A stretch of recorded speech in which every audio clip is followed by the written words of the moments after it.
Shrouded Memory by Krista Wagner. Narrated by Goodman. Chapter 1. There is the sea, great and broad, in which are swarms without number, animals both small and great. Psalm 104:25.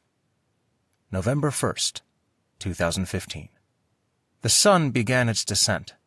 Half of a sphere now drifting below the horizon, it burned dimly, a liquid ball of glowing fire, soon to be dissolved by the impeding night. To Rian Field's right, the 24-foot cruiser rocked gently atop the incipient waves of the Pacific Ocean, near the dock. The Sea Ray 230 Sundancer was powered by a 260 HP 5.7 Elmer cruiser, enhanced by a fiberglass-lined cockpit with a portside lounger, fish finder, VHF stereo, and a galley complete with mini-fridge, marble countertops, and a microwave. Ryan's cell phone rang. It was Jack, her husband. "Will you be home in time for dinner?" Jack asked. "You done already?" This was Ryan's first experience in freedom since they purchased it a few weeks before. While Jack was an avid fan of the ocean, Ryan had been a stranger to it until recently. She had been raised in Fort Meade, Maryland, a daughter of 2 Air Force officers.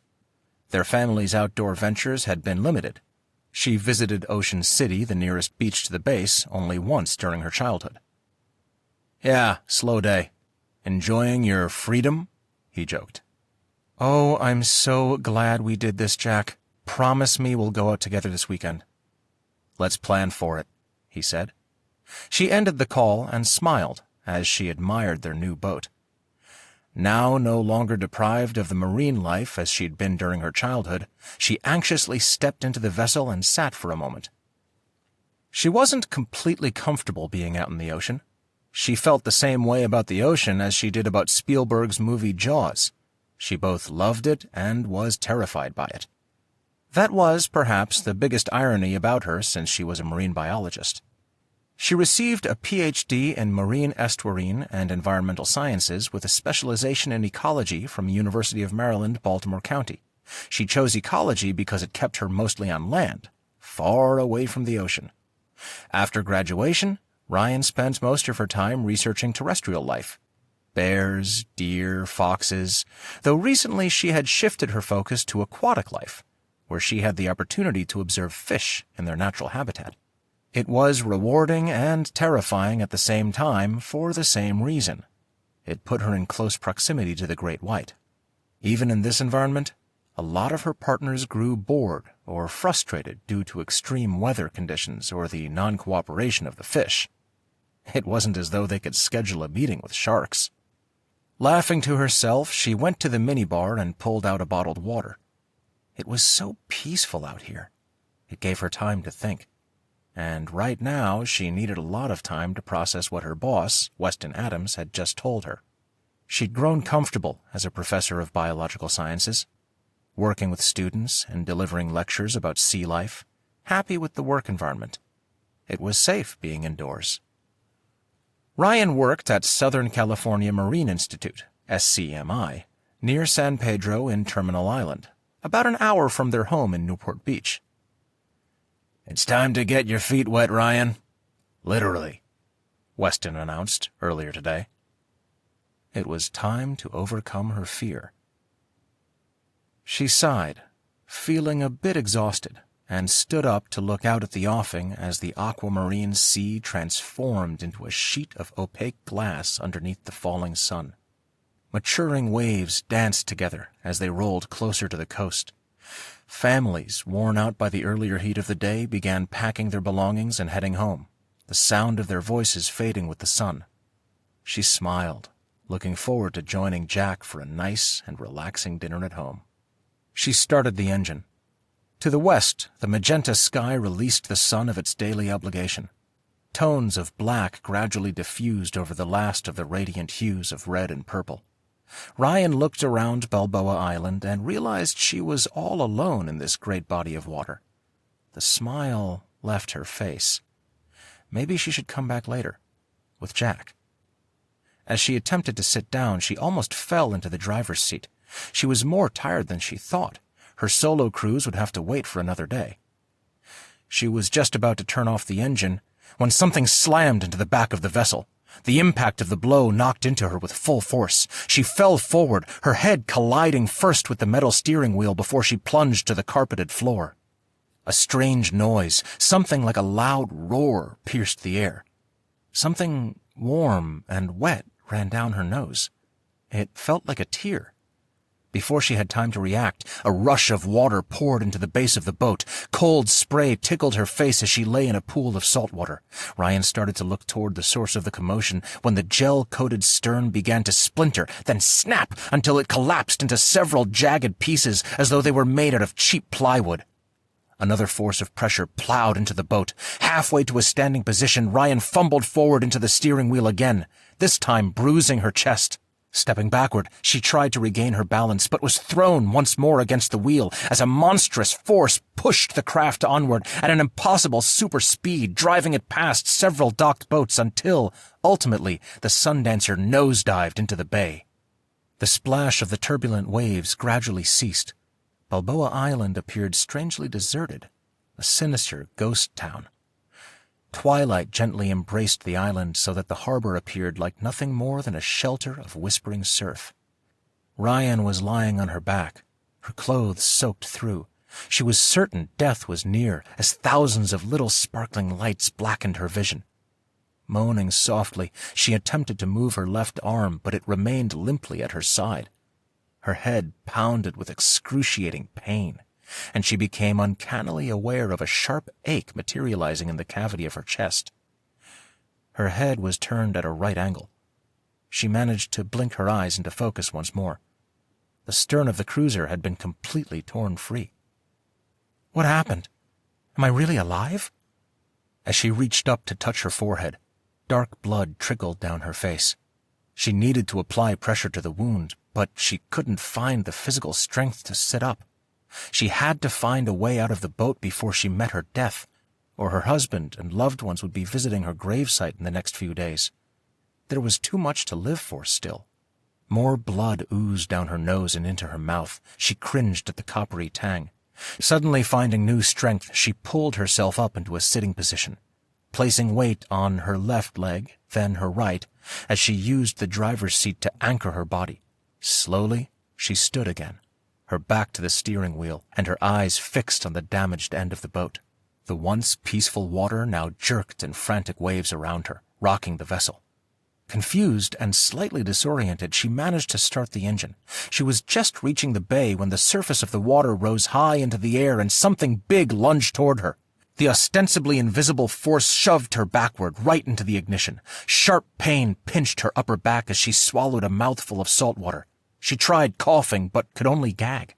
Scrambling across the floor, she managed to open the compartment where she kept their K-bar, an EK Model 4. Grasping it with both hands, she pushed herself up, her shoulder bracing the wall. The unknown force became visible. Large, horned teeth came for her. Ryan slashed the side of its face. Too late, she realized her left foot was dangling just over the edge of the boat. The sea monster, an enormous great white, settled its huge mouth around her shoe and yanked on it. The shoe peeled off. She jerked her foot back inside before it could sink its teeth into her flesh. Ryan found her voice and screamed. Her scream was not a howl of pain, but one of terror. Deep inside the water, its gigantic body sank farther away from the light of day and from the warmer temperature of the island, 4,000 feet downward inside the massive ocean. The bottom of the sea was dark and fiercely cold. The crystal water massaged the shark's body as it restlessly swam. For a short while, the shark stayed at the bottom of the ocean. But only for a short while. Chapter 2. It wasn't always this way. Ryan at the top of her game, with a husband and a career she'd only once been able to fantasize about. Here she was, 35 years old, with everything she'd worked so hard for. But now things were not looking so good for her. No, they were not looking so good at all. She placed her hand over her heart, but she couldn't feel a pulse. Her shoulder shriveled downward as her body slid down the wall of the boat. She couldn't feel anything. Her fingers were shaking, slight erratic movements that reminded her. She shut her eyes. The memory came fast. They saw her before she saw them. From tangled gossamer-like shadows, two shadowy figures emerged from the crevice of the door. They seemed to blend with the night as though they were a part of it. A skeleton face stood out in the black space of the doorframe. Rian smiled. It was some kind of a Halloween prank. She took a step away from her car and moved toward the house. Only this was November. She stopped.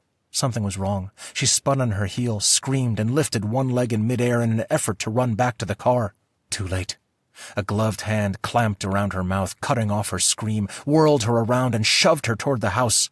A second dark shape, the skeleton, hooked an elbow around her throat as the other figure pushed her down the narrow hallway. A full-body mirror was glued on the wall at the end of the hall, but all she could see were the mysterious shapes looming over her, a skeleton mask and a black, shapeless cloth covering the face of the other person. The skeleton shouted at her. "On the ground!" She landed on her keys and phone, desperate to hide them. With her face partially stuffed into the carpet, she detected two pairs of shoes moving back and forth between the bathroom that stood a few inches away and her face. She jolted back from her memory. Freedom had anchored itself against the dock beside a few other boats. She looked up to see that the sun was gone, so that all remained was a black sky. She had fallen asleep. As she leapt out of the boat, Rian felt a hard jolt. She screamed as she jumped away from the water's edge. It was just the jerking motion of the boat. The water was now quietly lapping at the surface. Rian nervously scanned the water, her eyes quickly darting left to right, north to south. No shark. The dock was wet as she sat down. Sliding a few yards away from the water, she found herself lying down, trying to catch her breath, her heart gasping out of shock, her arms twitching in fear. Spaced every 5 yards, street lamps faced the single lane of the harbor. A small handful of businesses lined the street, but all the windows were shrouded in darkness. Rian looked at her watch. 9:13. She had been passed out for over 4 hours. She glanced back at the swaying boat, noticing that the right side of the body had been punched inward. "This is it, Rian. The end of the road. You have completed your mission. It is time to go." They were thoughts from the past, when she had almost died, and here she was again, though in a very different situation, seconds away from death. "Oh, God!" She started gasping, but all the air she took in was too thick, and it made her cough. The black ocean appeared bottomless. She shuddered and looked away. The lamppost above her head burned into her eyes. She squinted as tears fired into her soul. She opened her mouth, and a blast of cold air poured inside of it. Coughing again, she gradually rose, stepped forward, and stopped. Her heart felt heavy as it pressed down inside of her. The boardwalk stretched far. Too far. Her body buckled beneath her. "Rian? Rian!" The voice sounded so far away. She tried to open her eyes, but it was as if a strong weight pulled her eyelids back down. "Stay with us, Rian!" The voice was urgent. "Don't move!" A bright light stared down into her face. It came from the ceiling beams. Rian tried to reposition her arm, but it was too painful. She slowly turned her head to the left. A starch white wall faced her. To her right, a window opened into a view of a cemetery. The clock on the nightstand read 7:00 a.m. On a rolling cart, next to her bed, an IV was feeding fluids into her left arm. No wonder she couldn't move it. She tried to sit up, but her breath caught in her chest, and she quickly lay back down. Next to her head was a nurse call button. She managed to shift her right arm and punch the button. Within seconds, a nurse arrived. He carried himself with formality, but when he reached her bedside and smiled, Rian felt immediately comfortable. "How are you feeling?" he asked. She remembered Nurse John. When she'd first regained consciousness, it had been 3 a.m. She explained everything in detail about the shark attack. Clearly the nature of the event had exhausted her, for she had quickly fallen back asleep. "You're doing much better, Rian, especially after your meeting with an unfriendly shark." "You mean there are friendly sharks out there?" He smiled at her as he adjusted the tubes in her arm. She recalled the night before and knew it would be a moment that would repeat the memory of itself for years. A dark, gloomy shape opened its mouth for her. "How's the pain?" "When I try to move, it hurts." "You lost a lot of blood." "How long?" "What's that?" When do I get to go home? You're lucky. The shark didn't get a piece of you, but your body hit the wheel pretty hard. You received 15 stitches in your head. You're going to be sore for a while. The impact from being pushed into the boat bruised your chest and back, but we should have you out of here tomorrow night. She cringed as she remembered the darkness folding in all around her. Where's my husband? He just stepped out, but he will be back shortly. He went for some coffee. Nurse John dumped a capsule into his palm and held out a cup of water. Tylenol for the pain. She eagerly swallowed the pill. I'll be doing my rounds now, but if you need anything, just push the button. Minutes later, Jack arrived. He carried a cup of steaming coffee in his hand, but he set it down on the table against the wall. Ryan! He rushed to her side. Even at the age of 38, he still had all of his hair, but he chose to keep his blonde strands in a buzz cut. Once a Marine, always a Marine. He retired in July from the Marine Corps, having served his 20 years in HMH 466 as a 6173 helicopter crew chief on CH-53 Super Stallions. The nurse said I could go home tomorrow. Oh, Ryan, thank God you're all right. He embraced her gently, careful to avoid the IV and the bruising on her chest. What do you need? Are you hungry? She shook her head. Did we win? Jack laughed. Still got your priorities, I see. Nah, the Bengals won. But we'll get to the playoffs. It's a lock. They chatted like that for the next several minutes, and Ryan started feeling a lot better, almost forgetting about the pain. Who found me? She asked. What? On the pier. Who found me? When? The shark detected movement about 500 feet away. It glided swiftly through the water.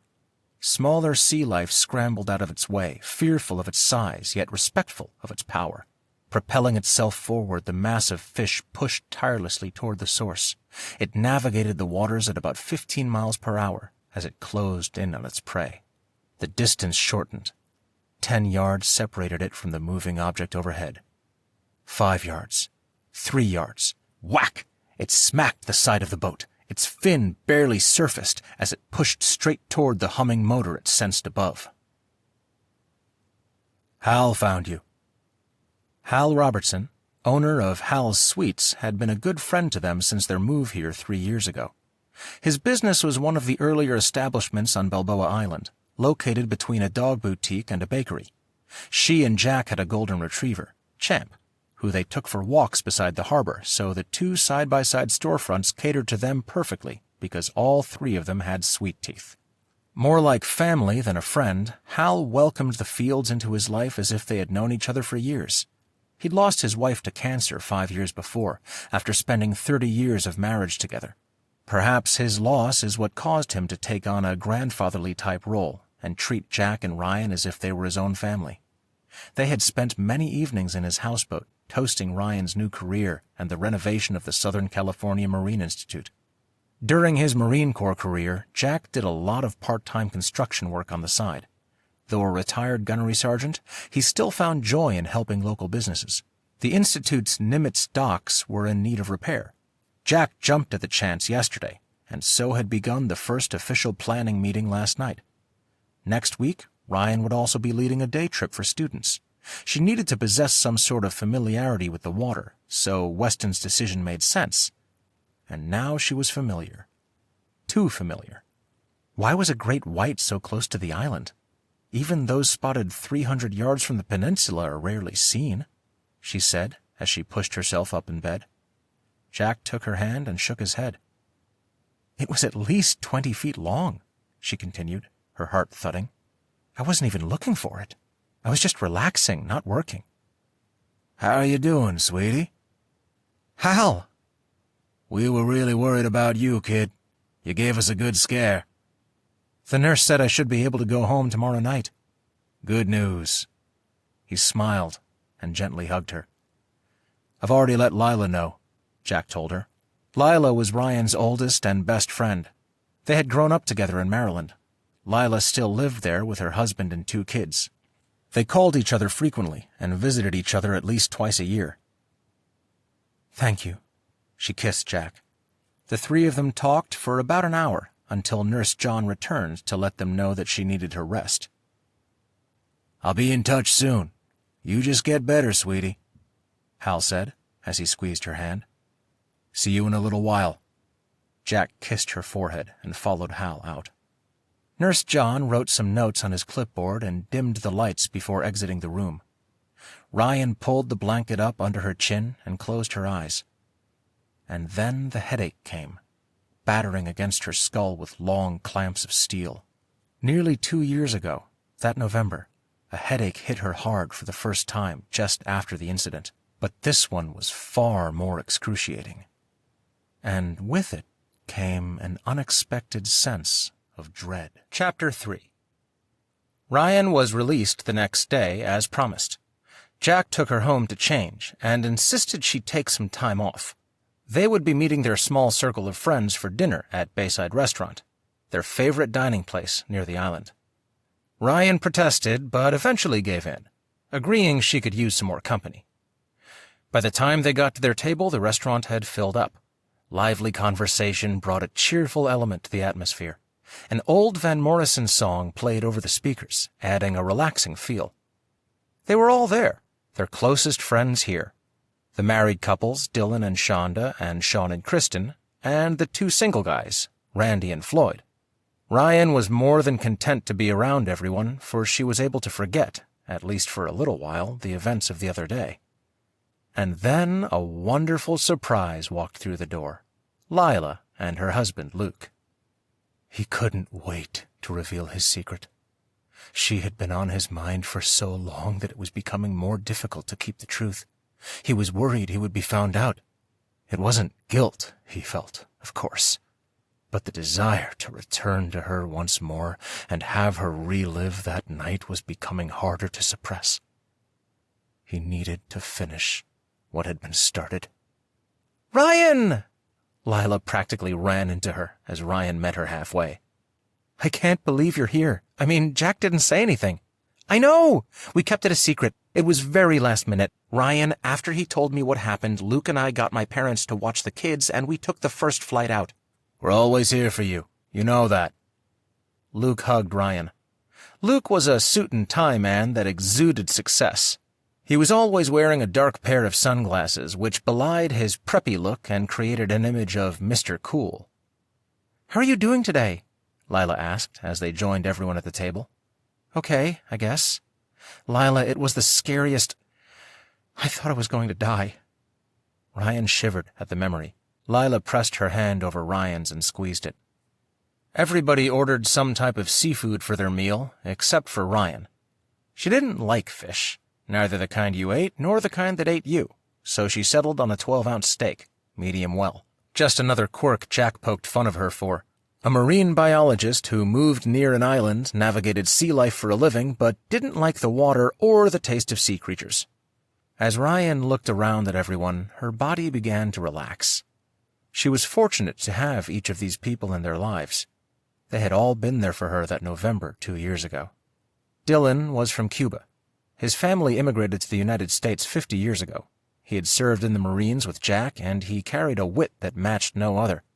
He was relatively young, 25, and Rian was always telling him he should go into show business. But he insisted she was the only one who thought he was actually funny. Dylan's wife, Shonda, worked with Rian at the Institute. While Rian had a pale complexion, strawberry blonde hair, and stood about 5'10", Shonda stood about 5'2", a dark-haired Asian beauty with a self-confidence that was refreshingly humble. More often than not, she was at work on one project or another at the Institute. Sean had also served in the Marines with Jack. Actually, Jack had met him through Dylan, and the 3 of them quickly formed a close bond.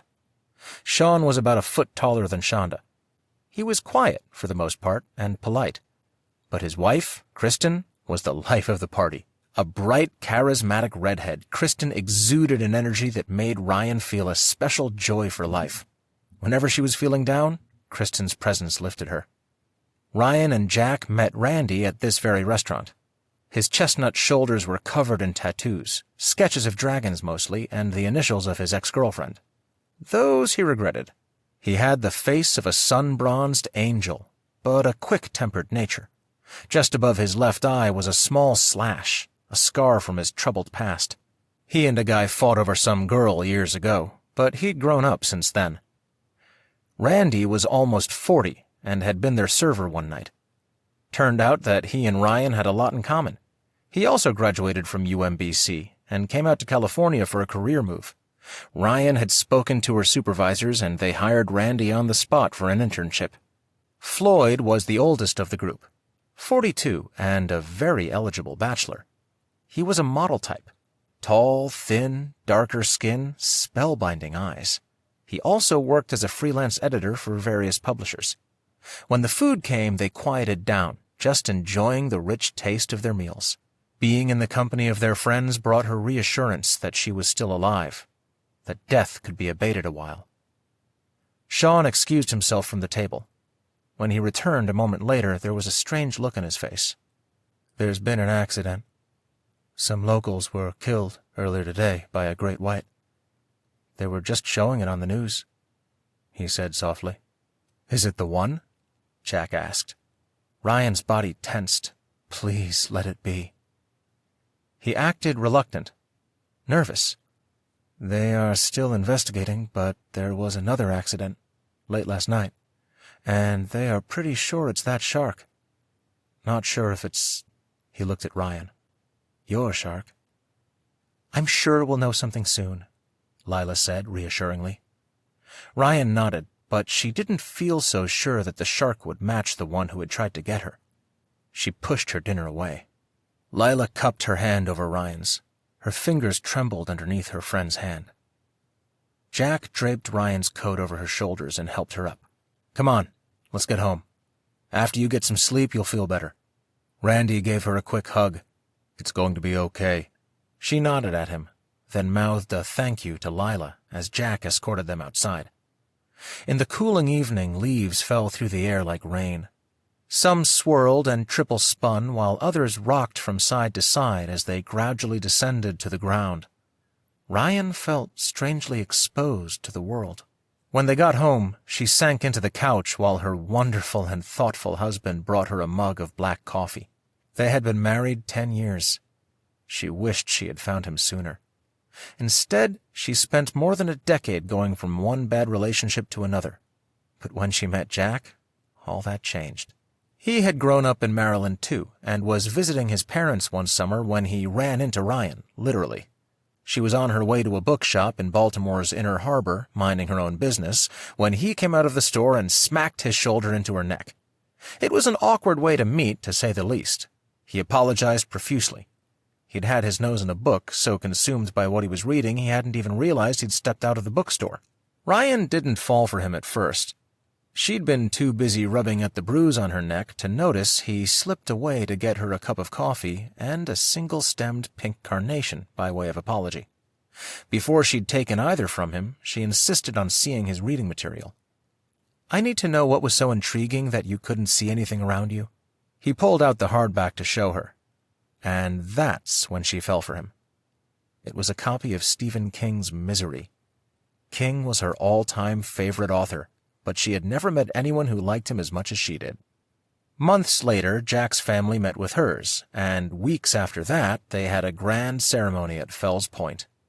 The weather had been excellent, a tinted sun and a soothing breeze as they exchanged vows.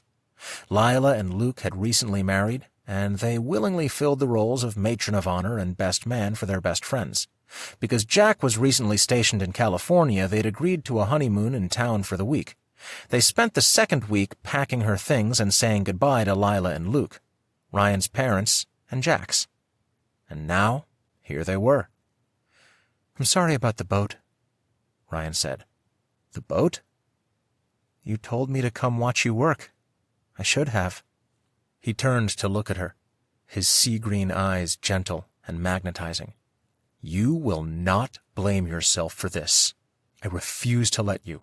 But Ryan didn't feel any better. Jack had mistaken her words for a feeling of guilt, but she wasn't upset about the incident. She was upset that she had been alone, vulnerable.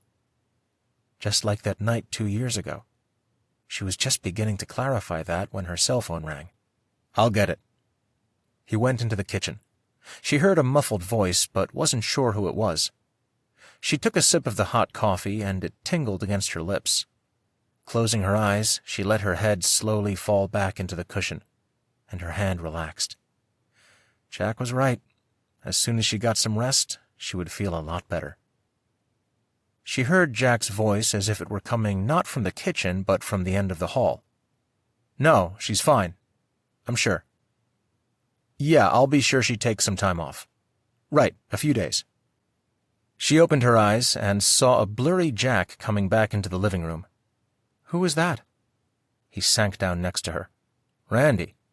It was kind of, interesting." "What do you mean?" "I don't know.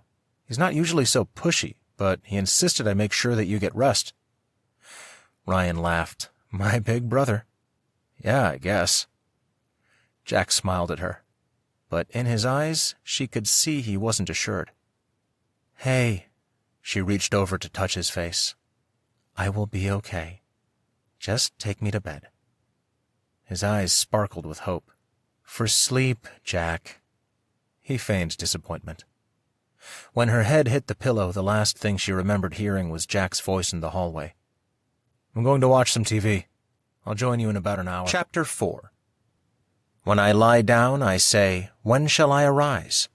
But the night continues, and I am continually tossing until dawn. Job, chapter 7, verse 4. She was in the ocean, but not on a boat. She was swimming this time, without a mask or swim gear of any kind.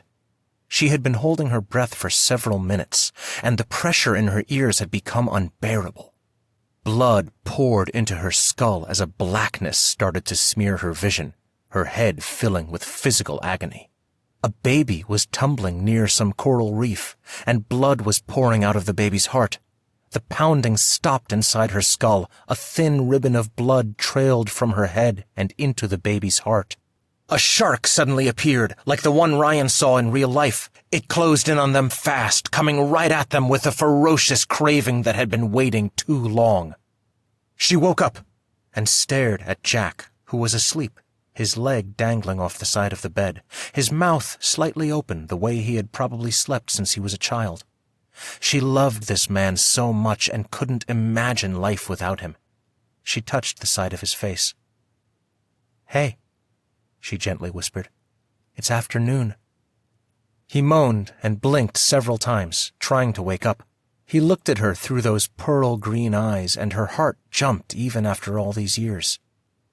"Let's go for a walk," she told him. "We've been working so hard, it's time for a break." They decided on Balboa Island. They enjoyed getting lost in the crowds. It was pleasantly mind-numbing to take in all the places of business. Jane's Corn Dogs, Azar's Pizza, the arcade, and the market, among numerous other establishments. For a nice, warm Saturday afternoon, not many people were strolling Balboa Island's walkway. Separating them from the bay, where the Sundancer was normally docked, was the auto ferry bordered by oceanfront homes. As they passed the section of water, she glanced behind her to that place of adversity. The shark was probably long gone. The ocean looked serene as miniature waves skipped over its glossy surface. Nevertheless, she shivered. As she and Jack walked hand in hand, it occurred to her she hadn't actually talked to him about the shark attack. The doctor and nurses held all the details, and she assumed they discussed them with Jack. But she and Jack hadn't said much about any of it to each other. "Jack?" She stopped and turned to look at him. Ryan wanted to tell him everything. Let the whole crazy story spill out until every last word and every fearful emotion expelled from inside of her. Maybe if she shared everything with Jack, she'd find relief from this disquieting feeling. "We haven't talked about what happened." "What do you want to talk about?" "Just the details of it. I've been feeling weird. I think that if I talk about it, like everything about it, with you, then maybe I'll be able to shake this uneasiness." Jack guided her toward a bench in front of Hal's storefront and waited for her to begin. She started from the point where she was feeling so good about their lives here, how much they had accomplished already. thinking how promising their futures would be. But then, how quickly she began to feel entirely alone out there when something slammed with full force into the boat. It was like an earthquake tore into me. I thought I heard my skull crack as it hit the steering wheel. And without warning, a roar came, a cry so loud and intent on getting to me. She stopped, and once more her hands began to twitch, as they had the other night. Jack grabbed them and held them closely to his chest. "We can talk more later." "No, I need to do this." He nodded, and patiently waited for her to continue.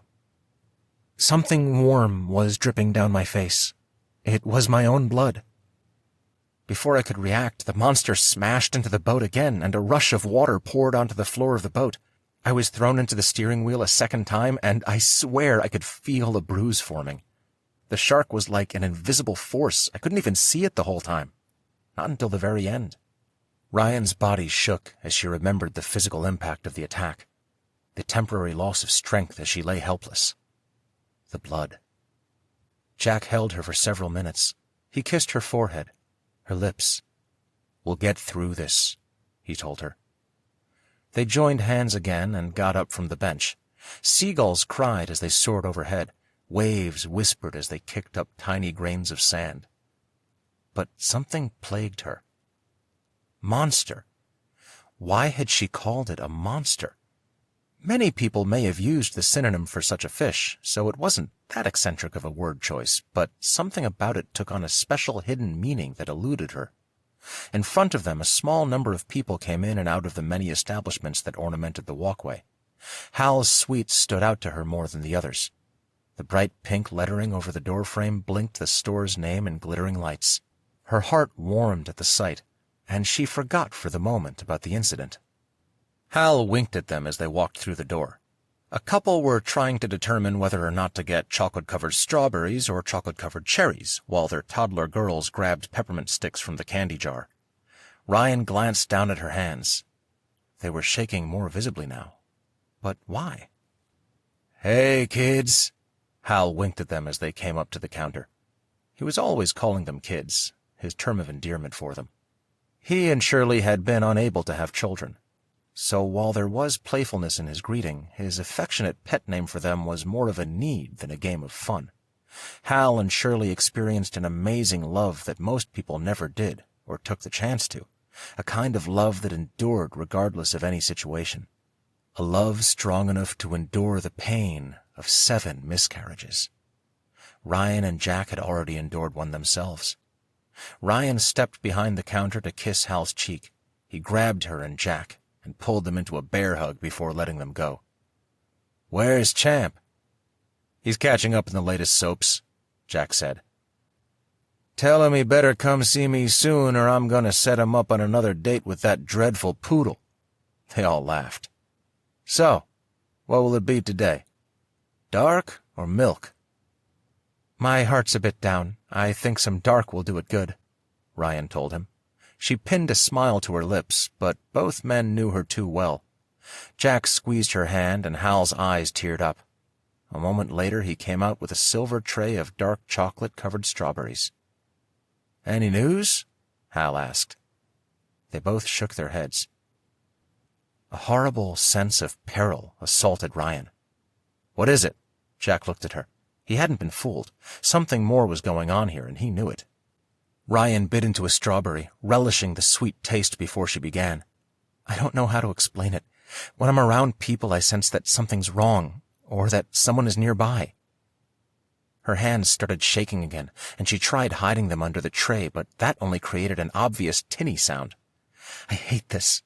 Just like what I went through before. I can't go through that again." "Sweetheart, we're going to see you through this. We'll help figure out what's bothering you. That's a promise better than the taste of my chocolates," Hal said. "Thank you, Hal." "Ryan." Jack set the tray on the counter and took her hands in his. "You said it felt like someone was nearby. What did you mean by someone?" "I feel like I'm in danger." "When did you feel this?" "Just now, on the pier." Hal nodded. "That makes sense. This is right where the shark attack happened. But I'm not thinking of that. It's something else. Someone. She groaned and rubbed away the tears that were spilling steadily down her cheeks now. Jack caressed her face while Hal filled 2 glasses with ice water. Being in such close proximity to that terrible night was bound to evoke such feelings of distress. Revisiting places of great trauma often sparked the stress associated with them. But she remembered the restaurant and the same feeling of dread, of something terribly wrong enveloping her even there. "No!" They both looked up. "It wasn't just now. It happened at the restaurant, too. Remember when Sean gave us the news about the shark attack? I started feeling it then that something wasn't right. I don't know what it was, just that I was certain about it. Just like—" She glanced out the front window and into the lapping waves. "Just like I did out there." They both remained quiet, neither one knowing what to say. Her mind was on the nightmare, the bloody baby and the shark coming after them so fast. What did it mean? She wanted to tell them, but she had to make sense of it first, or it would just come out sounding like a baffling mess. Sometimes Rian missed living more isolated. They spent the first 7 years of their marriage in a quaint cottage home in a rural neighborhood. She knew it made sense to move here, considering her career track, but her heart continued to ache for that sense of remote living. Now they lived in a place that was close enough to Hollywood to be inspired by the pipe dream of fame, but just far enough away to remain untainted by its false promise of true happiness. The 3 of them stepped outside, spending the next hour with simple talk. Dark, cumulus-shaped clouds drifted slowly by. The sun had set in the western horizon, leaving behind a faint orange trail. Quickly the clouds passed over the sun's footprints, soaping themselves in its oily color. Lightning flickered, illuminating the dark blue heavens. An instant later, thunder crackled. Car alarms went off and people shouted in excitement as they scattered in various directions, seeking refuge from the coming downpour. Rian stood on the pier as a laundry of noises fell on all sides of her. The notion in her mind was a dangerous one. Dangerous because she didn't fully understand it, and dangerous because, and she didn't quite know where this thought was coming from, nor why she was so certain of it. She was in danger. "You okay?" Jack put his arm around her, and she jumped slightly. "Sorry." "Don't apologize," Rian told him, her mind stuck on an unknown pending dread. As they said their goodbyes to Hal, she tried not to worry. They lived in a gated community of Bonita Canyon, a neighborhood in Newport Beach close to Balboa Island. Recently remodeled, their home featured many upgrades that the original owner felt inspired to add in later years. Acacia hardwood flooring spanned most of the house. The kitchen included the most impressive appliances, replete with marble countertops and a chef's island. The master suite included its own fireplace where she and Jack spent many nights getting ready for bed. The spacious backyard held a stainless steel barbecue grill, jacuzzi, and its own casita where a guest could feel like he had his own getaway. To Rian, their home symbolized the light at the end of the tunnel. For most of her life, she struggled paycheck to paycheck, stressing over paying school loans and finding consistent work. After so many years, her life was going in a better direction. Gone were the financial constraints that once prevented her from finding success, though not just in the monetary sense. Being with Jack, finding her niche in the marine biology world and the amazing close-knit circle of friends was better than anything money could ever buy, and right now, more than ever, she couldn't have wished for anything more. Which was why she was disturbed by the insistent nudging that her life she worked so hard to build was in jeopardy. Jack turned on a classic rock station, and for the short ride home they rode in silence, holding each other's hands. She glanced out the window at the passing streetlights and sighed. She looked forward to sinking into bed and forgetting about the suspicions that had overtaken her. Champ greeted them at the door, his golden paws attacking them before they could get a word out. He whimpered with joy, his tail wagging as he nudged them with his nose. Rian said, "Missed us, huh, boy? Don't worry. We'll be sure to take you with us to Hal's next time. He asked about you." The dog's ears arched, and he barked softly as if he understood. She laughed and scratched behind Champ's ears. "Want a treat?" Rian pulled out a rawhide stick from behind her back. He immediately sat, his brown eyes wide but patient as he obediently awaited the delicious savor of the meat. She tossed it in his mouth, and he gratefully accepted it as he padded off down the hall. They decided to catch up on some of their favorite TV shows, but Rian quickly grew tired. It was nearing midnight, and though she had never been much of a nocturnal owl anyway, she wondered why she felt more tired than usual. She supposed the last few days had really gotten to her, not only mentally, but physically as well. A nice, long sleep, she hoped, would rejuvenate her. Jack joined her in the bedroom. As she passed the window, she had this sudden, irrational thought that someone would start spraying bullets through it. The certainty was so powerful that she stepped quickly past the window and to her dresser, where she stood frozen for several seconds. It wasn't the first time she had felt this way. Even though the threat to her life had taken place 2 years before, the reminder of it, it seemed, would never cease. The shark attack undoubtedly amplified the past trauma. Was that why she was experiencing this anxiety again? Jack looked over at her as he changed into his boxers, knowing what the rigidity of her body meant, knowing her so well. "You're anxious because of that night, but we're okay, Rian. Trust me." That's what she wanted more than anything, to trust in his words. She dressed in her warm pajamas, slid beneath the covers, and fixed her eyes upon the window, waiting. A minute passed, and she continued to lie there very still, her body stiff with anticipation, her eyes locked on the thin pane of glass that separated her from potential danger. Just after Jack kissed her goodnight, she fell asleep and relived more of that night. Night came in the form of an ominous shadow. Black satin paint covered the entire span of the sky, hiding the stars. The moon was nowhere to be found. All light ceased on that cold November evening. It was Black Friday, November 29th, but the nightfall welcomed only the bleakest of things, the most gloomy, and only the very darkest of thoughts. Wind blew across the trees, a hollow tunnel-like shriek. Rian sat in her car, enjoying the heat from the vents. She noticed the porch light was off, which she thought was strange because Jack always made sure to leave it on when he was home. But then she remembered. He had called her at the bar to say he wouldn't be home for another 3 hours. They enjoyed a brief, simple conversation. Just an hour ago she had been full of happiness. But now something had changed. She glanced outside again at the forbidden night. A film of frost covered the windshield. She rubbed at the glass with the palm of her hand, feeling the coolness against her skin. When she pulled her hand away, she was startled to see icy particles sprinkled across the tips of her fingers. It seemed that even the cold found its way inside to her, like it was looking for her.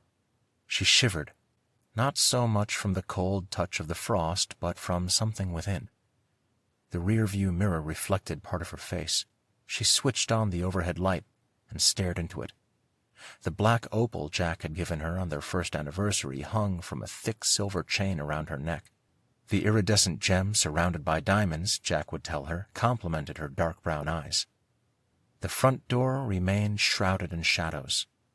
Her heart shook a little. Rian Field had never been afraid of anything in her life. Even when her father passed away 3 years ago, she had not shed a single tear. His death hadn't scared her. It had only made her stronger. She was a firm believer in living life to the fullest because, as she quickly discovered after he passed away, life lasted for such a short time. It seemed ridiculous to Rian to spend too much time worrying over things. Besides, once you died, that was it. No more pain, no more sorrow, no more worry. Right? She shook her head. She was alive. Alive! Why think such gloomy thoughts? She and Jack were in a good place with a brand new home and her ideal job. She hadn't even thought about her father's death in months. Something wet fell from her blouse. She touched her forehead. It was damp. The vents were blowing at full blast. She lowered the setting, switched off the ignition, grabbed her phone, and headed to the entryway. The front door swung open. Somebody grabbed her. The first guy shoved her head into the wall. He commanded her to get on her stomach. The second guy told her to lift her body up, and they grabbed the phone she had tried to hide underneath her.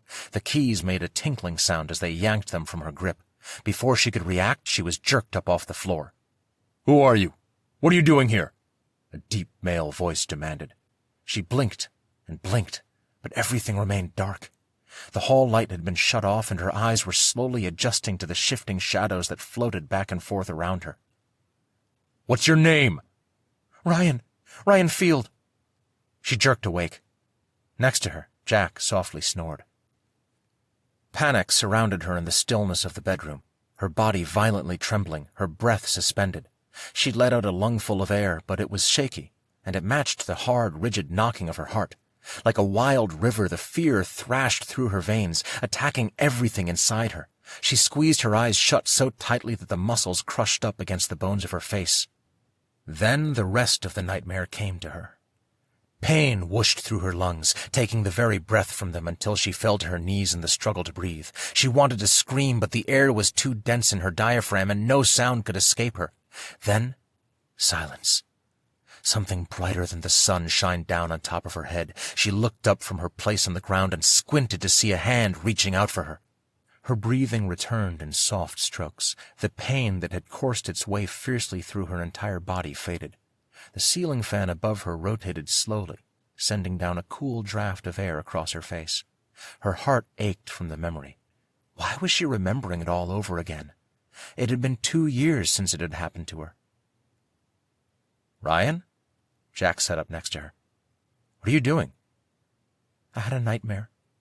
About that night." "But what are you doing?" He nodded toward her hands. She looked down and saw she was embracing her stomach, her fists cupping the area in a protective embrace. She frowned. I don't know." Jack detected the confusion and terror in her voice, and he took her hands in his and pulled her close to him. His body was so warm and welcoming to her, and she leaned into him, closing her eyes, her tired, achy eyes. Chapter 5. November 7th, 2015. The end of autumn proved to be more vibrant than usual. Leaves of all colors held tenaciously to the trees until, finally, they could not resist their inevitable fall to earth.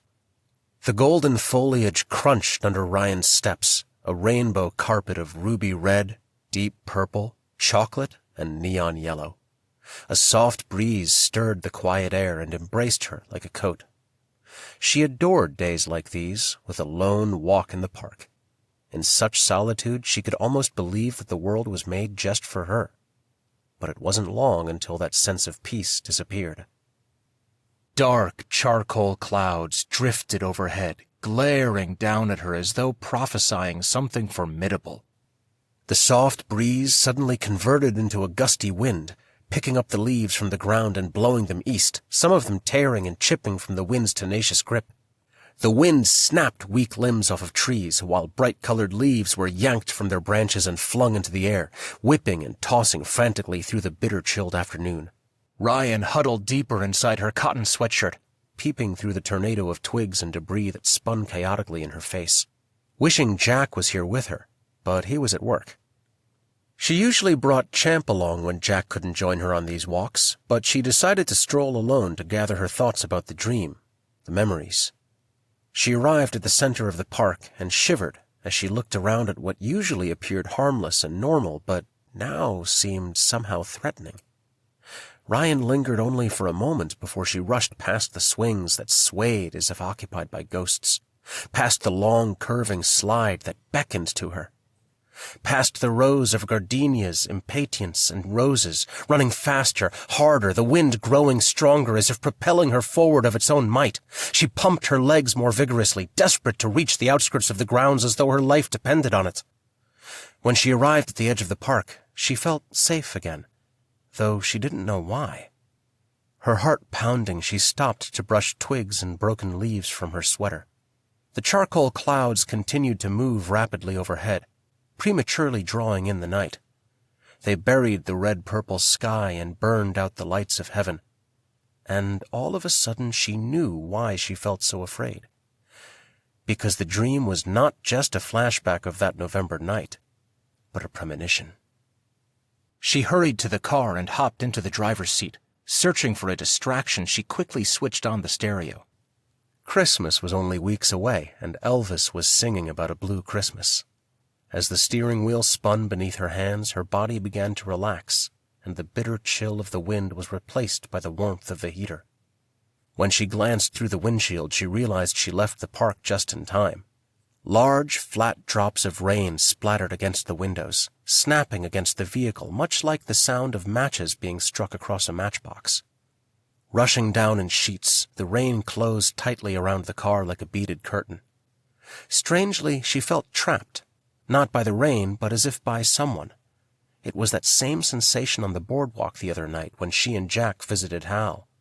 In a split second, the whole world fell backward into the night. The white glare of lightning burned into her eyes. Thunder snapped, pounding angrily nearby. Too close. Someone, unseen, unknown, somewhere out there. Too close. She picked up her cell phone and punched in Jack's number. She couldn't control the shakiness in her voice. "Jack, please, hurry home." "Floyd and I are on our way." Inside their home, Rian began to feel secure again. Champ greeted her with a warm, wet tongue. She reached down to tug at his floppy ears, thankful for the simple pleasures of life. Jack entered the kitchen carrying 2 bottles of Corona for Floyd and him, and a glass of water for Rian. She held the cold glass to her lips. As if he suspected something was wrong, Champ nudged her with his nose. He knew it wasn't typical for her to come home in such a lethargic condition. "Remember our walk to see Hal? How it felt like someone was there?" "Yes, baby." Jack held her hand. She stopped. How could she explain this? It was more like a feeling of terror, but just a feeling, without any explanation. Instead, she let her mind wander back to the shark. What in the world is a shark doing in those waters? I mean, in the bay. It doesn't belong there, she asked them both. "Well, no, not typically," Floyd said. "But I'm sure there has to be an explanation. The ocean currents are always manipulating the atmosphere, so why not the other way around? With these constant changes in climate, the ocean's currents are surely impacted, which could influence the movement of sea life." They both stopped sipping their drinks to stare at Floyd. "When did you get your PhD in climate and currents?" Jack joked. On a more serious note, he turned to Rian, brushing her hair away from her face. "We'll find out, baby, even if it takes a whole team of scientists." She smiled, but inside she didn't believe that this situation could be simply reasoned. Not even the most educated of deep-sea divers or teams of scientists would be able to discover a logical explanation for what had happened to her. They may reason how the shark managed to wander into the bay, but they would not be able to rationalize why it had come after her. She hesitated to share the latter idea. It sounded absurd, impossible, and the last thing she needed was for people she trusted and needed by her side to doubt her. Jack and Floyd started up a different conversation, but she hardly listened. Looking across at the living room, she found herself drawing closer to a state of normalcy. The TV guide on the coffee table reminding her of the daily ritual, the Oak Entertainment Center with its home sweet home charm, the framed photos of her and Jack, of their relatives, of friends gleaming brightly. All of it was comforting, familiar. She only hoped it would last a while. A few hours later, as it was nearing dusk, the phone rang. Rian jumped up to get it. It was Lila. She and Luke were coming over for one last visit before they headed back east. Floyd decided to leave almost as soon as they arrived, but Rian was glad to spend some alone time with her oldest friends, just the 4 of them. "Have they reported any news?" Luke asked about the shark. He removed his shades, and she got a rare look at his crystalline eyes. Rian shook her head. "We'll be lucky to ever see it again. It wasn't even supposed to be there." She stopped herself, shuddering inside. Wasn't supposed to be there. Like those masked men weren't supposed to be there when she arrived home. She knew that the 2 events were so utterly different from one another, so why did she feel like this similarity was significant, like something that was linking them together? "Honey, what is it?" Lila was the first to speak. How could she begin to tell them? What could she say? That a shark attack had reminded her of that November night? Jack would just urge her back into therapy. No. She didn't want to go back. She had made too much progress already, and yet the nightmares had returned too. She had yet to tell anyone because she was hoping they would go away, but the eerie quality of them too closely reflected the reality from 2 years before. Though that didn't really make much sense, as the incident and the content of the dream were vastly different from each other. So why did it seem like they were connected? Ryan. Jack's eyes, ever-changing, were now a soft pearl turquoise as he stared at her with concern. Are you okay? No, I'm not. She looked around at them, one at a time, and hoped that when she spoke her next words she wouldn't feel alone in this dark haze. Whatever it is, we will all go through it with you. Lila gently took her friend's hands in hers to encourage her to go on. Ryan smiled at her, but she felt more pain than happiness. I've been having the nightmares again. They take me through the beginning of that night, and it's just like before, where I can't see who they are, and everything, the room, the hallway, they're all too dark. Each time I have the dream, a little bit more happens. I don't know how to explain it, except it's something like putting together a really difficult puzzle, and I'm just starting to figure out where the middle pieces go. She took a deep breath and closed her eyes. They waited for her patiently, Lila squeezing her hands, Jack's fingers nestling against her cheek, Luke faintly smiling at her from his place next to Lila. The other night, I was deep in the ocean, and I saw a baby floating around. I know it's because of the miscarriage. I'm sure that's what it is. Lila took her hand and squeezed. But then there was a shark. No, the shark, and it started to come at us. She glanced at each of them, and they looked at her expectantly, patiently, with eyes of compassion. How grateful she was to have these people in her life. Would they be able to help her, especially when she said what she did next? But I think these are the same dreams. Like they're somehow related? Lila asked, looking more concerned than confused. Good old Lila, always so perceptive, even when Ryan didn't want her to be. Luke and Jack exchanged looks, not quite sure what to make of her statement. I know they don't sound like they have any connection, but there's something about them. I guess the way they make me feel that makes them seem intertwined somehow. Lila nodded. In both dreams, you are in danger. You're scared. That makes sense. Right, but I don't think that's all they have in common. It's more than that. They looked at her, waiting for an explanation, but she didn't have one. At least not yet. Her hands clenched in frustration. Luke got up and whispered to Lila. To Jack and Ryan, Lila said, We're going to get some carry-out. Still like it Hawaiian style? Her way of giving them space. She knew that Ryan needed time to sort this out with Jack, alone. Sounds good. Jack smiled. Once they left, he turned to Ryan and said something that took her aback. Let's move. What? She was more than startled by his words. No. Why? You haven't been the same. Things started getting better, but now with these nightmares again and the shark attack, you being frightened at almost every step, it's this house where that awful night happened. We have to leave. It's too close to the memory.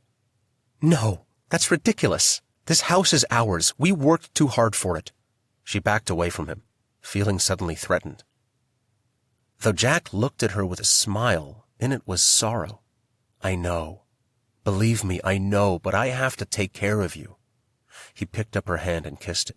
If we stay here, I won't be able to live with myself, watching you fall apart. You can't feel safe here. We tried. We tried so hard, but it's too unforgettable. Stop! She jerked her hand away. He was stunned, his mouth opening in surprise. She regretted hurting him, but she also felt adamant about staying. She left the room and practically ran down the hall to their bedroom. Her mind was stirring with an assortment of thoughts, fueled by anxiety and agony and turmoil. Why did she think these dreams were connected? How could they possibly be? Why had she gotten so angry with Jack? Why did she feel like her life was in danger now more than ever? There were too many questions without answers. She entered their bedroom, collapsed on the bed face first, and fell apart. Jack knew her too well, and he left her alone in the bedroom.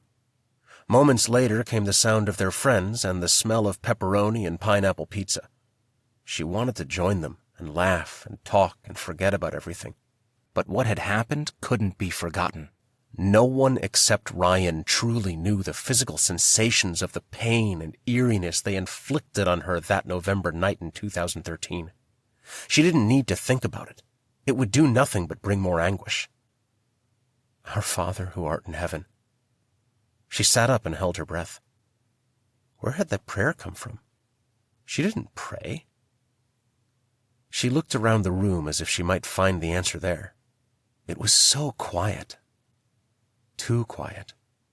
Her heartbeat shot up into her throat, and it was like those gloved hands were wrapping around her neck all over again. Rian panted hard as she clutched the sheet. Something wet rolled inside her hand. She opened her palm and watched as a tiny ball of liquid from the ocean dripped onto the teal-colored sheet. She touched her forehead. It was only sweat. Her hands went to her neck, certain she would find the gloved fingers flexing against it. But nothing was there. Eyes closed, hands clasped, she drew in a deep breath and slowly let it out. She rose from the bed and went to take a step toward the door, but faltered. Losing equilibrium, she nearly tumbled into the dresser, but found her balance again. Slowly, carefully, she made her way to the living room. Lila turned in her seat and smiled, holding out a plate with 2 bubbling pieces of pizza. "Eat up, friend." Jack tried not to show his worry as he pasted a smile on his face. He kissed Rian's cheek and opened a can of Pepsi for her. "Hey, Rian, we're glad we were able to make it out. Sorry we have to leave so soon, but work calls." Luke spoke between bites. "Of course, I live that story too," Rian responded. They all shared a small laugh and spent the next several minutes eating in silence. Nothing would change the way she felt. They all knew that to be true, and they understood as best as they could. She was really going to miss Lila. She wished there was some way of keeping her here without over-concerning anyone, but she really had no sensible way of doing it. Besides, the last thing she wanted to be was a burden. When it was time for them to leave, Lila held her close, like she knew how much pain she was in. "I'm right here," she said, tapping Rian's chest as they drew apart. "In your heart, wherever we are." It was a line she'd spoken to Rian years ago when she and Jack moved away. "Please call me every day if you can." Rian's inner insecurity betrayed her, but she didn't care. "Absolutely." Lilac grinned and hugged her.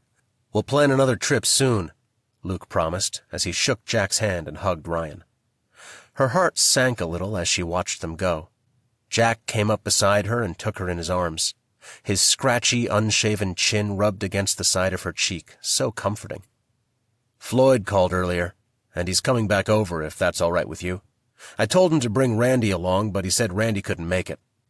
She sniffed and wiped away some of the wetness around her eyes. "I'd like that." Jack cupped her face between his hands. "I know how much you'll miss Lila, but I'll try to keep you from hurting too much." She started crying again, though this time the tears sprang from her thankful heart.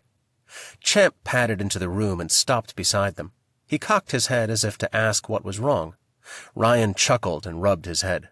"We'll be all right, boy." But when Floyd arrived later, he brought unexpected news. "There's been another shark attack. A teenage boy this time. The fish sank its teeth into his side, a flesh wound. He's going to make it. But because of the frequency and the close proximity to the area where you were attacked, they suspect this may be the same shark that attacked you. The mayor is asking the 2 latest surviving victims to come forward." "What for?" Jack asked.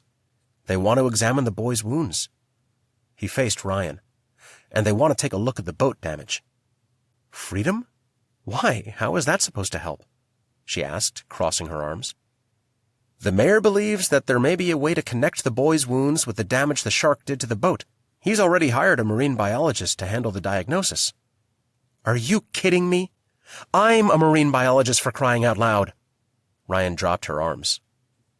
Floyd pressed his lips together as if hesitant to proceed. "I know, Rian. He knows that, but he feels, and so does the chief of police and the news, that you are just too close to this to be objective. she finished, annoyed, and walked over to the bar. She poured herself a shot of tequila and downed it in a second. It burned a little because she wasn't used to it. She wasn't a drinker. Jack was looking at her with sorrow in his face. He looked helpless, like he didn't know what to do. She gathered herself together, pushing thoughts of betrayal from her mind before she rejoined them a few minutes later. "So what happens next?" she asked Floyd. "What do you mean?" She was getting annoyed with the whole situation and impatient with Floyd. "When am I expected to meet up with them?" "I don't know, Ryan." Her impatience gave way to anger. "Who are you to bring this news to me anyway? What gives you the right?" She moved closer to him until her face was inches away from his. He held up his hands and tried to put them on her shoulders, but she tore away from him. "Get out!" "Ryan!" Jack never shouted at her, and his tone surprised her. It was full of disappointment and reprimand. But they weren't going to treat her like a child. No one was going to tell her what to do. No, it's okay, Jack." Floyd held up his hands again as if in surrender.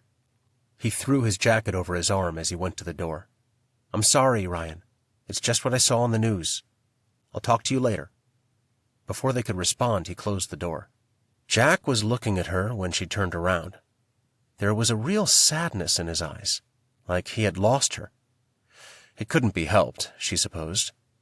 She hadn't meant to pull away from him earlier or snap at Floyd. She was sorry about all of it, but she was angrier than sorry, and she went back to the bedroom without saying another word. Chapter 6. What was that all about? Jack stepped into the room and looked at her with what she thought to be pity. Ryan turned away. She refused to let herself get angry again. If she put her mind to it, she could control her emotions and prevent another outburst. Jack was her husband. Floyd was their friend. She needed them, perhaps more than ever. She looked at the clock on the nightstand. 8:01. Randy was usually at the Institute during this time. Maybe she just needed to get out of this house and away from any reminder of that awful night. Randy was good about putting things into perspective. "I'm going to the Institute," Ryan said. She pulled a long-sleeved shirt off a hanger from the walk-in closet and slipped it on. Jack watched her, his eyes searching hers for an answer, desperate for a connection.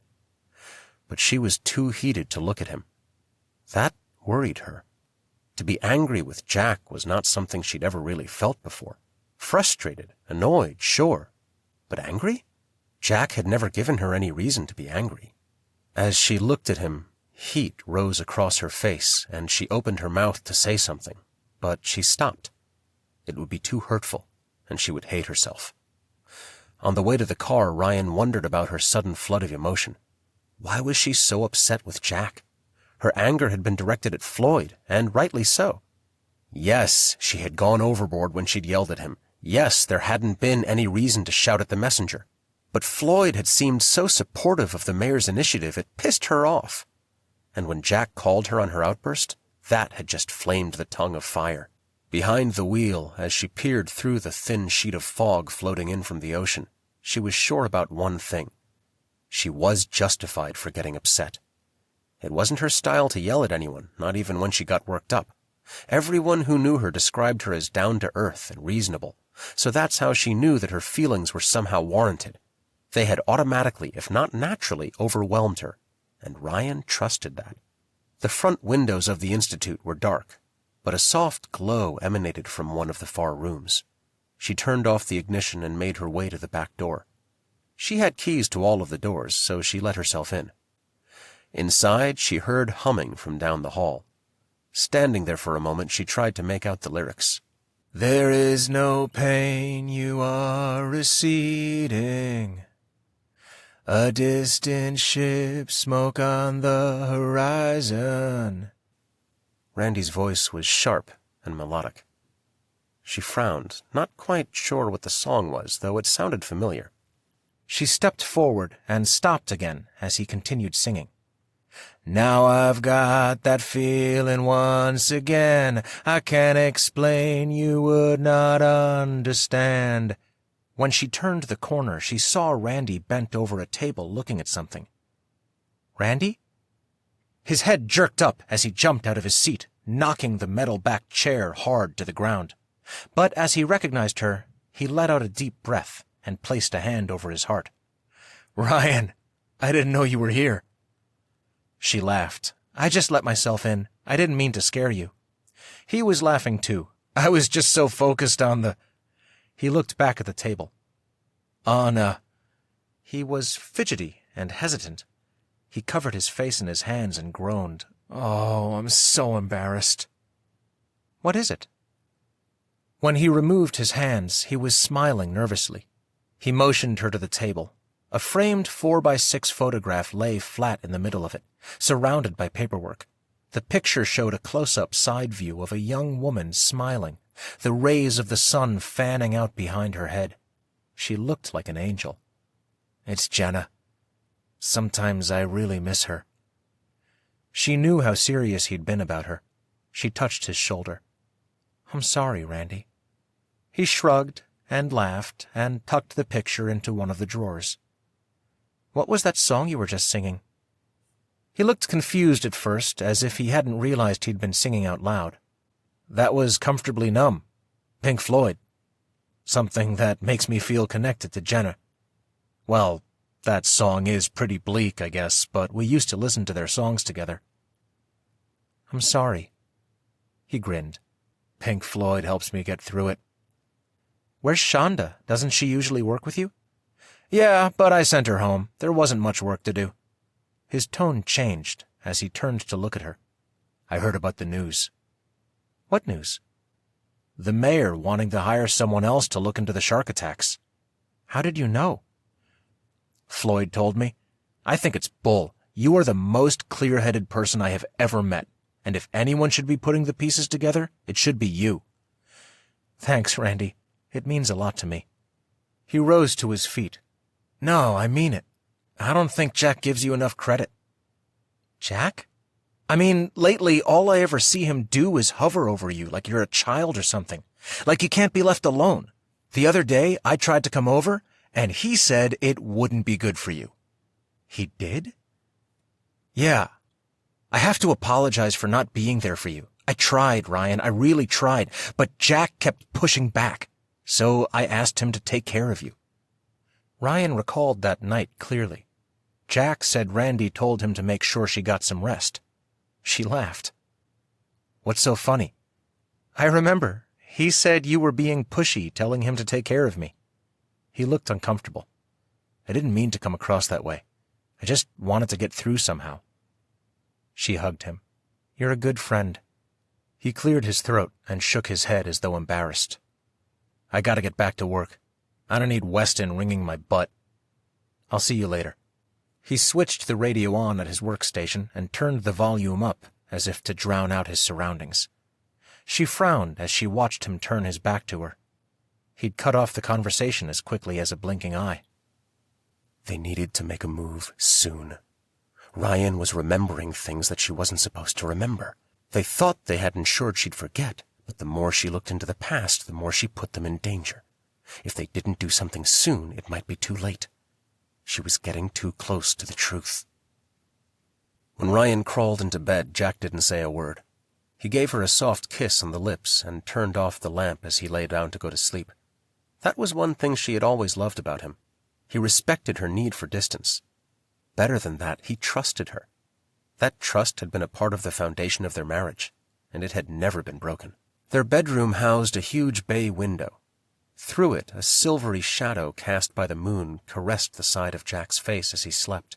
She touched his chest and watched her hand move up and down on top of it as he slept comfortably on his side. Silently, she criticized herself for the way that she had treated him. He didn't deserve her disrespect. Jack remained oblivious to the turmoil spinning inside of her that was building toward a climax that even she didn't quite understand just yet. Her heart swelled with love as she watched him lying there so at peace. But then, it didn't. For a feeling of dread emptied it. She quickly took her hand back. "Hovers over you like you're a child. Can't be left alone." Randy's words pressed into her head like a warning. He had never spoken ill of Jack. He had never acted so distressed before. Why now? Had something changed? Jack had been acting a little smothering lately and treating her like she needed someone to take care of her. It reminded her of this story written over 100 years ago, The Yellow Wallpaper, where the wife is misunderstood by her husband, a doctor, and how his treatment of her consisted of keeping her locked in a room for her own good. She pushed away from Jack. What if he thought she wasn't mentally stable now because of that November night, or because of the shark attack? Maybe he called down all of their friends because he didn't know what to do with her anymore. She had lost it with him and Floyd, so it was at least somewhat reasonable that he might have these reasons for what he did. But the more she contemplated it, the more complicated her thoughts became, and the more confusing things seemed. She wasn't sure what to believe. She rolled onto her side. Somehow, she managed to fall asleep. The next morning, she got started at the institute early. She was actually able to concentrate, and for that she was glad.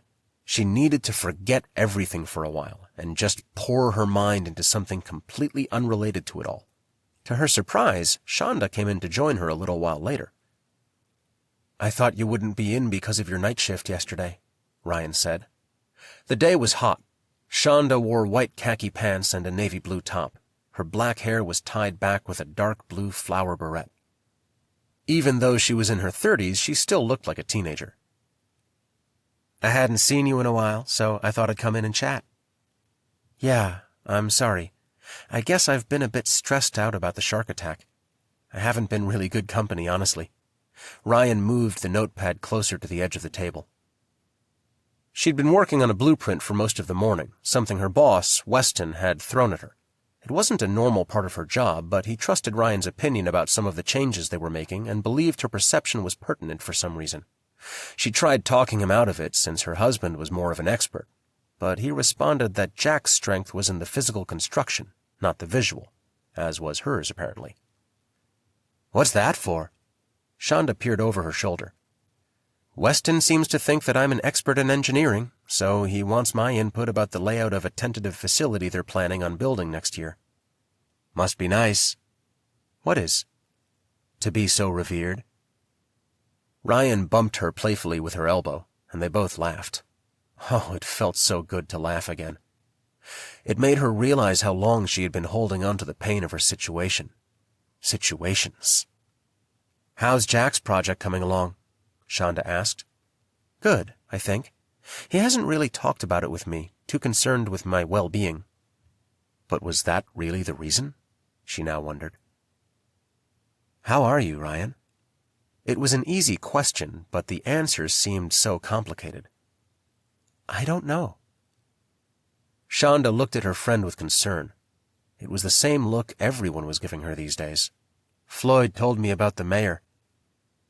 Rian curled her fingers tightly around the pen she was holding. Her heart thrust forward once, twice, like a boxing glove looking for a fight. "Apparently, I don't have the mental capacity to match the damage of my own boat with the wounds of that boy." Shonda placed her hand on Rian's. "No, don't say that." "Why not? That's essentially what Floyd said, what Jack believes." "That doesn't sound like them." "Shonda, ever since this shark attack, both of them have been handling me like a broken vase. Even Randy notices. Jack wouldn't even let him come over the other day, like I'm some sort of invalid." She looked back at the paperwork on the table. Shonda seemed to be thinking. "You know, maybe what the mayor is trying to do, well, maybe it will work. All this ambiguity might finally end, and we will get some answers, some closure."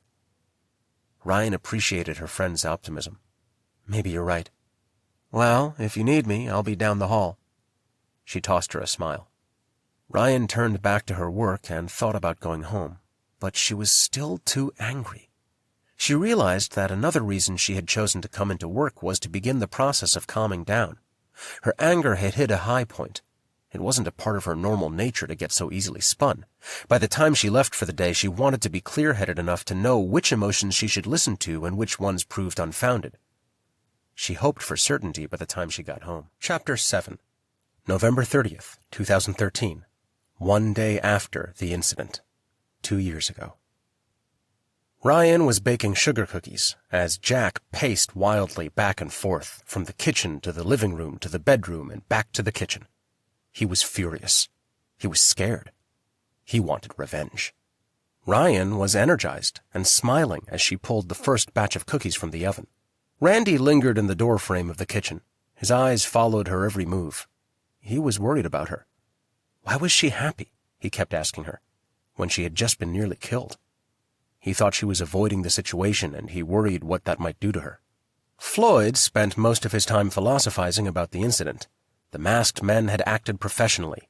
He thought it strange how they left just before Jack came home. His theory was that one of them might have recognized her. We can't dismiss the possibility that they were tracking you guys, waiting for the right moment. It sounds staged. Floyd insisted that they must consider the possibility that one or both of them might know her. Rian was too busy humming a Beatles song as she licked sugar off her fingers. "Rian, come here." Jack finally came to a stop from his incensed pacing and gestured for her to sit with him at the dining table. "Just take a seat. Breathe. Slow down. You need to process this." "I'm fine." When she smiled, she could feel her ears sticking out and her heart leaping into the air. She really did feel fine, but even she knew it was weird to say so. "I don't know why, but I am." She laughed at that. Some masked men had just hurt her, her head was wrapped in a bandage, there were bloodstains on her shirt, and she was singing a song and making cookies. She started to think she was turning into a crazy person, like a deranged villain out of one of Stephen King's stories. Maybe Annie Wilkes out of Misery, who saw herself as a perfectly reasonable and kind-hearted soul, but who, in secret, liked killing babies and was torturing an innocent man. She shook her head at the thought. No, she wasn't crazy, of course. She was simply elated, and she was glad about this feeling. If this was how she was going to feel, she could live with that. "Jack, we should have her recall all the details of the event while they are still fresh in her head," Randy was saying. She heard their voices in the distance, as if from inside a deep hollow of a cave. Then Jack was beside her. "Rian, let's go through tonight and—" He looked around the room, stepped to the computer desk, and picked up a yellow tablet of legal-ruled paper. "Write it down so we can make a report for the detectives." She was more than willing to do so, so she began with her drive home. Just after her shift at the Institute, she met up with Floyd, Randy, Dylan, and Shonda at a bar. About an hour later, she headed home. She carefully went through each moment as she came to it. The door opening, the masked men's faces, the details of their clothes, all black, no part of their bodies visible. As she spoke, her body was relaxed, and her voice was calm and confident. There were just two of them, but it seemed like more. They wouldn't leave me alone. They were all around me, their hands pushing me or grabbing me. The first guy, the one with the skeleton mask, demanded to know what I was doing there. He put a knife to my forehead and cut me. Then he took the back of my head and shoved it into the wall. The black opal necklace that Jack gave me knocked against my chest as I fell to the floor. She looked over at Jack and saw sadness in his eyes. It was his present to me on our first anniversary. He had it specially made with 2 one-carat diamonds on either side of it to represent each of us, the opal representing our love. Rian grasped at her throat, but clutched at nothing. When I was down on the floor, one of them asked for my jewelry and yanked the necklace off. I couldn't see much because the hall light was off.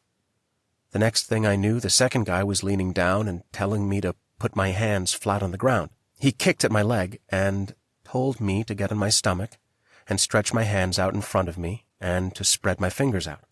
He reached under my stomach and grabbed my phone and keys. He stepped on my hand and asked if the ring was real gold, my wedding ring, and I told him it was, and he told me to take it off. I tried so hard, but it wouldn't come off. The other guy walked away and came back with a wet washcloth full of soap. He told me to rub my hand with it until the ring came off. Randy left to the kitchen and came back with a full glass of water. She drank a few sips and continued. Randy, Floyd, and Jack all sat at the table with her now, Jack holding her hand.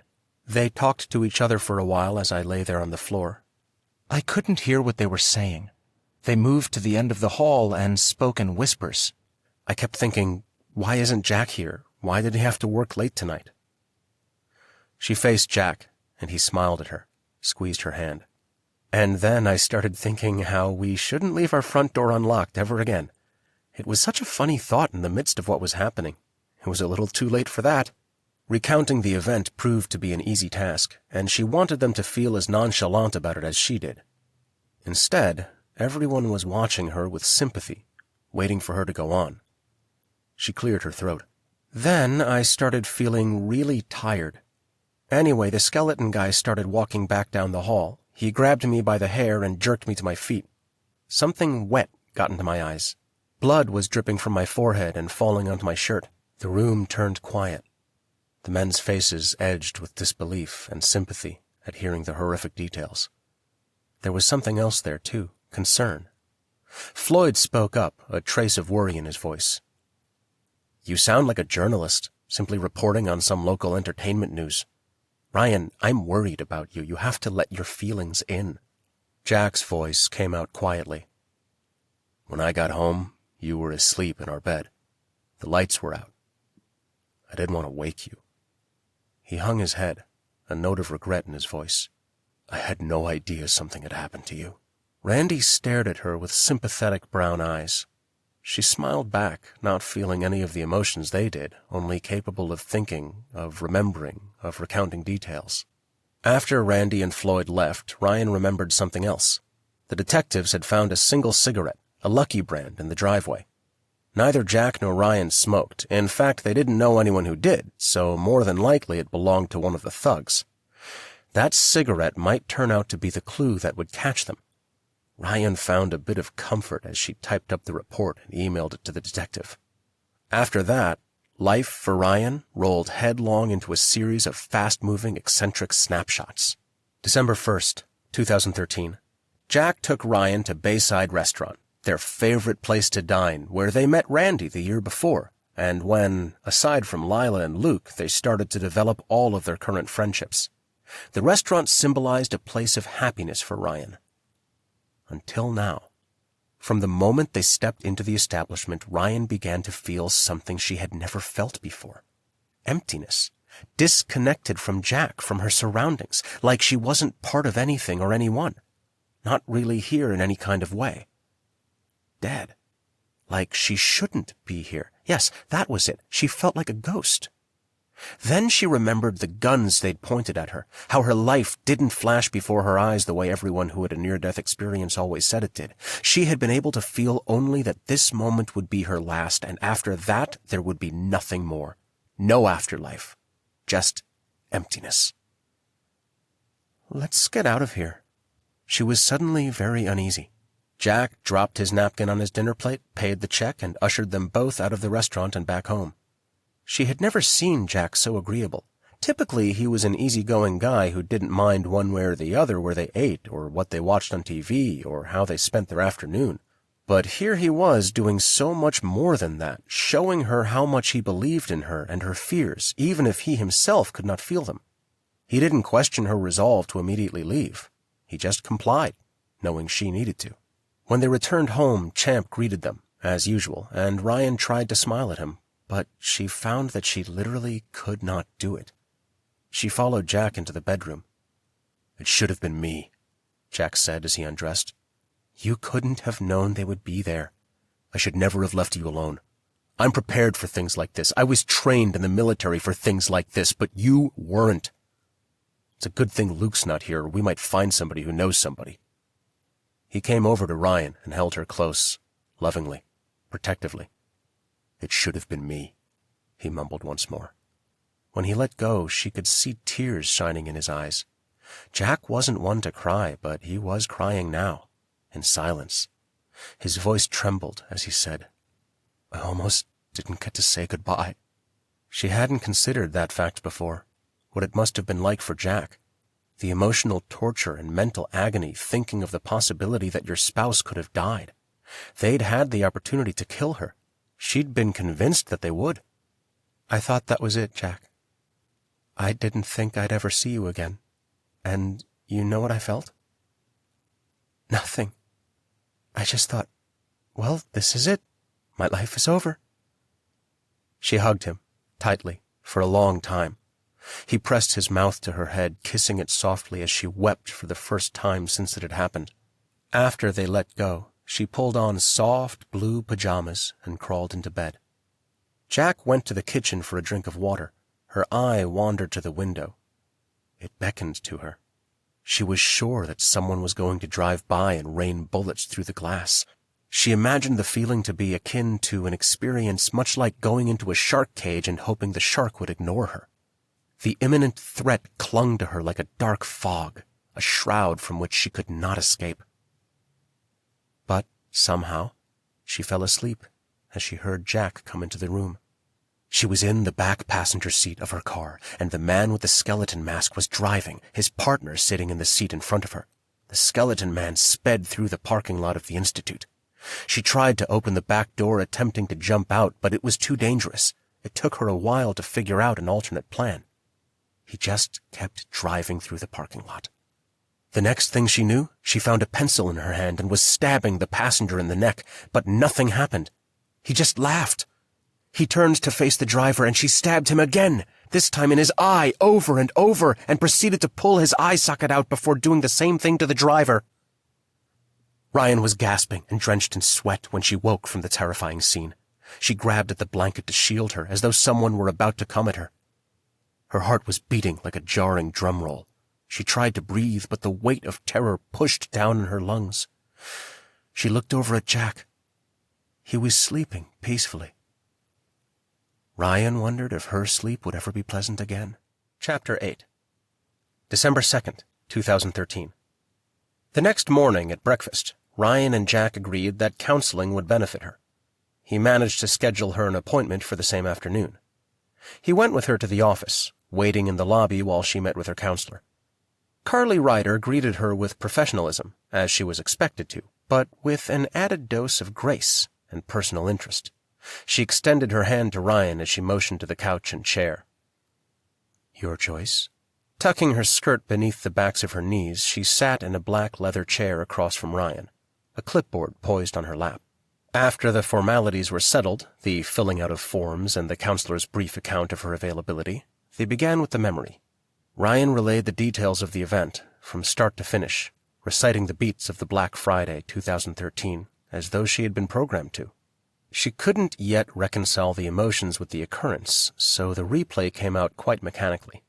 Carly introduced her to a technique called EMDR, Eye Movement Desensitization and Reprocessing, a form of trauma treatment.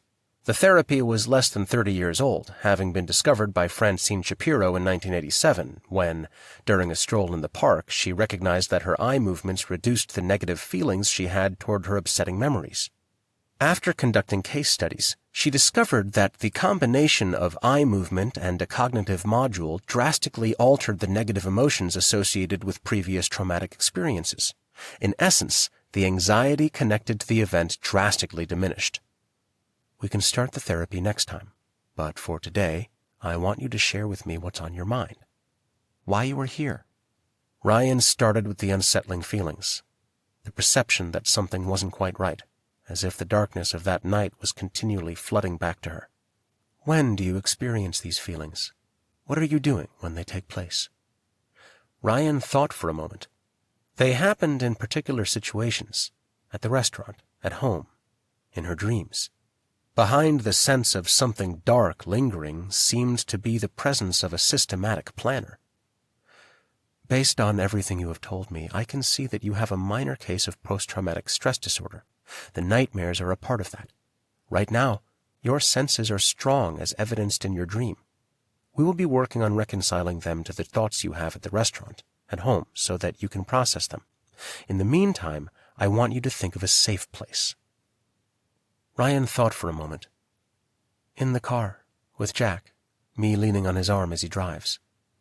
Okay, good.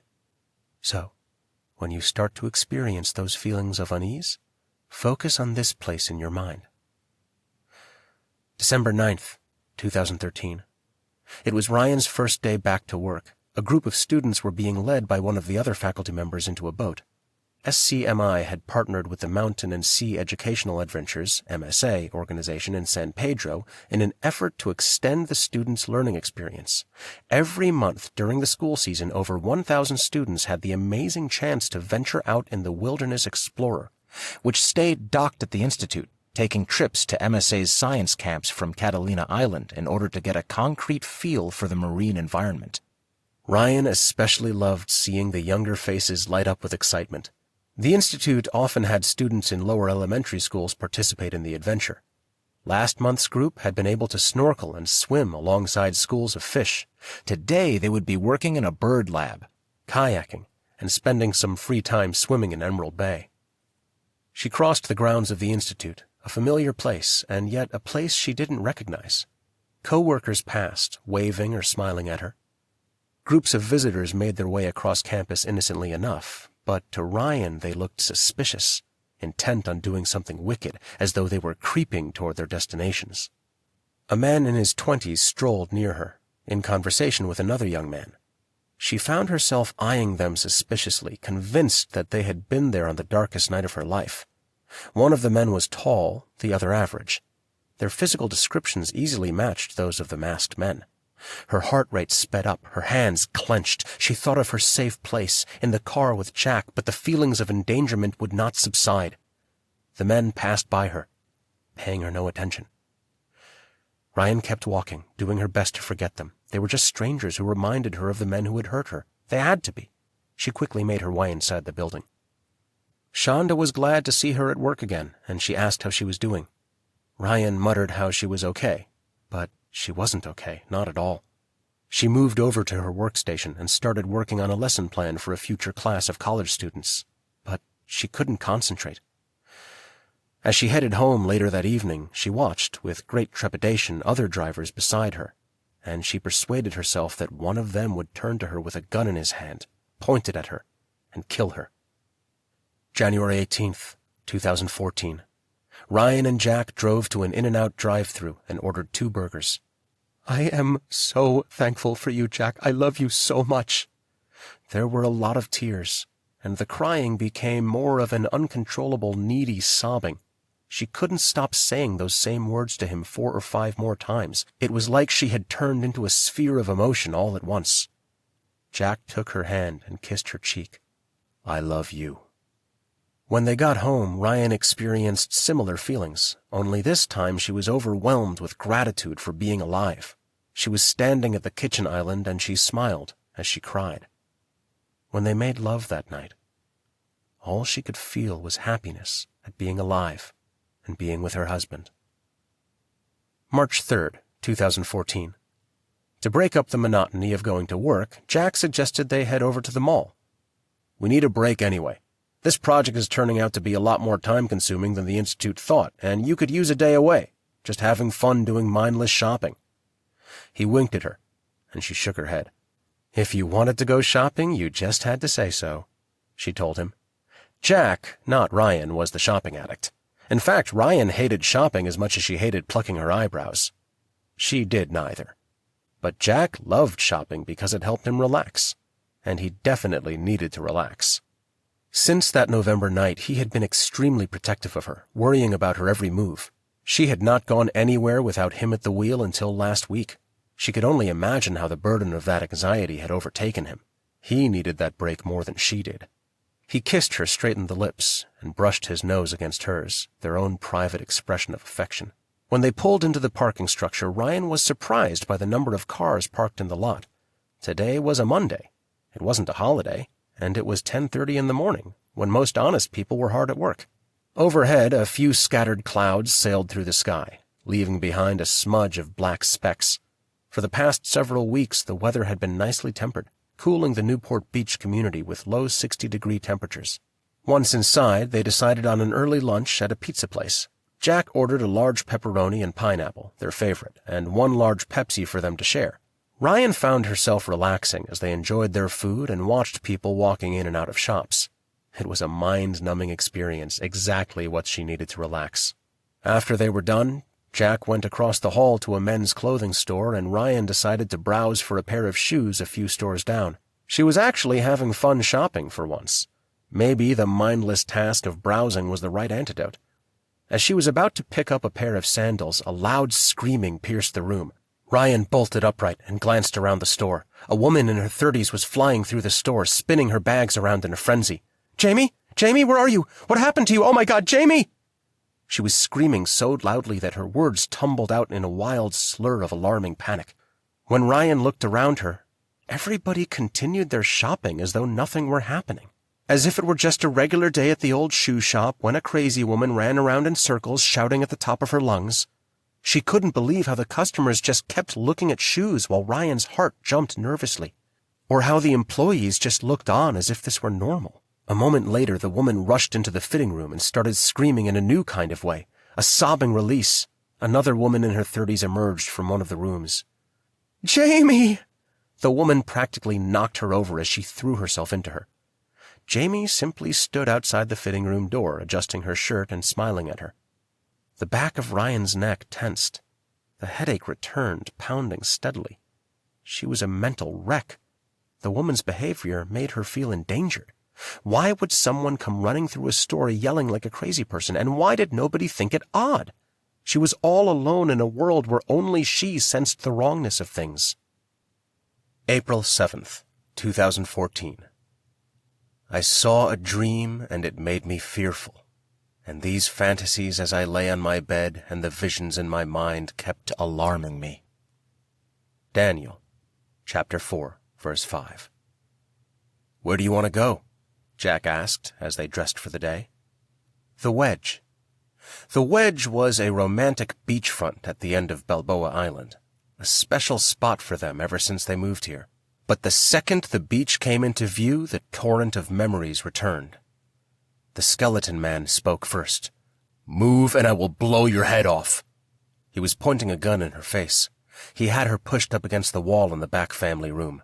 The second man, wearing a shapeless black cloth over his head, grabbed her and dragged her to the bedroom, where he shoved her face first on the bed. "Now it's time to go to sleep." The skeleton man cocked the hammer. This was it. There was nothing after this moment. She would simply no longer exist. She wondered how Jack would be without her, how her friends would feel. What would life be like for them? Suddenly, the masked man jerked away from her and quietly ran from the room, down the short hallway and out the back door. Jack said he'd arrived just before midnight, minutes after she'd gone to sleep, minutes after they had gone. How close Jack had been to being a part of the crime. It was amazing how he had just missed them. She wondered what would have happened had he arrived just a little sooner. How badly would he have been hurt? Or maybe Jack would have hurt them both, gotten the cops, and none of this would be happening to her now. Not these feelings of being in peril, or this certainty that death was coming to get her. Maybe if he'd been there just a few minutes before, they would be securely behind bars. But what good did it do to think such things? None of it was true.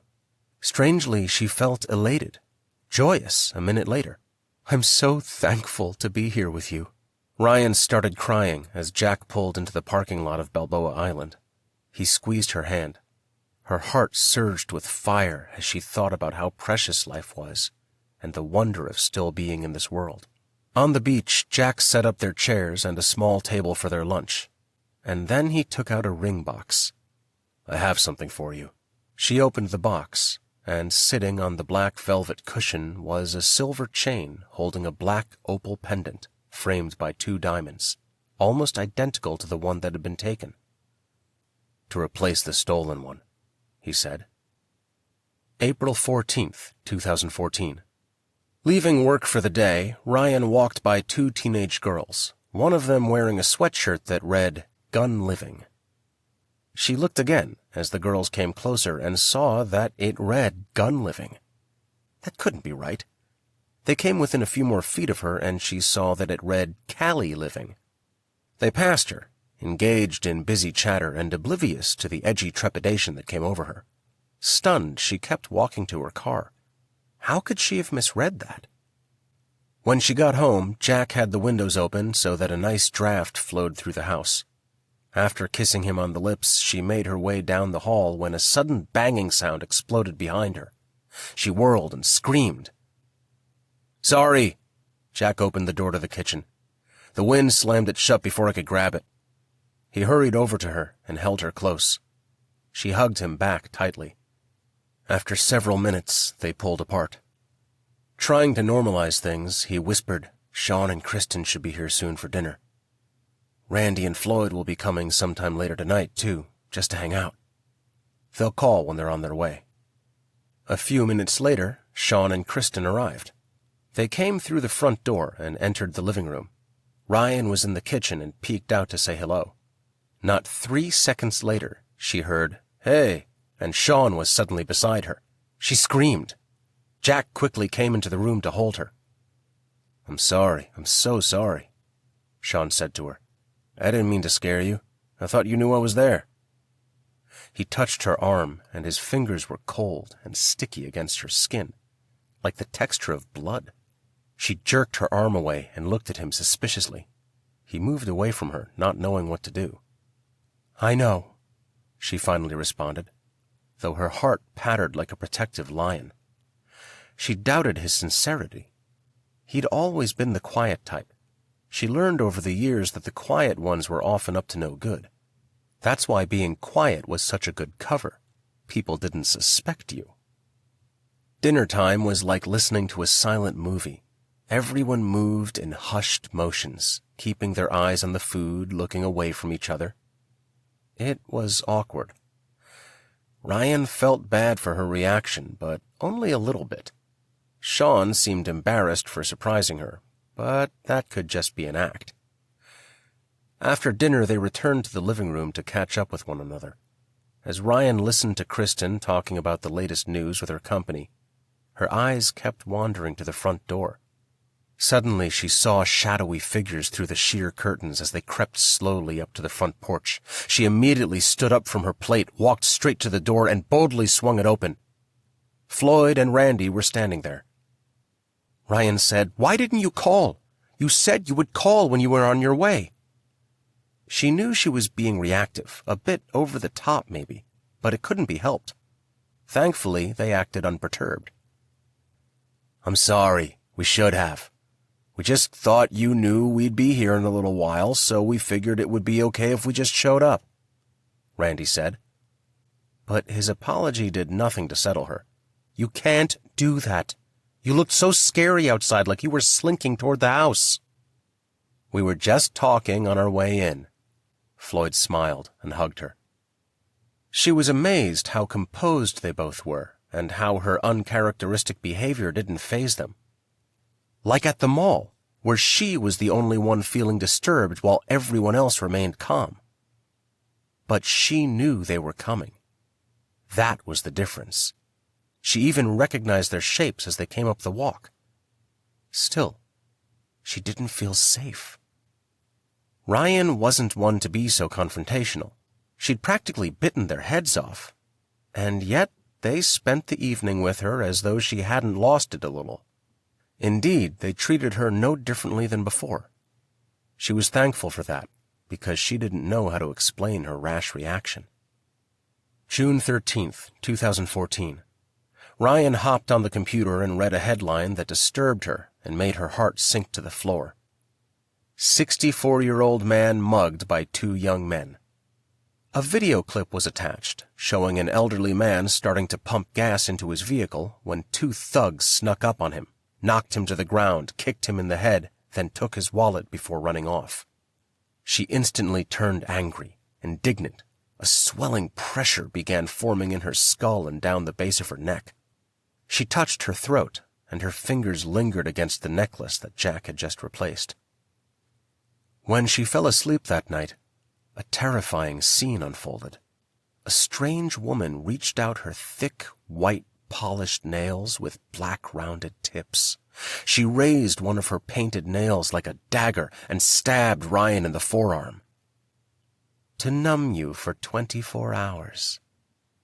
Rian tried to get away as she cried out, "Why?" But the woman refused to answer her. She woke up in a cool sweat.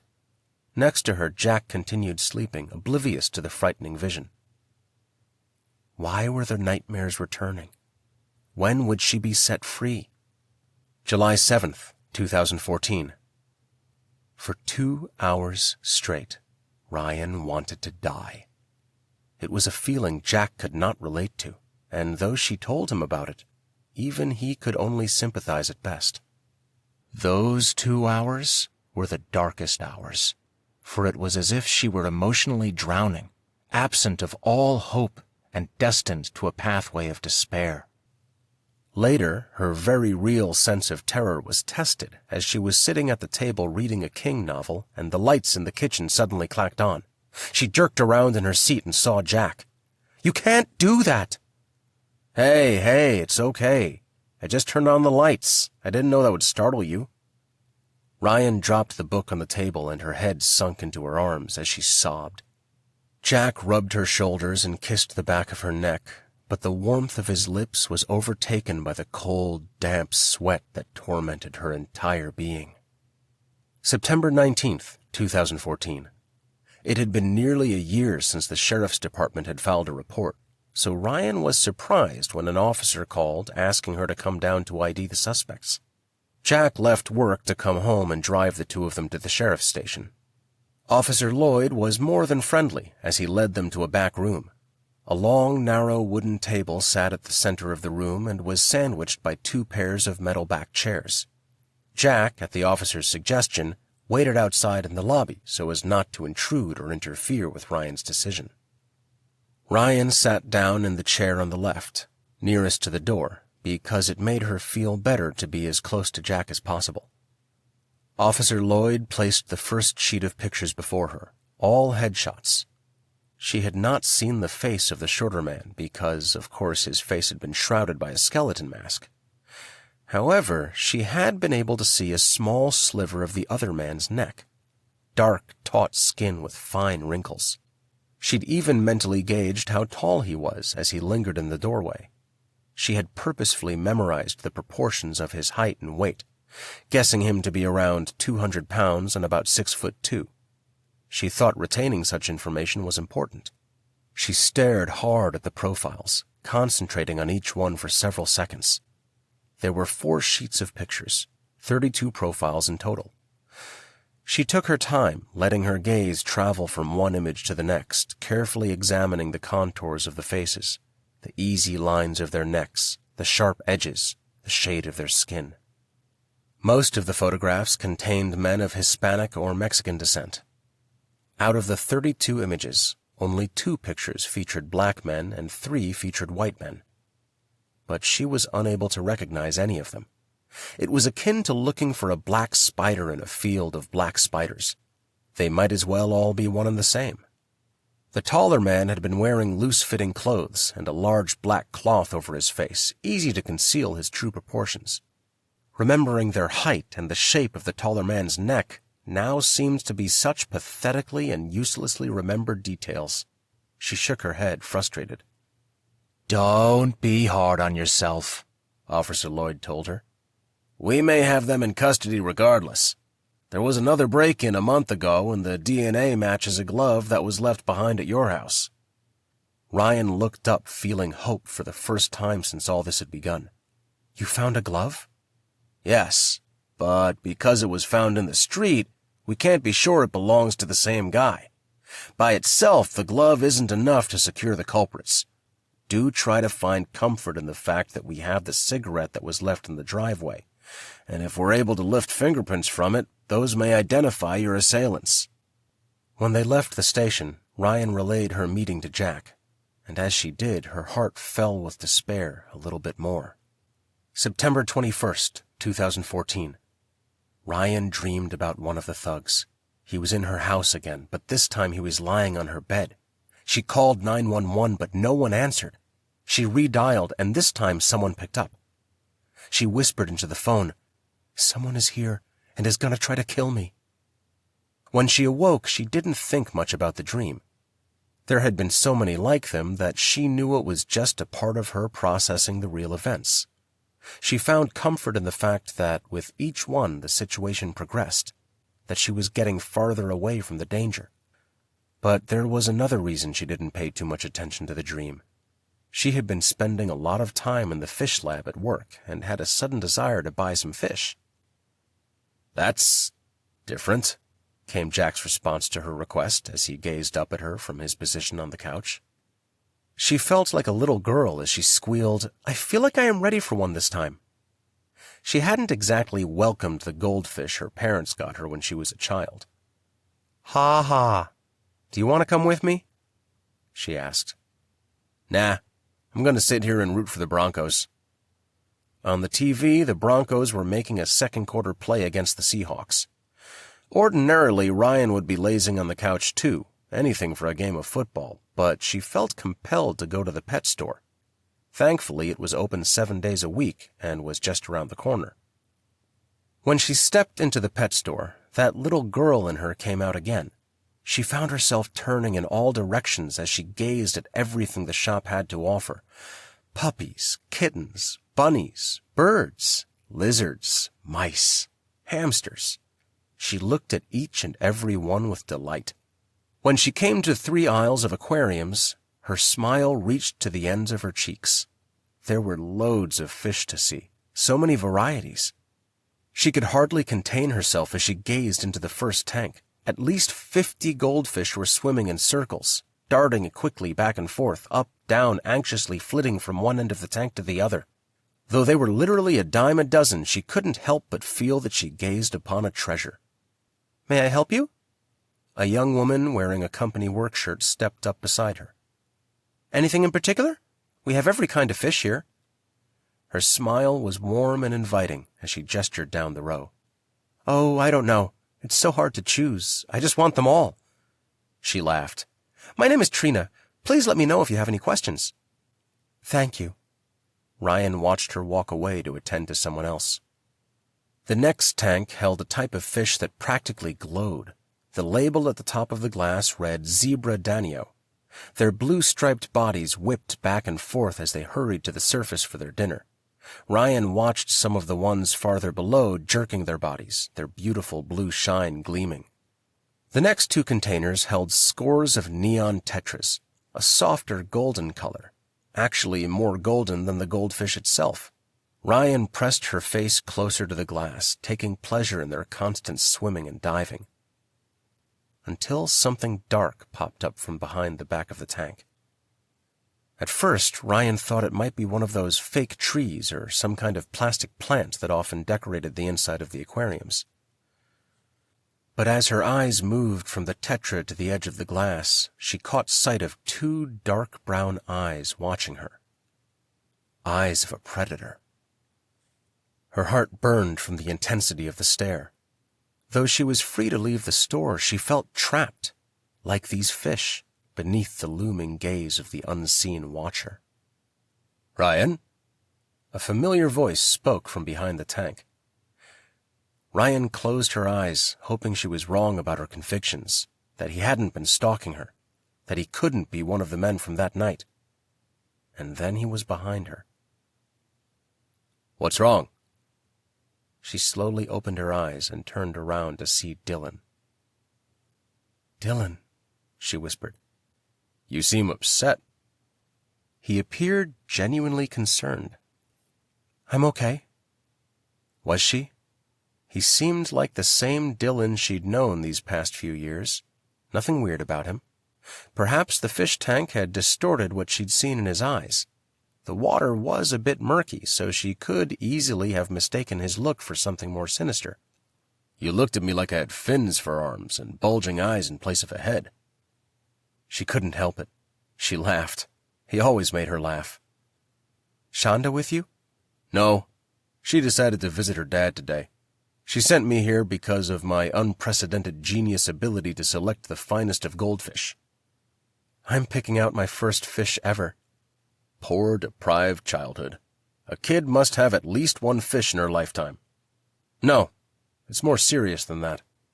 His dark features turned severe. "What is it?" "A young girl, fascinated by marine life, is at the same time terribly frightened by it. Her parents attempt to celebrate her 7th birthday by presenting her with a goldfish, but the young girl flees in terror, certain that this is not a harmless goldfish, but in fact a quarry bent on making her its next meal." Rian laughed, loud and uncontrollably. What Dylan had said was a true story, and he made it sound so much funnier than it had been for her at the time. "I wish I had never told you. This image you have of me will forever be ingrained in your head. I will be nobody but the girl who was afraid of her own vocation." By the time they'd finished talking, the manager was ready to close the store, and she forgot all about buying a fish. "What did you get?" Jack asked as she walked through the door. Nothing." She laughed at his confused face. "I ran into Dylan, and we just kept talking, and I forgot about getting a fish. He reminded me of my childhood experience where I freaked out about the goldfish my parents got me." He laughed before changing moods. A rush of excitement reached the corners of his mouth. "I got a surprise for us, for our anniversary." "That's 2 months away, Jack." She set her coat down on the bar, and he moved close to her. "What is it?" "That's no fun. Then you wouldn't be surprised." 2 months later, Jack surprised Rian with weekend reservations at a cabin up in Big Bear. The weekend passed by too quickly, as it usually did when one was engaged in a particularly stress-free experience. Nonetheless, she and Jack renewed their pleasure in one another. Their lovemaking was ignited by a new sense of passion, and they spent more time in bed than doing anything else. Snow fell at a gentle and steady pace, frosting the edges of the pine trees and crystallizing the frame of the window. Jack had a small fire going in the fireplace, and they cuddled in each other's arms, finding more warmth there than from the flames of the hearth. And for a little while, just a little while, Rian felt safeguarded from the world. Chapter 9. Present day, November 22nd, 2015. 3 weeks after the shark attack. Still relaxed from their 10th anniversary getaway, Jack and Rian practically collapsed at the foot of their bedroom door, both of them drowsy and ready for a good long sleep, something they had done little of away at Niagara Falls, their first visit there, and hopefully not their last. As it had done for the entire year, the window gazed at Rian like a portal into a dangerous world, waiting for someone to send pieces of glass flying into the air in the deluge of gunshots just for her. The window, for her, symbolized a villain, unmoving, permanent, rearing its ugly head. Strangely, she felt caught inside a horror movie, the stupid victim who always answered the door and ran right into the killer's arms. The smart ones ran for their lives, away from danger, not toward it. But she had to pass the window to get to the bed. Slowly and with great trepidation, she allowed herself to move past the curtained window and into bed just as she had done many nights before. But this time, the instant that she lay down to go to sleep, something horrible came upon her. A sudden and very overwhelming feeling attacked her being, both in the physical sense and in her soul. Jack slid into bed beside her, but no comfort came from his near presence as it usually did. She was sure she was about to die. Surer even than she had felt on that fateful November night. She started sobbing. She didn't want to. She hadn't even expected to, but the tears came out of nowhere, and they came fast. Because it was like her very soul was dangling over the pit of hellfire, about to be set loose into the bowels of eternal nothingness. She shared with Jack everything she was feeling. He held her softly and reminded her of his love, of God's love. But she didn't feel comforted at all, for within moments, those same certain convictions became horribly unbearable. She would no longer be here in the only world she had ever known, and it wouldn't be because of any gunshot. Bullets would not come shattering through the window pane. Instead, she would just stop breathing. More tears came, and they refused to stop. For 2 years, she had struggled with feelings of endangerment, but nothing like this. She wasn't putting those thoughts into her head. Something had a hold of her. It had taken control of her mind and her spirit. She could feel nothing but this terrible feeling of finality. Her crying quickly built into a crescendo of helpless moaning. "No!" she screamed through a flood of burning tears. "I want to stay!" Jack had never been a man of prayer, but suddenly he was praying. For 2 hours she suffered, oppressed by the certainty that her life was about to be taken. Then, in a single second, the suffocation ended. Gone, just like that. No more tears, no more indication of pending doom. All of the sensations and thoughts disappeared, mysteriously in an instant. The next morning she asked Jack, "What happened to me?" "I don't know, baby. How are you now?" "Like it never happened." "I think you should see Carly again." He was right, but she was so angry at having fallen backward, far beyond any place she had been before since this terrible nightmare had begun. Greater than the anger was this sense of bafflement. What had she just experienced? It was more than trying to concentrate at work. Randy and Shonda noticed something was different about her right away. She told them about last night. After that, both of them kept trying to persuade her to leave. After lunch, she finally did. "Just go home and get some rest," Shonda suggested.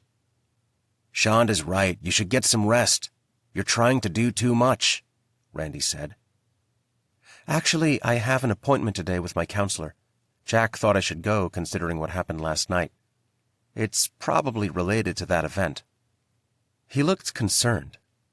"Do you think that's the answer? You might just need a good long nap to put everything in perspective." "No, that's never happened to me before. It wasn't anything normal. I really thought I was going to die right then." Her body shook a little at the memory. Randy reached out to take her hand. "I'm sorry. I just don't want anyone forcing you into something." He quickly left, as though the conversation had become too painful for him to continue. She stared after him, confused. Why was he acting so protective lately? When Rian left work, it was mid-afternoon. Above her was a strange sight. It was like someone had dragged his nail across the sky, puncturing the blue firmament with a razor-sharp white line, cutting into her, like that night. She shivered. Where had that thought come from? She had never had it before. Why now? Why was the memory haunting her again? Whatever the reason, she knew that every element of every moment of that night had become an indelible reminder of how tenuous the years of her life were. Her whole life she had lived as though there were an endless supply of tomorrows, as if death did not exist. And now, in almost every day that followed the night that had altered her world, the end of her days seemed to teeter on the brink of a last breath. And she felt the certainty of the fleeting length of mortality as she knew it. But much more than all of that, she felt that death, at least the very idea of it, was no longer some abstract concept or something that just happened to other people. Now, death had become something very real, lurking with tangible imminence, crouching behind the next corner in wait for her. When she got to her car, the headache had returned. It pressed harder into her skull than ever before. She closed her eyes tightly and placed her hands on her head as if to prevent the pounding. After some minutes, the pain subsided. She got into the car. As she drove along the highway, she thought about her marriage. Could it withstand the stress she had been under? She had pushed Jack away out of frustration. She didn't altogether trust him. He had said that he'd left early to go to the store for some wine and steak sauce that night on the way home from work. He'd carried those items in a brown paper sack when he came through the door. But it was so convenient. The timing so perfect. Only minutes between the moment the two men left the house and Jack walked through the front door. How could that be a coincidence? When she pulled up to their house, she felt ashamed for thinking these things. Jack had never given her any reason to doubt him. What possible motive could he have to hurt her anyway? He had always been a gentle, kind, and loving man to her. When she got inside, Jack looked beyond relieved to see her. Without saying a word, he moved out from behind the kitchen counter where he was prepping dinner and embraced her. She allowed herself to fall into his arms, closing her eyes to savor the moment and to block out the doubts. When they at last pulled away, his sea-green eyes flashed tenderly. "I missed you." "I know, She wanted to return the same words. As if sensing her hesitation, he pressed his fingers against her lips, understanding her reluctance, and went back to the kitchen to resume dinner. Champ padded over, softly whimpering as if he detected that something wasn't quite right. Hours later, as they were finishing their meal, someone knocked on the door. Jack left the kitchen, and Rian could hear Floyd speaking and other voices coming down the hall. A moment later, Jack and Floyd came into view alongside Dylan and Shonda. "Hey, kiddo." Dylan gave her a hug, and it felt as comfortable as it always had. "Are you sure you should be in the kitchen? I don't want to have to call the fire department." Rian slapped him playfully, and he laughed. "Hey, sweetie," Shonda said. "Did you find room for a nap yet?" "Actually, I've got to get going to my appointment." She glanced down at her watch. The four of them looked at her with concern, but she pretended not to notice as she waved goodbye. "We'll be here when you get back," Floyd said. He was disgusted with her. He had consoled himself with the plan for the time being, but he was growing more impatient with waiting. Her presence served only to sting him and remind him of how inadequate he was. She wasn't going to let him forget it. He hated her. Carly did a session of EMDR with her. They began with a time when Rian felt like she was not in control. It was during her college years, when there seemed to be no light at the end of her academic world. Carly explained, "It's best to go back to something less traumatic, something more manageable, but with similar associations, like this feeling of not being in control. From there, we move forward to the event. This way, too, you are able to process these experiences together, since they share a similar feeling." Sometime in the middle of the session, Rian found herself back at the beginning, with the masked men and their cruel hands as they shoved her through the door and up against the wall. It was the first time the memory became real, no longer some abstract thought spinning in a far-off abyss. Now she was connected to it with all of her body and mind. She closed her eyes. Something else had happened that she couldn't quite grasp. Her eyes flicked open. "The dream," Rian said. "Tell me about it." "I'm in the ocean. There's nothing around me at first. I think I'm all alone, but in the next moment I see a baby tumbling in the distance. I swim closer, but the more I push forward, the farther the baby moves too. Frustrated, I stop. I reach out my hand toward the baby, but it vanishes." Rian's breathing was hardly audible, but she could feel the air in her lungs pushing hard and fast. The chair was nicely upholstered, and she dug her fingernails into the arms of it as she struggled against the shallow breaths. Her skin felt like it was on fire, but the worst pain was in her forehead, not unlike the headaches she had been experiencing. "Okay, take a deep breath, Rian. Hold for 5 seconds and let it out slowly." She did as Carly told her. Then again, twice more. Her breathing slowed as her arms sagged into a resting position, her fingers unclenching from the armrests. Her body temperature had cooled down too, back to normal. "Tell me what you noticed." "I feel tightness throughout my body, but mostly it's here." She pointed to her forehead. "That's where you probably hold most of your tension." "And my breathing was shallow the whole 45 minutes we were doing this." "When else did you experience a time where your breathing was like this?" "Just over 5 years ago, actually. My dad died. He had a heart attack. They couldn't save him. My mom started flinging hospital trays, magazines, anything she could get her hands on at the nurses and doctors. It was too much for me, and I almost stopped breathing. Jack had to rush me to the ER. I want you to think of a place where you feel safe. Take a moment if you need to. It can be in the car with Jack or somewhere else. The last time I tried thinking of us together in the car, I just got more anxious. Try somewhere where you were alone, at peace. That was easy. My workstation. When you start to feel anxious, I want you to visualize yourself at your workstation and concentrate on a word or a small phrase to alleviate that anxiety.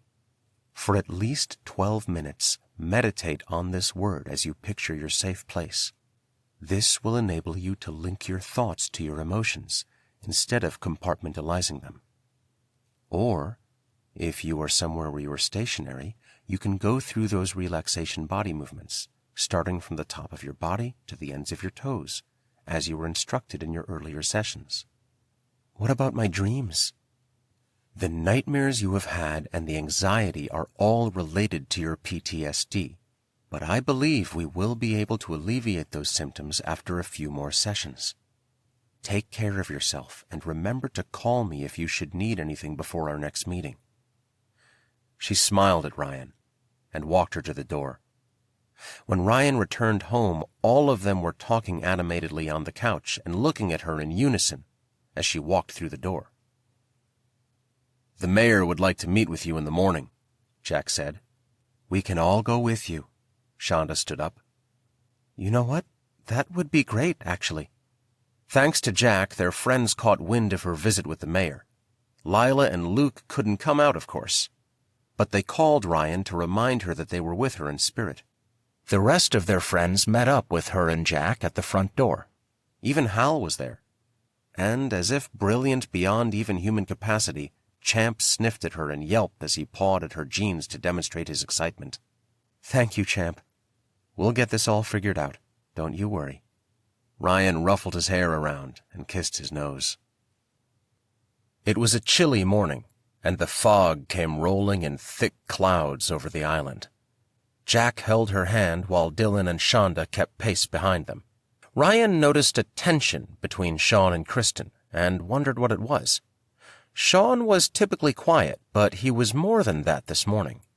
He seemed like he was brooding, and Kristen, usually the one to lift everybody's spirits, looked downtrodden. They used to never be able to take their eyes off each other, but neither one of them had looked the other's way the entire morning. Rian supposed she shouldn't be too concerned. Some of them were having sympathy pains for her, like Floyd and Randy, who kept asking her if she was okay. They were reminding her of overprotective parents, which normally would have irritated her, but in this moment made her feel a bit more at ease about the whole situation. "Don't let him kick around the bush," Dylan broke the silence.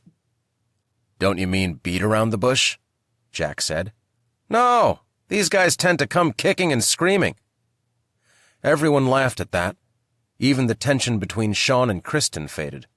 Some of them started chatting, and Jack released her hand and stepped back to join Floyd and Randy. Though Jack and her friends were just steps behind her, Rian suddenly felt alone on the island. The horrible sensation that she was in danger returned to her with a mighty punch. Her chest tightened and her breathing slowed. A heavy pressure began to build across her back. The impact of the shark attack had bruised her chest and back, so the pain made sense. But something about it felt different this time. She moaned as she rolled her shoulder forward in an attempt to lessen the pain. "Remember the workstation. Your safe place." It came to her. The smell of the ocean drifting through the window. The feel of the keyboard. "Peace, peace, peace," she chanted softly. As they came to the end of the walkway, she continued to softly repeat the single soothing word. Her body began to relax. Mayor Kuntz was waiting with a small group of people, some photographers, others probably there to enjoy the press coverage, and a two-man news crew. Kuntz was all business. In a dark blue suit and navy blue tie, he camouflaged with the ocean. He held out his hand by way of greeting. If ever he had been a chatty sort, it must have been long ago, his feelings for humanity lost somewhere in his days of youth. "Rian, Jack, thank you for coming." He glanced behind them with firm disapproval. "This isn't a parade." Floyd stood still, keeping his eyes on the mayor. Rian regretted having been angry with Floyd before. He had only been the messenger, and clearly by the way he held his ground against the mayor, he was there to support her. Kuntz turned away.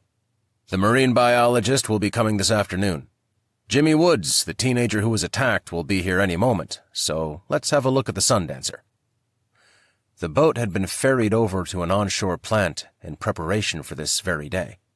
The group of them walked down the promenade for a few yards until they arrived at their destination. Freedom looked terrible. Unlike the pristine condition in which they had purchased it, it now resembled a boat of shambles. On the night of the attack, it had been too dark for Rian to see the details of the damage, but now, in the glint of the morning sun, it was all too clear. On its right side, Dead in the center was a large punctured hole. Not a perfect hole, but a jagged, shredded, chaotic nightmare, as though something had chewed right through it. That something being the shark. She shivered and closed her eyes, but she could not stop the icy sensation that curled her skin. It was here again. The feeling from before, the certainty that something lurid was lurking nearby. A photographer stood next to Kuntz, snapping pictures of the damage. Rian looked behind her. Everyone was staring at the boat, most of them in shock since this was the first time they had seen its condition. But something wasn't right as she closely observed each one of them. The suspicion and the worry and the dread she had known long before came roaring back. Someone here wanted to hurt her.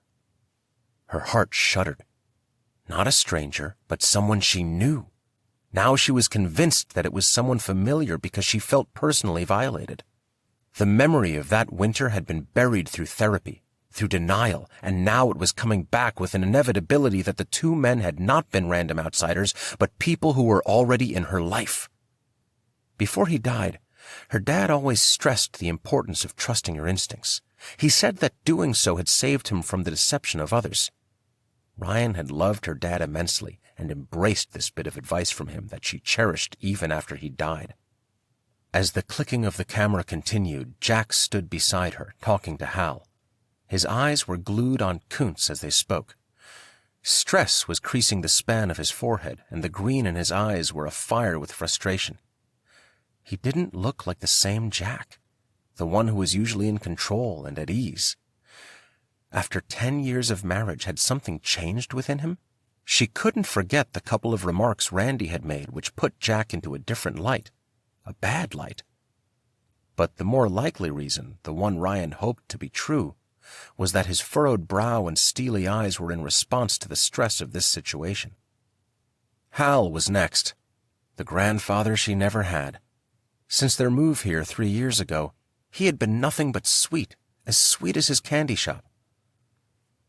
She had no reason to doubt him. Still, she didn't want to rule anyone out if she was going to come to the truth. She may not yet know why one of her friends might want to hurt her, but her suspicion was real, and she had no reservations about it.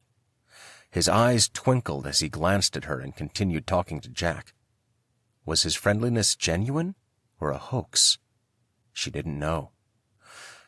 And she had to consider that she had only known him for a relatively short period of time, just as long as the rest of them, except for Jack.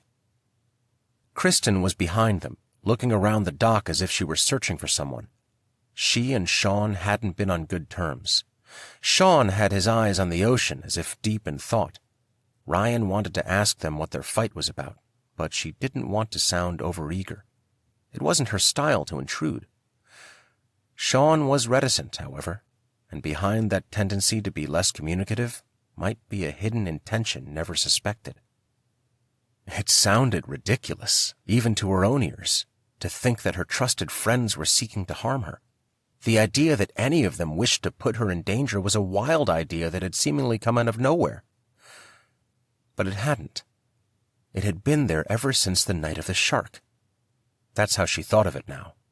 The night of the shark. She was getting closer to discovering who was after her.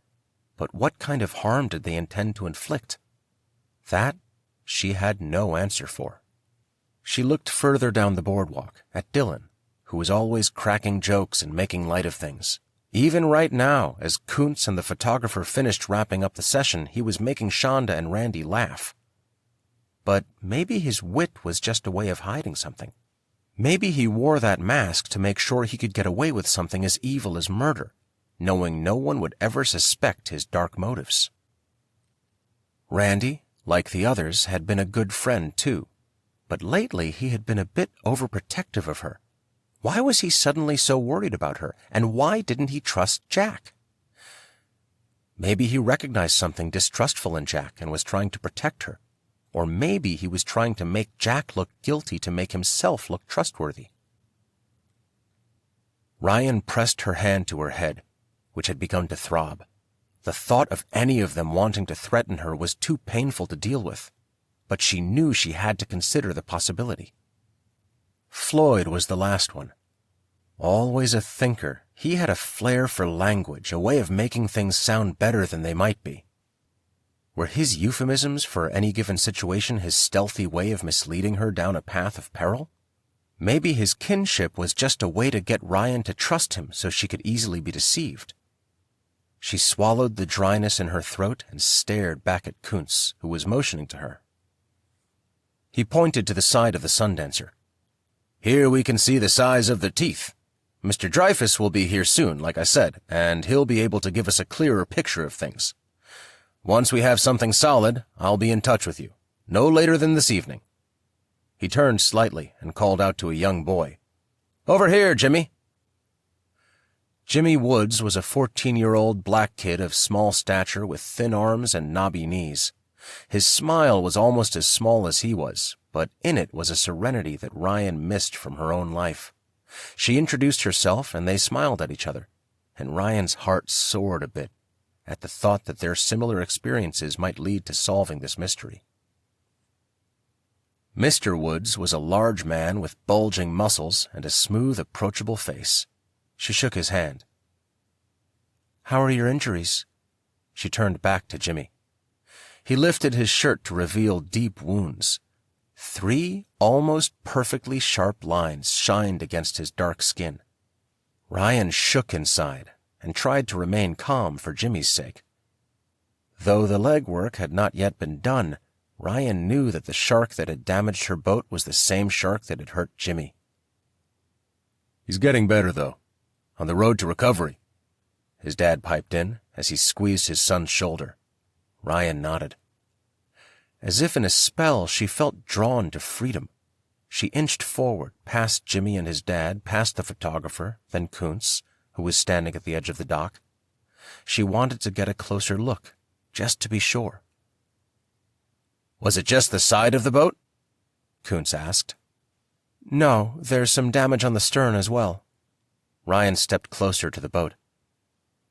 "Hey, Mr. Dreyfus, we need a couple more shots in before you head out," Kuntz called out to a gray-bearded man. "We got some more damage on the stern. Let's get an angle from inside, then we'll get the boat turned around and take a few more shots from the outside." Mr. Dreyfus nodded, stepped into the boat, and began clicking away.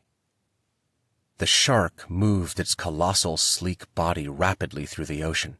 Its fins sliced through the top of the water as it pressed straight toward the boat. The distance shortened until only 8 more yards separated it from the moving object ahead.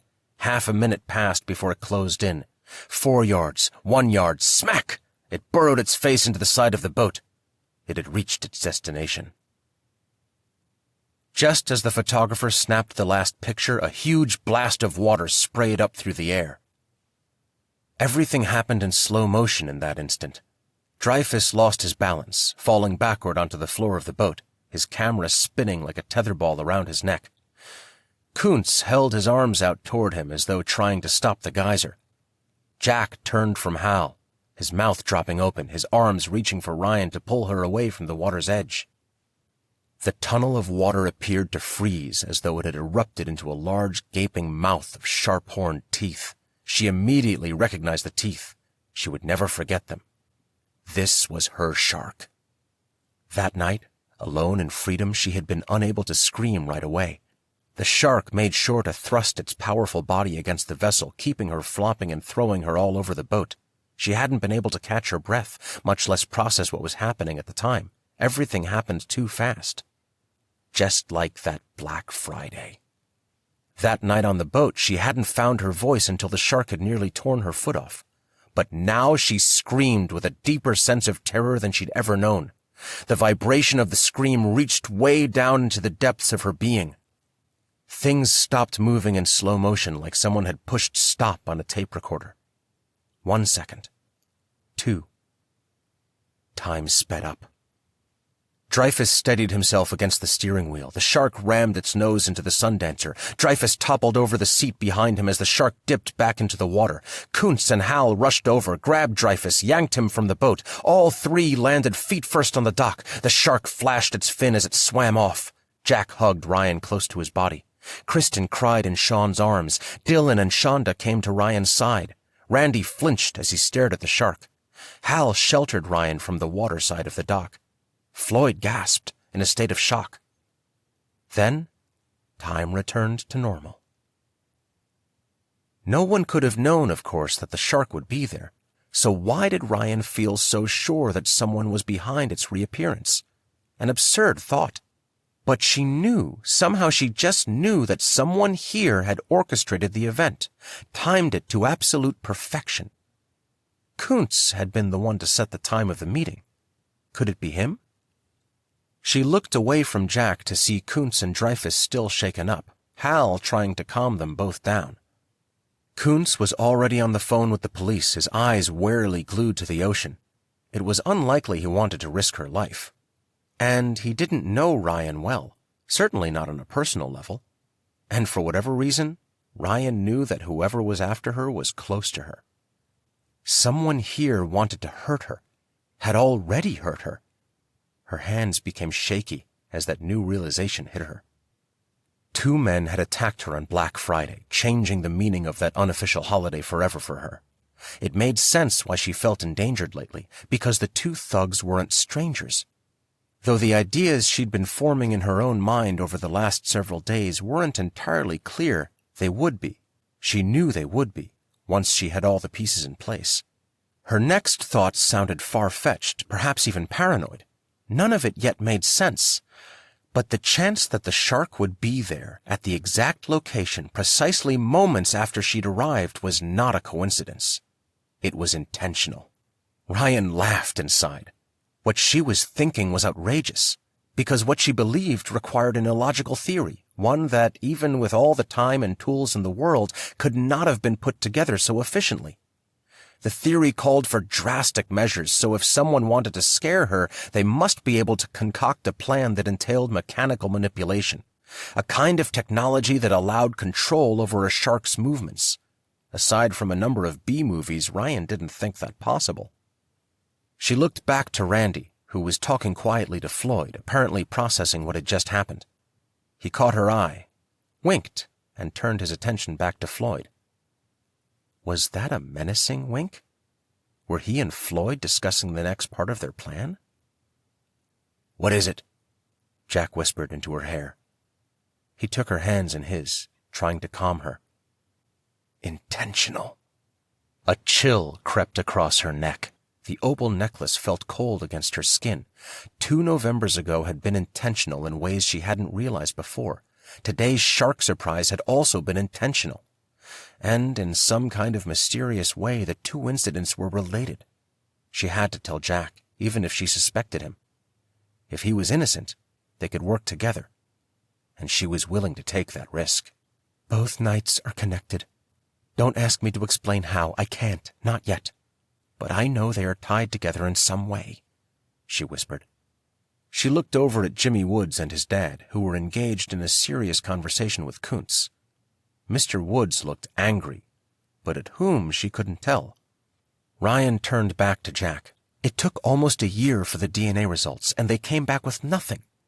These guys weren't amateurs. They knew what they were doing, which is why the police never found anything, not a single fingerprint or hair." She heard the anger rising in her voice. "What about the cigarette?" "Maybe one day when I'm dead." "Rian!"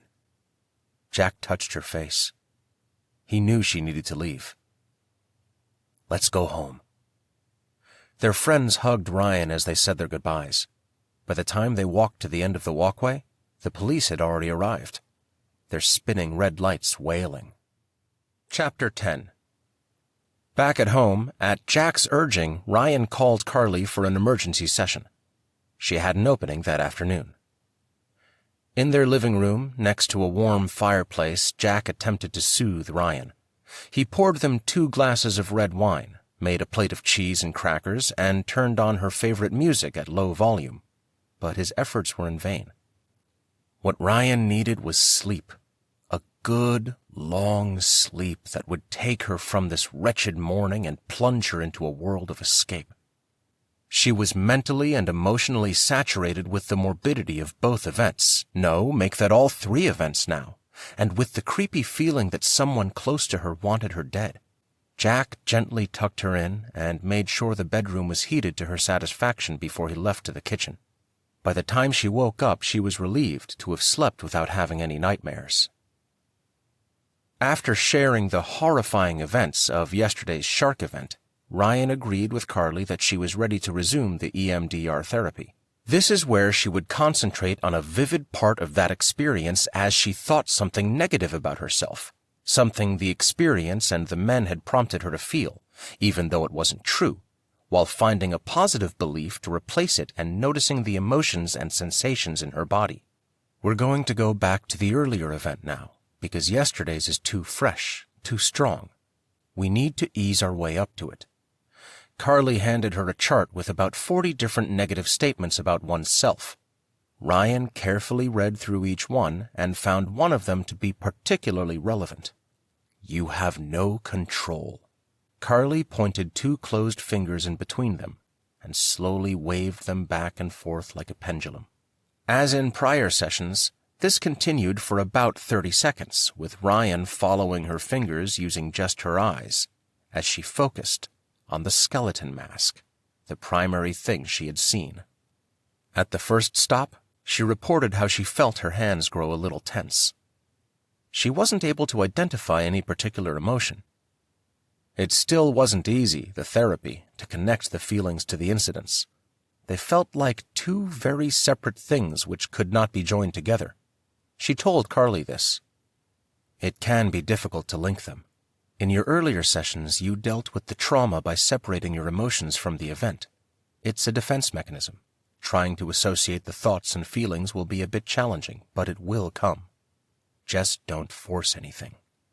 She held her fingers up again and rotated them back and forth, slowly at first, now rapidly, as if symbolically dispelling any negative thoughts Rian had about herself. The mask loomed again, so close like a zoomed-in face. Her hands became tense once more, tightening into small orbs of iron. But this time her heart also began to race. You are not in control. Carly paused, told her to take a deep breath. What did you notice? My hands felt tight, almost numb.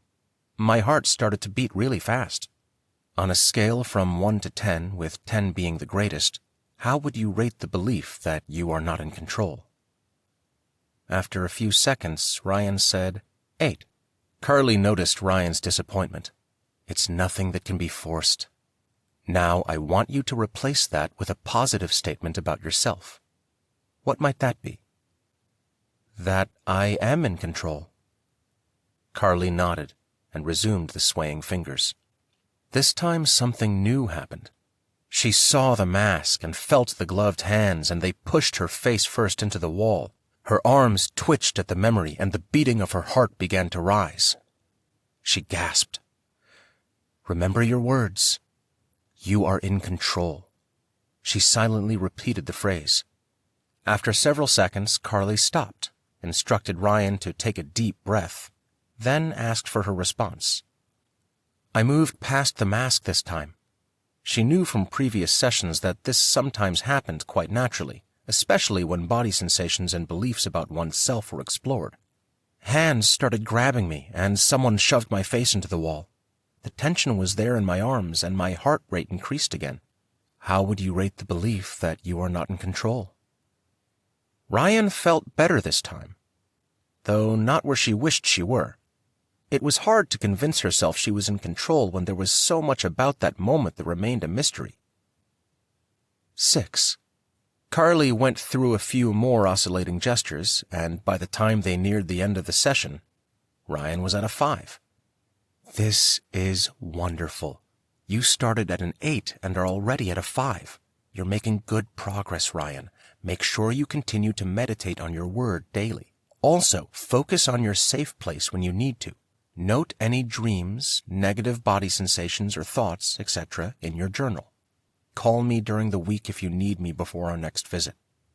When Rian got home, Jack was sitting at the bar, his hands curled around a shot glass. He didn't drink often, so Rian knew he must be worried, stressed. He got up when he saw her, kissed her tenderly on the lips, and pulled her close to him.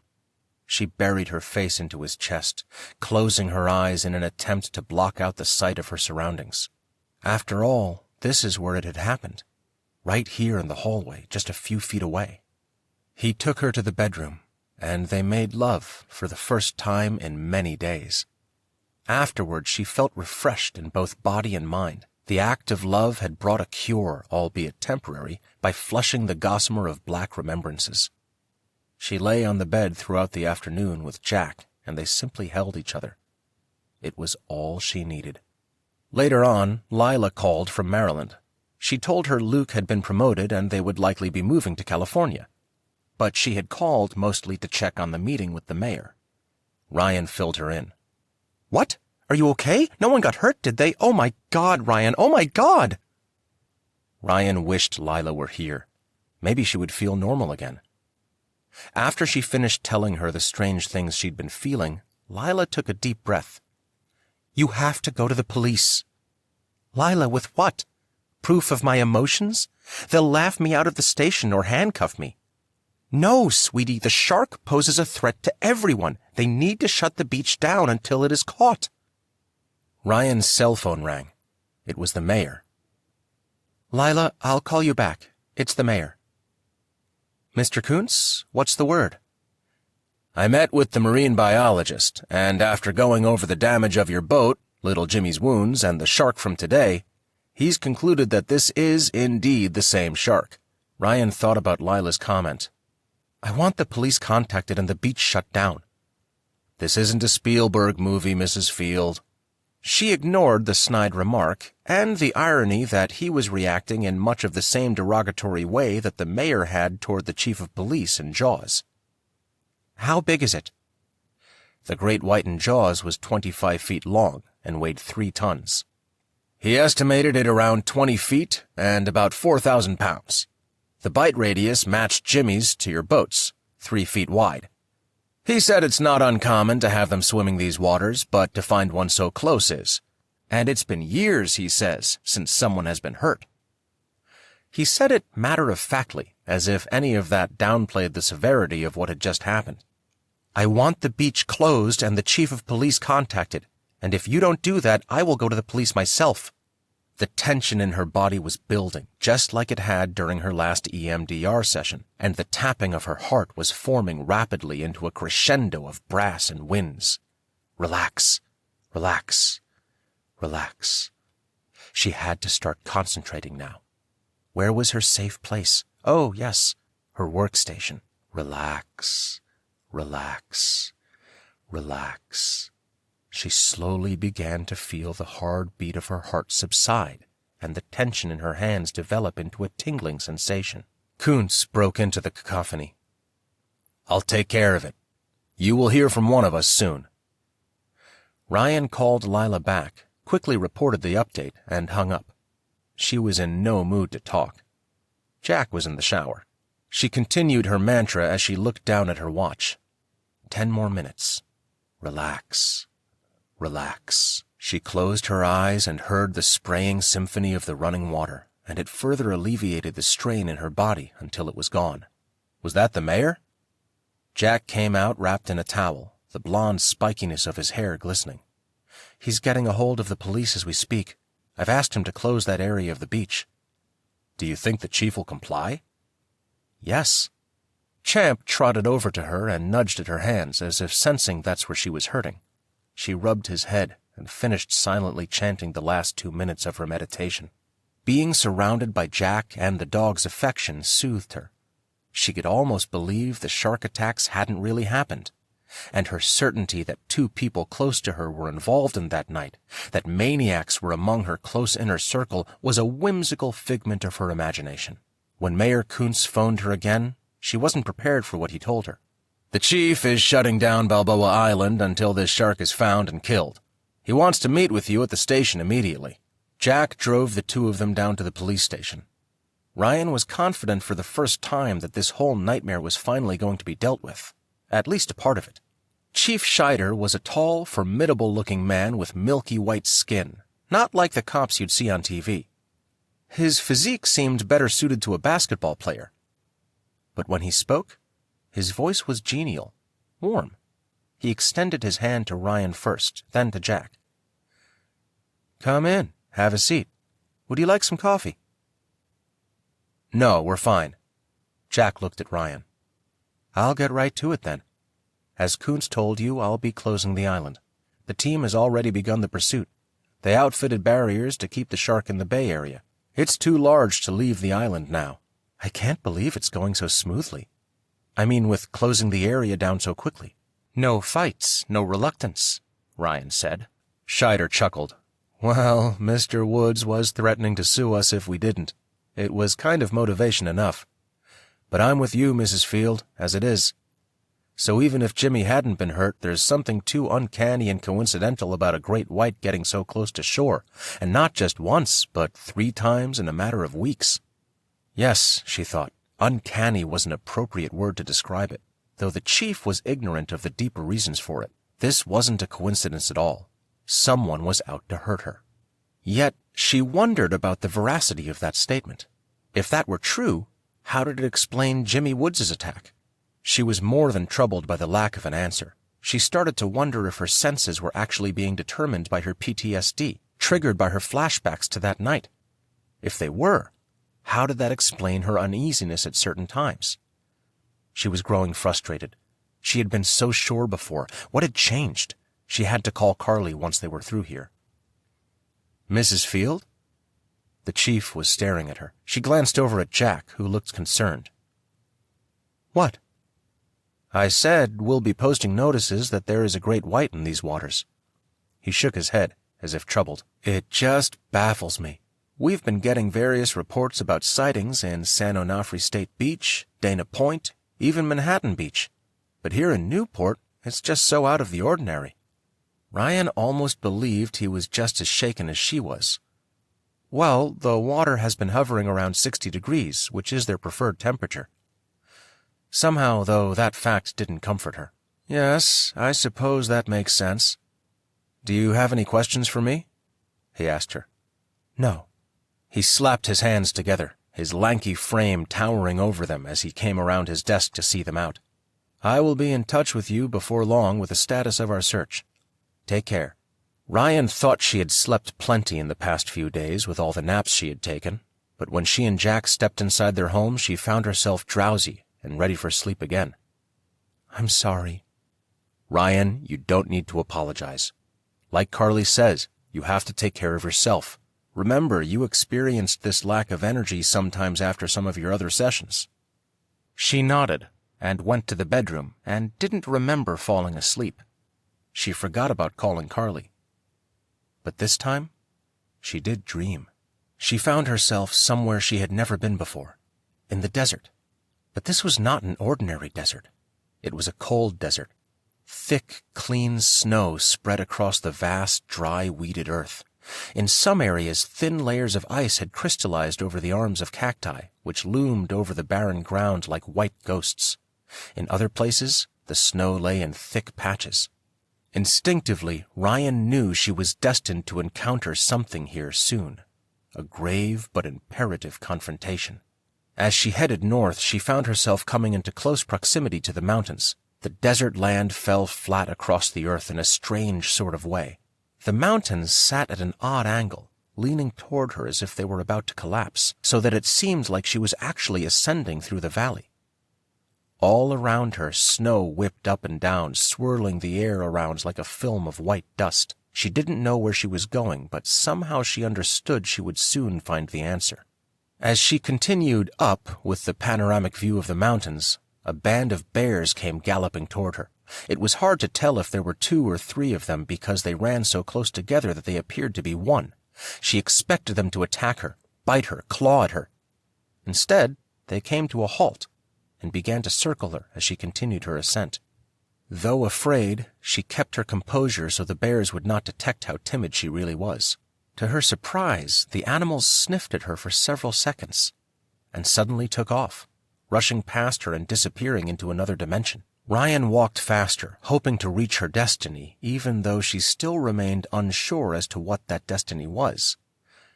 Suddenly, she started to feel the eerie sensation that a perverse entity waited for her.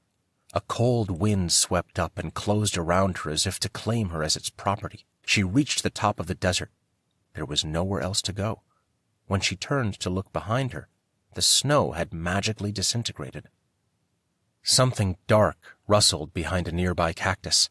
Seconds later, a black coyote emerged. It crept toward her and lowered its jaws as it growled deep in its throat. Its body was long and skinny, and its thick coat of fur had been shed as though it were not winter, leaving its body pale and sickly.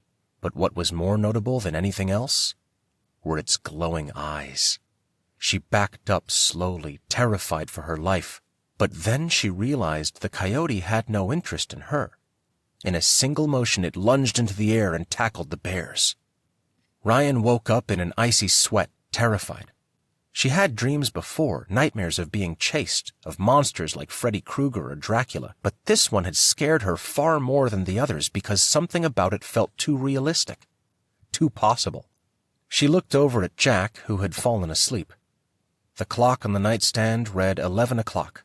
Through the window, the moon emitted a soft glow that cast a halo over Jack's head. She tugged on his sleeve. He moaned, clearly in a deep sleep. She decided that talking to someone without Jack might give her a fuller picture. She had depended too much on him lately. She had found herself needing to receive solace and strength entirely through another human being. She needed to find a way back to autonomy. She thought of Hal. Since losing his wife to cancer a few years ago, he had become quite the night owl. It was difficult to fall asleep without her, he told them. After making a quick phone call to Hal to confirm her visit and leaving Jack a note of her whereabouts, Rian grabbed her coat and purse and drove 10 miles down the coast to Hal's condo. They immediately fell into place like a couple of old friends. Hal brewed some coffee as she shared the news from the mayor, particularly the report of the shark and its massive dimensions. It's probably a female. They are a bit larger than the male species. I just can't make sense of it being so close to shore. Twice it's come up to the pier. It isn't natural, she said, as she sipped from her mug. Hal reached over to gently squeeze her shoulder. It might take some time, but we will figure this out. Then he sat back, pondering. I'll be damned. I've been living in this town my whole life, and I have never, ever seen anything larger than a barracuda. He rose from his steaming cup and began to pace, moving from the front door to the end of the kitchen counter and back to the front door, as if trying to organize his scrambled thoughts. This part of the ocean just doesn't cater to fish of greater size. That's what makes this place such a popular vacation spot. My friends have been fishing in those waters for years, and it's always been safe. He was talking as a man trying to convince himself of his own words. Hal's house was situated a few feet from the water's edge, and Rian got up and walked with him over to the back window, where they both stared out at the dark, infinite mass of water, as if looking into the water would clarify the mystery. They stood that way for several moments, until Hal broke the silence. Rian, darling, tell me what I can do right now. I can't stand to see you this way. You already are doing it. Listening, talking, being here for me. I can't fathom this at all. Been a strangeness in the water. He shook his head. Take care of yourself. We'll get those answers. It will take some time, but in my heart, I know we will. She hoped he was right. Chapter 11, January 5th, 2016. Rian and Jack spent a day at Newport Beach. Even though the beach was technically just 3 miles from Balboa Island, where the incident had taken place, she felt protected. Away from the scene of the crime, as she had started to call it, she figured she'd be able to focus on enjoying herself and her husband. The beach was also the locale of peace that she had formed as the visual part of some of her mantras. They used to picnic here until the Institute started requiring more of her time. Her hope was that returning to this safe place and going through the motions of a normal and familiar activity would clear her thoughts and shed light on the meaning of the dreams. The day was beautiful, with the sun directly overhead shining down its soft warmth atop their skin. 3 seagulls sailed about 30 feet above the ocean. They swooped down, unaware that anything might rise through the water, grab hold of their fragile bodies, and pull them down until they drowned. A couple, just a few yards into the distance, rode on a jet ski, speedily skipping over the waves, never worrying that something monstrous could be lingering below them, its mouth probably wide open, ready to... "Ryan?" She looked over at Jack, realizing she had gotten tangled up in her own morbid world of imagination. She smiled meekly, but the lingering thoughts unsettled her. In order to get through this, she had to first dismiss these horrible ideas, because if she allowed herself to favor these gross images, these mortifying possibilities, she knew she would buckle under them. Right now, strength needed to be her companion. "I'll be fine. I'm just a little shaken. I'll be meeting with Carly in an hour, so that should help." But even as she said it, she was finding herself drawing further away from him. When her dad died, just before they left their country cottage, her mom withdrew to such a degree they ended up putting her in a home because she could no longer be reached. She and Ryan had once been very close, but she could no longer turn to her. She visited her daily at first, but as the weeks passed, her mother persisted in her lost world, unable to recognize anyone, and eventually losing the ability to speak. Ryan and Jack had limited their visits to monthly. Even those lasted only 5 minutes. After all, what good did it do to talk to someone who had no memory of you and could no longer communicate? At least her mom had done something years before those moments, something no one else had been able to do, given her a sense of victory. She'd forever be thankful for that. Sadly, though, she could no longer find that encouragement these days, and she found herself withdrawing more and more from Jack, the way her mom had withdrawn once Ryan's father died, losing trust in others and in life itself. Was she right to think Jack would hurt her? Or was it just PTSD? And once more she realized that the attack on Jimmy Woods somehow threw a monkey wrench into her suspicions. The same question plagued her once again. If someone were really after her, if this were personal at all, then how did Jimmy's attack fit into this? She forced herself to focus on the beach activity.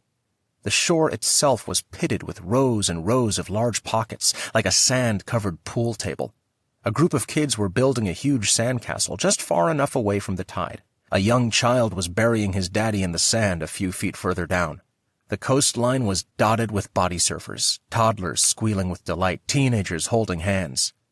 A group of volunteers played in the ocean with members of the Special Olympics. It was enough to get Ryan into a positive mood, to reach out and trust again, even if it lasted only temporarily. She squeezed Jack's hand and dragged him down to the water. They giggled like kids as they scooped up broken seashells. One shell in particular was opalescent inside, and its beauty struck her in a special way. An ongoing breeze lifted the hair out of her face as much as it lifted her spirits. For a short time, she was able to feel a joyful singing in her heart. Carly came downstairs to get her right away. "Thank you for meeting with me," Ryan said once they were in the room. "Some major things are happening with the shark attack. The chief has sent out a team to find the shark." "So this is good news. That means they identified the shark as the one who attacked the boy?" "Yes." "How does this make you feel?" "Glad, but still uneasy." "Uneasy about what?" "I think someone close to me was there that night, in my home." Try to remember when you think this. What do you notice in your body? "It happens randomly, really, around anyone. My hands hurt sometimes. I've had headaches before. I don't even feel close to my husband a lot of the time, like I don't trust him. I don't know who to trust anymore, and that scares me the most." She looked down at her hands, which were clasped tightly together, noticing how the strain of her grip blotched her fingers. "And I keep having nightmares. This one was about some bears I thought were hunting me down until a coyote came in to attack them." "What were you feeling in the dream?" "Scared. Out of control, like I couldn't escape." It may not directly allude to the events of that night, but the reaction you have is similar to what you felt then, and it tells me we need to continue the EMDR. This fear is a symptom of your PTSD. Could that also be behind my suspicion of people? Carly nodded. It's normal to feel on edge at times. What is important is to notice when these sensations happen so you can recognize them and concentrate on your safe place. I don't want to say it's unreasonable to suppose one of those men could be nearby. It's not. But I also don't want you to feel paranoid or to let the idea of it take over you. They spent the last 30 minutes running through an EMDR session. This time, Rian concentrated on a different aspect of that November time, focusing on their conversation. She wasn't able to make much out of anything they'd said because they had been extra careful to keep their voices down. But one word did come to her, a word she'd forgotten she'd ever heard. Jack. Take a deep breath. Now, on a scale of 1 to 10. 10. What were you thinking? I could hear them talking, but the only thing I could make out was the word Jack. Okay. What do you think it means? She was scared now. I don't know. The man, the one with the skeleton mask, said it like he was addressing the other man. She shook her head. No, I can't. It can't be him. What did you notice in your body? My heart going crazy, and my stomach in a lot of pain. I was scared. She started crying. She didn't want to. She equated crying with losing control, but she couldn't fight it. She bent her head to see the tears falling onto the open palms of her hands like tiny raindrops. Vomit rose in her throat, but it quickly dropped to her stomach. I'm sorry. Don't apologize. This happens a lot during EMDR. Some people get sick. Some cry. It's okay. Tell me about the mayor, the chief's decision. How do you feel about this? I'm relieved. I feel better, but not entirely. Like something that no one knows is being overlooked, and lately I feel like I'm withdrawing from Jack more than ever. And now this memory that Jack might be involved?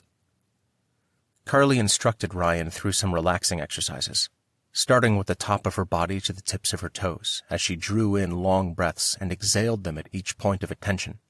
After a few minutes, it was over, and the tension left her body. He had intentions. Evil intentions. Never again would he succumb to the brutality and manipulation his father had used so well on him. He was learning new ways to cope, and nothing and nobody would stop him from reaching his goal. Complete control. He smiled at his reflection in the mirror. His eyes glinted with excitement, glossy and wide, eyes belonging to a predator. When he grinned, his white teeth flashed brightly. Perfect teeth. His two powerful hands clutched at each side of the sink. Veins bulged beneath the surface of his skin. Sweat glistened across his knuckles. He lifted his left hand to his face and slowly put his fingers inside his mouth. He smiled as he bit down on them. Oh, how the taste of his own blood caused him to shiver. The blood gave him power. He walked to his bedroom and peered out the window. Black, puffy clouds rolled sensually across the darkening horizon. Thunder rumbled like the sound of tall buildings collapsing, or a small bomb caressing the southern counties of California. The massive expanse overhead loomed more like a lair of hell, rather than a peaceful sky, as the dark clouds jetted across it, clawing at it like giant black fists. He sighed with pleasure. He loved the night. It was the one time he felt truly himself. In the daylight, no one really respected him. Not even she had. All those self-centered, ignorant fools would one day give him the utmost respect, but it was she who would give it to him first. She owed him that. As he stared outside, he waited anxiously for darkness to settle, like a small boy looking forward to unwrapping presents beneath the Christmas tree. Rian watched with an unsettling feeling as the sky, frosty and cold, began to quickly darken behind clouds of black silk. A large, fat drop of rain plopped onto her hand like the tears from moments ago. Suddenly, irrationally, she imagined herself beneath a sheath of poisoned clouds. She ran to her car. In the safety of her car, she peered up through the window. New clouds were forming, tar-drenched masses that coiled like the movements of rattlesnakes, while others transformed into vines that crawled as they cleaved to the sky. A soft rain began to descend across the windshield. She picked up her cell phone and dialed Lila. If anyone could dispel illogic or doubt, it would be her. She picked up on the first ring. "How are you?" Black colored the sky like a great wing of a raven. Street lamps flickered on, houses lit up like tiny candles underneath the blanket of night. He heaved a sigh of pleasure. At last he could breathe freely again, breathe without frustration or self-pity, without any of the weaknesses that preoccupied most humans. Night was his best friend. It embraced him and soothed his anxiety the way no mother or father could do. It cherished him, cradled him, loved him more than the most affectionate father. It adored him more than she had, powerful beyond a lover's gaze. The night brought fear to some people, worry over the day's troubles. But for him, the night gave him time to think, to plot. The night belonged to him. Rian Field was a survivor, but lately she hadn't been tough enough to fight her own battles. For the first time in 35 years, she experienced absolute despair. She believed she would never again experience the bliss of her marriage or the safety she once knew. Even though it had been years since her father had died, she found herself resigning to despair. Death was closing in all around her. There was no use in fighting it. Gone was the joy she'd known when her father was still alive. And something else was on her mind again. The shark. The team had been replaced weeks ago, but they still hadn't been able to catch it. As she watched Jack work in the kitchen, she didn't feel half of what she'd always felt for him, as if something had obliterated part of her feelings for him. But it wasn't this way only with Jack. Talking to Lila on the phone felt strange too, like the level of familiarity had vanished, as if Lila were a mere acquaintance. No, that wasn't quite it. More like Ryan's ability to connect had been partially taken. And though she felt somewhat estranged from Jack, Rian couldn't be sure it had nothing to do with anything he had done. Jack was busy in the kitchen, so she dialed Lila. "We're hoping they catch the shark in the next few days. Therapy is helping me.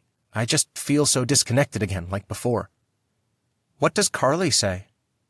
Rian opened her mouth to speak when an earthquake shook the house. The large window in the living room clattered violently. The couch began to ferociously vibrate as if it were being strangled by the grip of an enormous monster. A long, jagged crack formed down the glass of the window, curved upward, jerked to the right, and spiraled down, created, it seemed, by a talon of that huge sea monster. Jack was gripping the corners of the kitchen counter, his legs sprawled beneath the arch of the doorframe. Rian was frozen, the phone to her ear as she watched doors swinging frantically, being pulled off their hinges and thrown down the hallway into the back part of the house. The chair she was sitting on shook with such violent force she was certain it would shatter her limbs. Knickknacks spilled off tables and counters. Then the lights snapped off, and the shaking came to a shuddering halt. "Rian?" Lila shouted through the phone. "We just had an earthquake." Rian found her voice, though it shook like the tremors of the quake. "Let me call you back." The feeling of suspicion now turned to compassion for her husband. She hung up and ran to Jack, who was sprawled across the ground beside the refrigerator. "Jack?" He didn't move. She gently shook his arm. "Jack?" He groaned and blinked his eyes open. "Are you okay?" Rian laughed with relief. "I should be asking you that." She helped him to his feet. They cleaned up the mess as best as they could, Jack replacing the doors and ordering glass for the window. They walked tiredly to the bedroom. When Rian neared the window, an overwhelming conviction took over again, that someone was going to shoot her through the window. She hadn't experienced that sensation in so many days, perhaps even a month, that it startled her. She pictured herself crumpled up on the carpet as waves of glittering confetti fell upon her. But then a different thought replaced the image. The hope that someone would shoot through the window, just to get it over with. The end of January 2016. For the second time that week, Rian had an emergency session with Carly.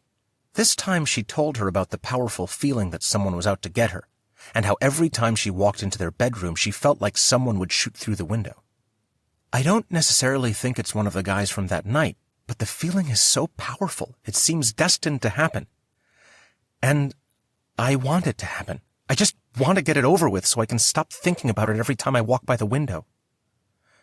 Part of the PTSD, it's called passive resignation. Carly went on to tell her to respond to those thoughts with something opposite, something that would make her feel protected, and to continue letting out the steam of thought and emotion and not to squash it. Rian pondered the dreams from the last 2 nights, and it made her wonder why she had forgotten them. Maybe she had resigned to those too. I had a dream. It's almost recurring, where someone kidnaps me, yet I am able to get to the phone to call 911, but the cord has been pulled out of the wall, just like they really did that night. I am about to reconnect it, but one of the men walks into the room. I got farther this time because in the ones from before, the men never let me out of their sight. This time I managed to call the police and report the crime, but the man put me on hold for another call. These sound like a good progression. Before you were powerless, unable to reach the phone, but now you are actually making the call. How do you feel about the men in the dreams? I used to be scared, but now I can only focus on getting to the phone. It's almost like they aren't there. She paused, realizing yet another nightmare had plagued her last night as well. Then a man came to the door and asked, "Whose turn to die?" A man standing next to me raised his hand, and the guy shot him. The bullet knocked him to the ground on his back, and he died instantly. The killer ran out, and I followed him, but it was too dark outside. I called the cops, but they put me on hold. I found myself walking somewhere else, and I saw this man who I was sure was the killer, but I didn't want him to know I knew. So I shook his hand and walked past him. Keep talking about the dreams. Tell Jack, so you can get them out. You don't want to hold these inside. And I'd like you to try changing your routine at bedtime. Instead of going straight to your side of the bed ahead of Jack, let him go in first, or you both go in together. This will help you to respond differently to the window. And when you enter the bedroom, tell yourself something that is the opposite of being shot at. Like, I am safe? Carly nodded. As before, they ran through an EMDR session, Rian focusing on the scene where the skeleton-faced man had her pressed against the wall. She thought of fictional survivors. China from Dean Kuntz's Intensity, Laurie from Halloween, and Sydney from the Scream films. She told herself she was out of danger, but she didn't believe that. Not entirely. After several seconds, Carly asked her what she felt, what she noticed. She repeated her thoughts. What do you think these obstacles are that are preventing you from feeling safe? For the last few days, just like in the beginning when this all happened, I don't feel protected. I keep feeling like I don't have a future, that I'm going to die soon. Imagine a friend was thinking this. What advice would you give her? It was so hard to say the next words because she felt not just estranged from everyone in her life, but from God too, even though he had never really been anyone really important to her. Somehow, in ways she could no more understand than the link between the shark and that November night, he was starting to feel like more than just an abstract figure. That God is right there. That's good. And when those feelings of death come, notice them and let them go. Get back in touch with reality. If you're outside, notice the sky is blue, people walking, the color of the grass. Or if you're inside when these thoughts arrive, practice the pattern repetition movement. Patting your knees, or crossing your arms over your chest and tapping your arms as you focus on a relaxing place. Why does it work? When we're in our mother's womb, we detect her heart rate, which gives us that security of being safe. So when you do a repetitive movement, like rocking in a chair or playing the piano, and you're just focused on the rhythm of it, that feeling of being soothed is recalled. Rian nodded, comforted by the simplicity of it. But why do I feel so disconnected from everyone? It's like how my emotions weren't there when I first started therapy, and how separate from me they were when talking about the break-in. You almost died that night. It has created this detachment from your life, part of the PTSD, again, a way of coping. That made sense. But we will continue working on it. You did wonderfully with the session today, and remember to keep practicing those techniques. When she returned home, Jack was in the backyard playing with Champ, so Rian lay down on the couch for a quick nap. But when she tried to fall asleep, her heart started speeding madly, like it was too scared to. After they ate a late dinner, she and Jack went to bed. It was only 8 o'clock, but she was exhausted from the EMDR. She had another dream. She was upset she dreamed at all, for it was as though she couldn't function without them. They were a byproduct reminder of the reality she could not seem to overcome. This time, the dream was quick. A white sheet was tied around her wrists and another one around her ankles. She was bound for several days, until one day the makeshift shackles around her wrists loosened enough for her to kick them off. Quickly, she located a pair of scissors and cut through the wristbands, shouting, "I'm free!" The next morning, at breakfast, the nightmare lingered freshly in her mind. She shared it with Jack, and he smiled at her. "Sounds like a good dream. Maybe it's your subconscious mind's way of telling you that you are free. Free from what they did." "Yeah, maybe you're right." She smiled back and grabbed the toast as it popped up from the toaster. The following week, she finished her last EMDR session. She no longer felt anxiety about the event. Maybe the dream was prophetic. You've processed a lot, Rian. We're done here. You are no longer feeling that jumpiness or having nightmares. But if something does come back, call me. Carly warmly shook her hand as she led her downstairs. Chapter 12. "I think we should move," Jack said when Rian walked through the door. He was half-heartedly folding towels, moving in slow motion as if it hurt him to do anything. She sighed. "Back to that again? You keep having these nightmares, or you can't sleep, or you feel like someone's going to hurt you. And I think if we just move and get away from this house, you'll be able to recover sooner." "I don't think that's the answer." She dropped her wallet on the counter and looked Jack straight in the eyes. "I'm making progress with counseling. In fact, Carly said as long as I'm not experiencing jumpiness or those nightmares, I'm done with therapy." Rian still felt like this was her home, in spite of the personal violation against her. Yet something more powerful motivated her. She refused to live in fear. No one was going to take her sense of self, much less her sense of comfort, away from her. "Are you sure? It's not too hard to live here?" "I feel like I need to be here still, at least for now." She wanted to add how she felt a strong undercurrent was tossing her toward the culprits, on the way to some kind of crossing point, but a small part of her still wondered if he might be one of the offenders. When they crawled under the covers, Jack attempted to touch her, but she turned away, so he went to sleep. She cried to herself because she didn't know how to feel close to him anymore. In the decade of matrimony they had shared, Rian had always desired him. In fact, she often found she couldn't get enough of him, not just sexually, but emotionally as well. Now, in the darkness of their sanctuary, there might as well be an ocean between them, one filled with great whites. The next day, Rian and Jack drove to the Institute together. Jack had some finishing touches to work on, and Rian was teaching a class on marine tetrapods to a small group of local first graders. Rian and Jack had tried for years, all 10 years, to have children, but she had never been able to get pregnant, aside from the one time, but she had quickly lost the baby. Thus, being around kids was bittersweet. The yearning to have kids had not entirely dissipated, but it had become tolerable enough for her to be around children. She was grateful, actually, to have a change in pace at work, for it allowed her to take her mind off the shark and the previous incident, and put that energy into educating children.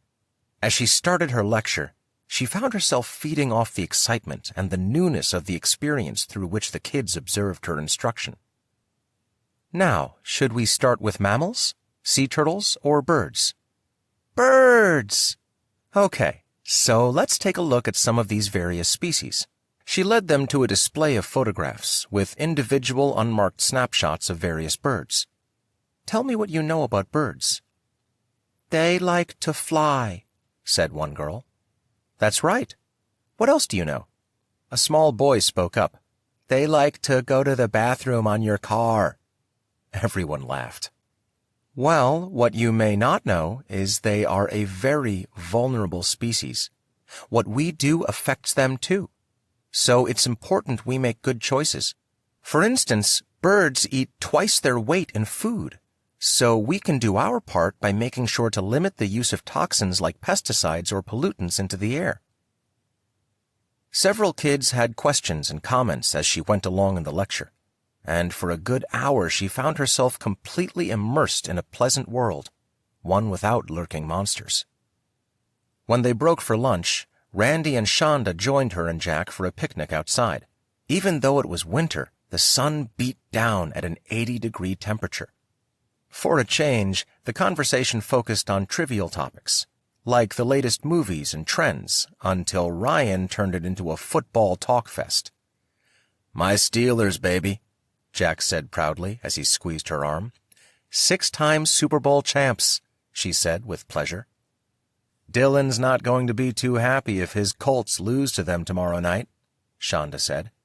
Randy was in a serious mood, and what he said next interrupted the light-hearted humor. What's happening with the team Kuntz has out? Are they getting anywhere? Jack shook his head at Randy to silence him, and Randy looked back at him, pissed. Rian stopped eating her sandwich, wondering what was happening. She had never seen tension like this between them. There was a dark edge in Randy's voice as he said, Okay, Jack, have it your way. He picked up his fork like he was going to use it for something murderous, and everyone looked at him with held breath until he stabbed his salad with it instead.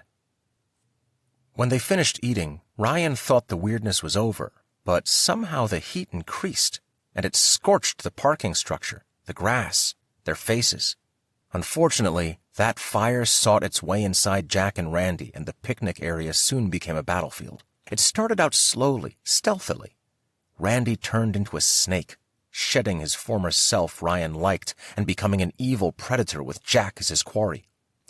Randy's brown eyes turned a flaring black as his mouth opened slightly, and out came a hissing sound as he spit on Jack. You have a wonderful wife who has been nothing but loyal to you, and here you are acting so high and righteous up on your temple like no one can ever beat you, you damn hotshot Marine. You are not this innocent guy like you want everyone to believe. So tell the truth and set her free. Randy rose from his knees and moved toward Jack. His fingers gnarled and his teeth set straight like the shark's when it came at her from under the water. Jack had risen too, but he was calm and composed, undeterred by Randy's sudden and strangely uncharacteristic lashing out. His green eyes flickered with preparation. He was always, as a Marine, ready for anything. He had to be. Shonda looked around nervously, and Rian could see she was trembling. But Rian wasn't willing to move because she didn't know what might happen to her or to Jack if she did. She kept her gaze on the two men, not knowing whom to trust and wondering which one of them she actually knew. I think it's time for you to leave. I'll let Weston know you're not feeling well, Jack told Randy. Jack amazed Rian, how someone could tear him down, threaten him, and yet he could take it and not back down. It is one of the qualities she admired about him.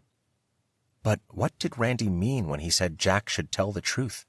She tried searching for an answer in Jack's eyes, but he was totally focused on Randy. I will tear you up. Randy's knuckles furled, flexed, and tightened. Jack continued to stare him down. As if waking from a trance and realizing where he was, Randy's hands went lax, and he looked at her, then Shonda, with mellow brown eyes. I better go, he softly said. The rest of the afternoon Rian found working with the school kids difficult, though her mood managed to change for the better once they started talking about mammals. One little girl in particular had some jokes to share. She was a dark-haired beauty who had been quiet the entire day until now, Rian found herself laughing out loud, and she nearly forgot about the altercation at lunch. Jack spent most of his afternoon going over plans with Weston. Dylan swung by to pick up Shonda shortly thereafter. Rian had to wait almost an hour until Jack was ready to go. The ride home was quiet. When they got there, Jack poured himself a shot of whiskey. Champ rubbed his nose against his owner's arm, and Jack patted his head. Rian fell onto the couch. What was that all about with Randy today? She looked over at Jack, whose face was flushed from the liquor.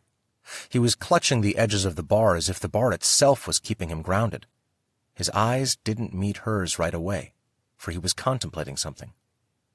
When he did respond, his voice came from far away. I don't know. He poured himself another shot, downed it, and grabbed the bar again. Looking straight at her, he said, I have no idea. The next day, Rian turned on the TV to watch the game. The first quarter was coming to a close and the Steelers were behind. Usually Rian would be a little annoyed, but she didn't feel much of anything. Not about that. All of her emotions were concentrated in one area. Jack. He had gotten up early to take care of some last touches at work. And while he was gone, Rian realized how horribly wrong everything was. Last night, in bed, she kept as far away from him as possible because their conversation had been ambiguous. Why had he thought about her question before he answered it? What could he possibly need to contemplate? It left her wondering about him. Was he being forthright? Honest?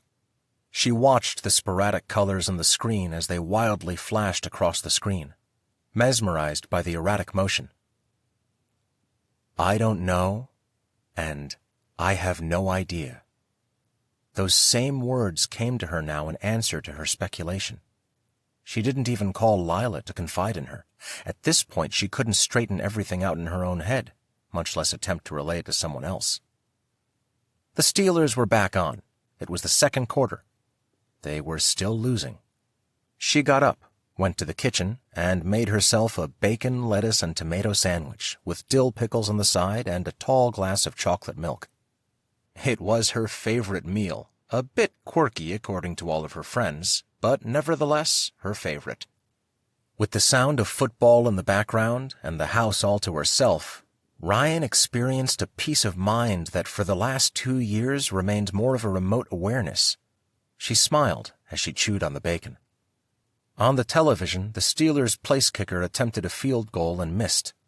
Normally, she would have gotten a bit worked up, jumping up and down in disappointment, but she was in good spirits now, and she simply shrugged and took a sip of the milk as she nudged a bar stool up to the counter. When she sat down, the walls started to rattle. Another earthquake? She turned to face the glass door which led out into the backyard. Next to it was a maple-framed photo holding the United States flag and the Marine Corps flag. The glass panel began to shudder, making the flags wave. They hadn't replaced the crack in the window yet. She hoped it wouldn't get larger. She scooted her butt off the bar stool and inched her way over to the doorway that connected the kitchen to the dining area. Behind her, the routine sounds of the game faded and were replaced by a strange warbling. Frowning, she slowly turned to face the TV. A rainbow of squiggly lines jumped erratically across its face as the electronic gibberish turned into a quavering melody. She froze, the muscles of her heart becoming strangely twisted as her ears adjusted to the odd musicality that was sifting through the sound waves. To her left, a thumping noise split the air and reverberated across the living room, tore into the kitchen, then came to a halt at the edge of the doorframe under which she remained standing. As Rian looked down, she noticed her knees were shaking and her hands were clasped together into a knot. Abruptly, the TV snapped off. The shaking stopped. The peculiar music ceased. All was still. She held her breath, anticipating the next surprise. Through the glass-paned doors, the casita was visible.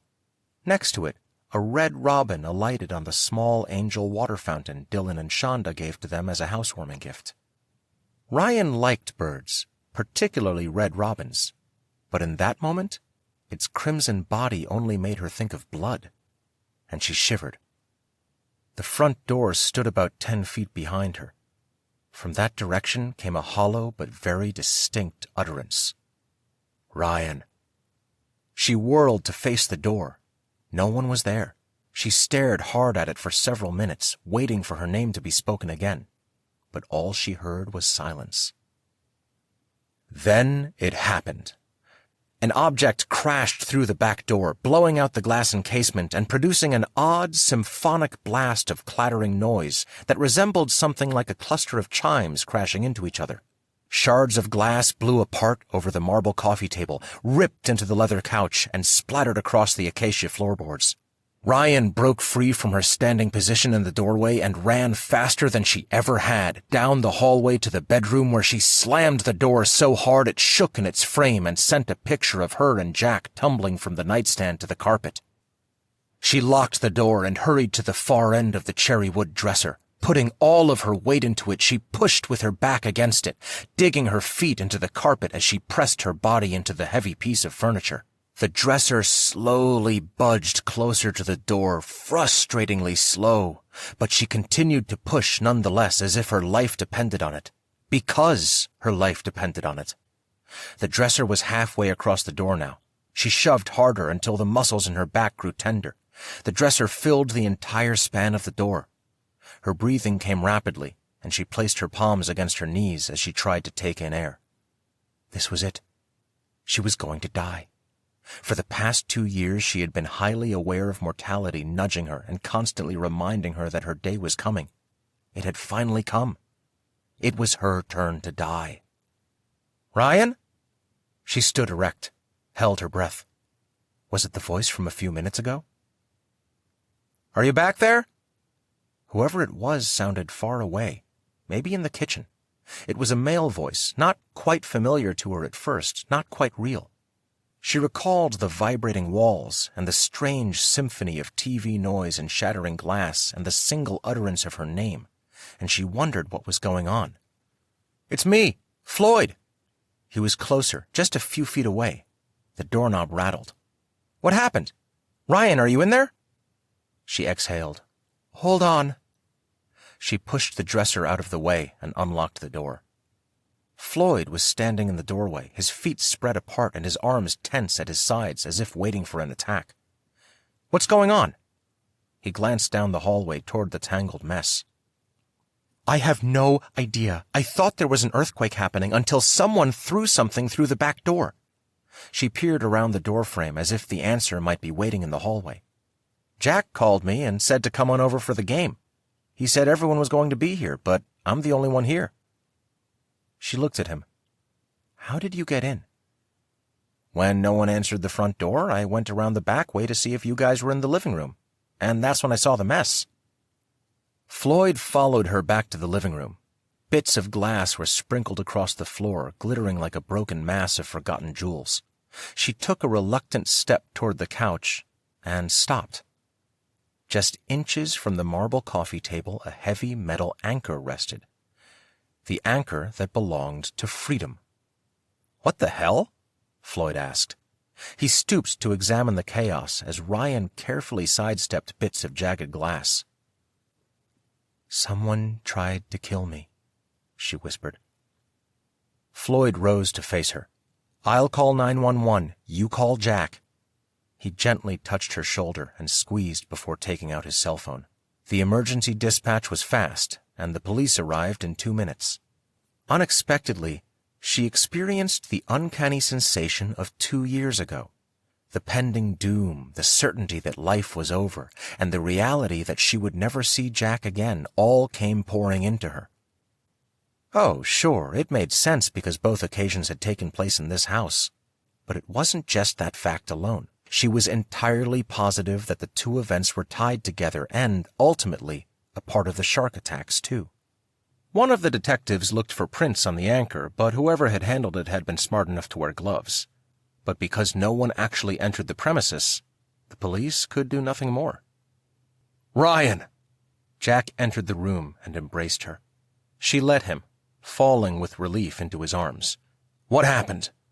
He looked at Floyd for an answer. "I got here right after it happened. Someone threw your boat anchor through the door, but That's all I know." He threw a calculated look over to Jack, and Rian wondered what it meant. But before she had time to question it, Sean and Kristen appeared at the front door. Kristen, usually keyed up with a smile on her face, looked worried as she approached them. "Rian, are you okay?" She glimpsed the chaos of the room. "Yeah, no one got in, just someone trying to scare me." She hugged Kristen, feeling a little bit safer. Kristen was looking at her with concern as Sean engaged in quiet conversation with Jack and Floyd. Again, the unsettling feeling that someone here was out to hurt her returned fully. Whoever it was knew her, had been there that night, and was here again to remind her of it. They all helped clean up the mess, and Jack was able to get a company to replace the back door and window right away. Rian excused herself from the group after a while, making her way back to the bedroom. "Rian?" Jack called after her, but she kept moving. She fell upon the bed and heard Jack behind her a moment later. "Ask them to go, please," she begged. "I already have. I could tell you wanted to be alone." He knelt beside the bed and stroked her hair. "It's the same person. I just know it. And since he doesn't have any record to speak of, any fingerprints in the system, nothing will happen." He kissed her forehead, her lips. "Shh, don't talk like that. We don't know anything for sure. We have to think positive thoughts. Try to rest. I'm going to go clean up." She didn't know if Jack could be trusted, but what choice did she have? "Who won?" He turned in the doorway and grinned. "Steelers." After a little while, Jack came back into the room.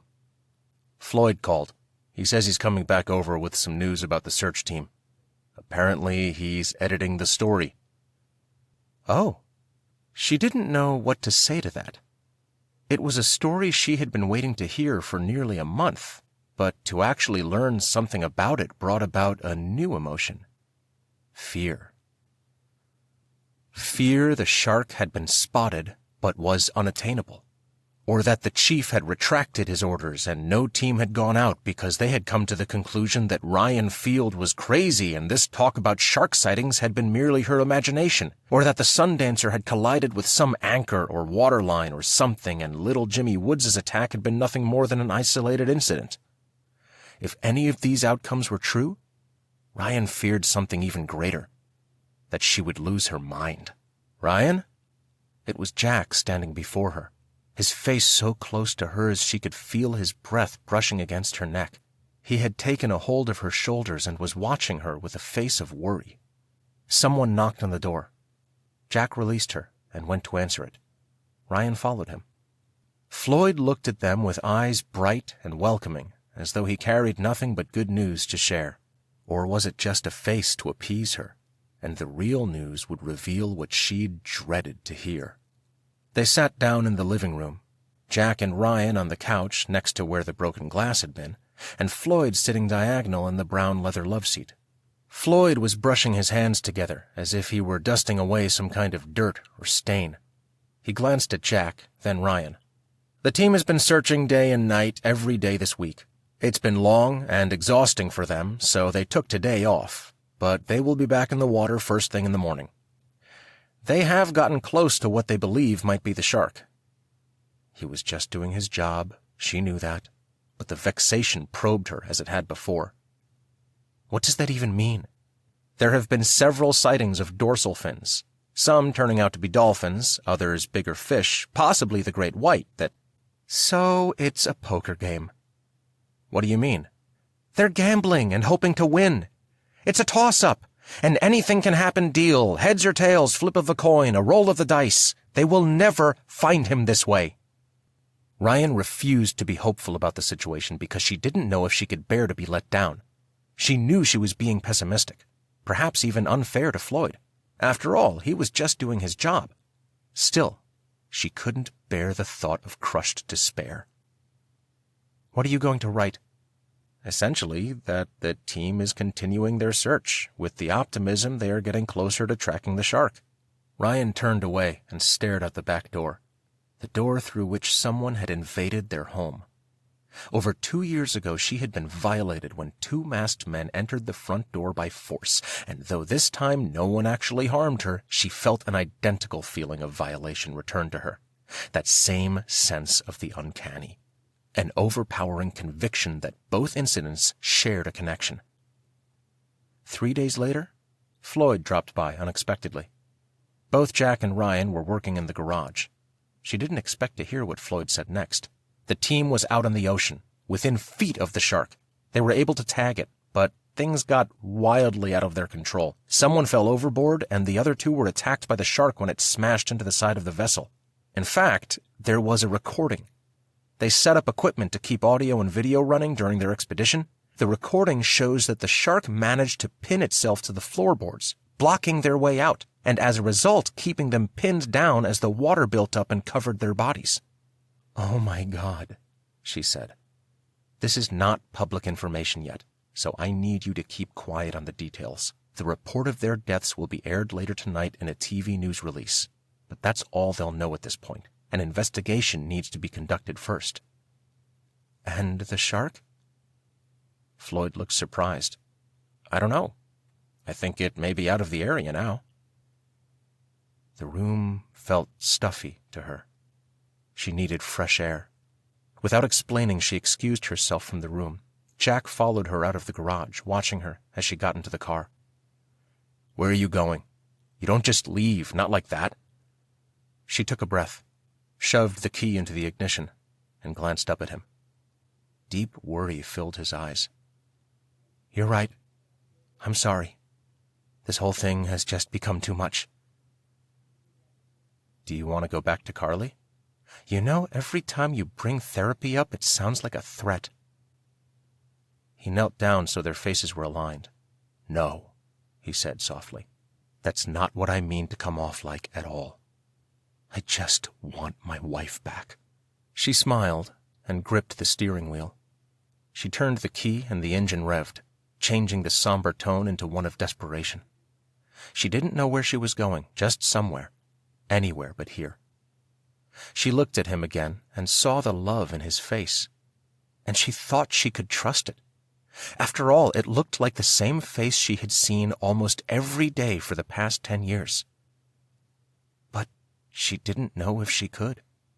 In fact, she didn't know who was being truthful. That thought just about did her in. She was also starting to wonder if she was reading too much into everything Jack did. Not just Jack, but Floyd, Dylan, Randy, and Sean. She had to go, or she would just stay in this house and let these tangled thoughts take over her until she was a pathetic mental blob curled up in the middle of their bed. She refused to let herself become that way. "I'll be back soon," she told him, and managed to kiss him on the lips before backing out of the driveway. Chapter 13. The freeways were busy due to rush hour, so Rian took the side streets. She didn't really know where she was going. It was already dark outside, the street lamps barely illuminating the sidewalks as she maneuvered through the bordering neighborhoods. Most people were either driving home or already at home, so very few people were walking around outside. A lone dog trotted down the sidewalk in the same direction she drove, as if keeping pace with her. It reminded her of Champ, and she regretted how little time she had devoted to him lately. Within a month after she'd been held prisoner, they purchased him when he was just 8 weeks old. In the beginning, the 3 of them spent nearly every evening eating dinner together, Jack and Rian at the kitchenette and Champ at his silver bowl next to their feet. The ritual was always followed by a plate of desserts for Jack and her, and a special beefy biscuit for Champ. As a rule, she and Jack would play a board game, usually Monopoly, which Jack always won, while their pup chewed on a squeaky toy to his heart's delight. They would follow the game with a movie, typically an action flick, as they soon discovered that the genre turned out to be a favorite for all 3 of them. Jack tried several different types of movies: horror, comedy, drama, romance, science fiction, thriller, but none of them had delighted Champ the way action films did. He grew easily bored with any other type of movie, usually moaning or closing his eyes to express his boredom. But the instant that an action movie was popped into the player, his golden ears perked up and his head would cock just slightly as he fixed his eyes on the screen. The Goldens' favorite movies, they quickly found, were those involving Jackie Chan. Apparently, not only did Champ appreciate a good fight, he liked his fights to be fun, too, and Mr. Chan certainly added a unique sense of humor to his stunts. She drove out of the residential area and turned right onto a main street. Crimson light washed over her face as she passed under a stoplight. A tear fell across her nose as she regretted how little attention she'd given to her boys. And when she looked in the rearview mirror, it looked like a tear of blood. Oh, God, she prayed sincerely, urgently, how she missed the past before that nearly fatal night. The traffic started to loosen up as she passed shopping centers, a park, fast food restaurants. Rian felt like she was just wandering around town like the way her mind wandered now, full of disorder and erratic pathways that led to the same destination. Nowhere. But then she remembered the fish. Fortunately, the pet store had late hours throughout the week, and within 5 minutes she was pulling into the parking lot. The same young woman, Trina, helped her again. She remembered Rian. "So nice to see you. Do you think you will be taking home a fish this time?" "Yes." "Is your friend with you?" "No, just me." "Well, let me know if you need any information about our selection." She flashed a smile and spun around to assist another customer.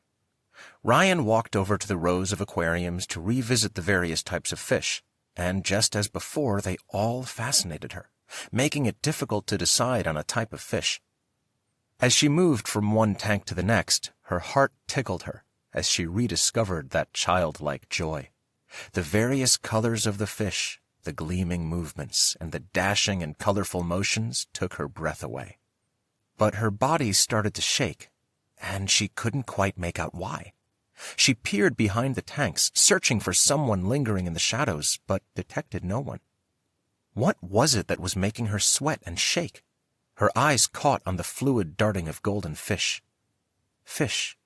The shark. She had to get out of there. She hurried down to the institute to meet with Shonda, who was part of the replacement team to track down the great white, though she worked only behind the scenes. She was busy in the lab, bent over a table sequencing DNA, but she immediately stopped her work and came over to Rian. In the last month, Shonda explained, the team tried a new strategy and put into place a different kind of tag, satellite tags on some of the sharks. It was feasible that those marked fish would come into contact with the fish. "We've been pretty busy in the past few weeks, and it has been so long since I have heard anything that I nearly forgot about the research the team's been doing. It can sometimes be pretty dull, as there are usually inconsequential movements detected from marine animals. Sorry, Rian. There's nothing new to report." "So tell me what else you got going on," she responded, trying not to sound disappointed. "The Institute has partnered with other facilities in tracking other types of sharks to study how they communicate. There are very long periods of waiting in between sightings. Still, it is fascinating to us each time a shark surfaces because it allows us to track their location." Rian wasn't privy to the experimentation, and she had little knowledge of the recent changes in technology when it came to tracking fish, mostly by choice, so she found the information Shonda was relaying to be quite interesting. "How do you guys do it?" "Electronically. We attach a satellite tag to the dorsal fin so that whenever it breaks the surface of the ocean, the device sends out a radio signal to a receiver." She pointed to an image on the monitor, a sort of simulator. "These tags are set to a timer, and they transmit any motion that is detected, be it a change in water temperature or depth.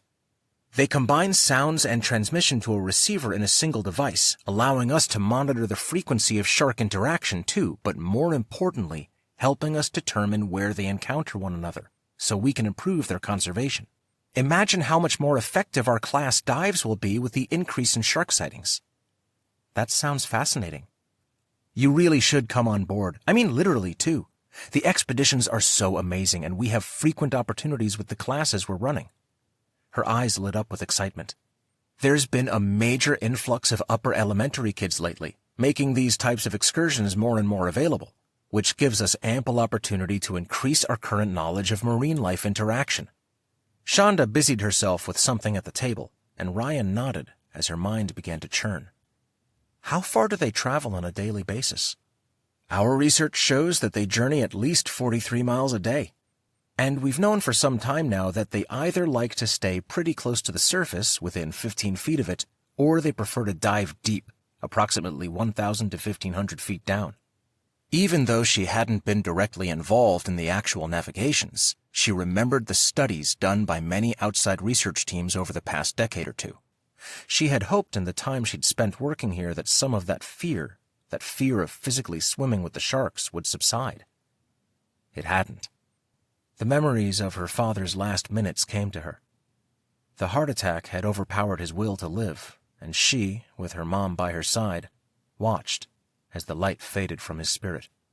His eyes had watered, pools of tears contained in his soft blue eyes, a look of devastation and confusion entering them, as he gasped for one last breath of air.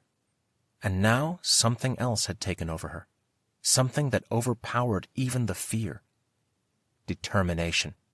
If she was going to overcome the paralysis that had controlled her in the past, if she was going to create a new future for herself, one with freedom, then she was going to have to break the heavy chains of timidity that had held her down. She was going to have to fight. I need to go, Shonda. Thank you for everything. Ryan, what can I do? She shook her head hopelessly. Are Jack and Randy on speaking terms? She asked Ryan, looking concerned. They haven't spoken since the picnic. I still don't know what that was all about. Well, I have to go. She hugged her. A week went by, and the more Ryan found herself at work, the more she felt compelled to do something about the shark. She couldn't stop thinking about it swimming around out there, waiting for its next prey. Kuntz and the chief had remained silent about the former team. The news, as Floyd informed them, simply announced the team's deaths, but had yet to go into detail. The chief had already begun an investigation, but she wondered why a video recording wasn't enough. She was tired of waiting for the latest team to track it. She had to take this into her own hands. But it needed to be under the radar, which meant she couldn't tell anyone, not even Jack, because she knew they would try to stop her, or at the very least worry over her. She didn't want anyone worrying. This was just something she had to do, and it would be easier and more efficiently executed if no one got in her way. Surprisingly, in that week, Jack made up with Randy, and the two of them went to the Steelers game out at Qualcomm Stadium, where they were competing in the playoffs against the San Diego Chargers. Since it was an afternoon game, they wouldn't be back for several hours, which gave her plenty of time to carry out her mission. In Balboa Island, the morning was cool. A morning fog curled across the water. Yellow police caution tape was strewn across the length of the walkway. She ducked underneath it. Rain from the week before had lasted several days, bringing colder weather and a freshness to the air. 5 weeks had passed since she'd last been in the Sundancer. In that time, Jack had a new anchor refitted and the body damage from the shark attack repaired. As soon as she stepped into the boat, she was reminded too much of her last journey, and she thought it might impede her from fully pursuing the shark. The muscles in her neck and back tensed. If she were going to be able to go through this, she would have to get used to the water again, no matter how difficult or uncomfortable it might be. That newfound determination soon overrode the tension. Her eyes warily watched the lapping water. It was now or never. Dressed in her diving gear, she plunged into the water. She spent some time below, noticing nothing spectacular, just the expected seaweed and rocks. The tightness in her muscles alleviated after several minutes, and she slowly escalated toward the surface of the Pacific Ocean. Bubbles evaporated quickly into the salt water.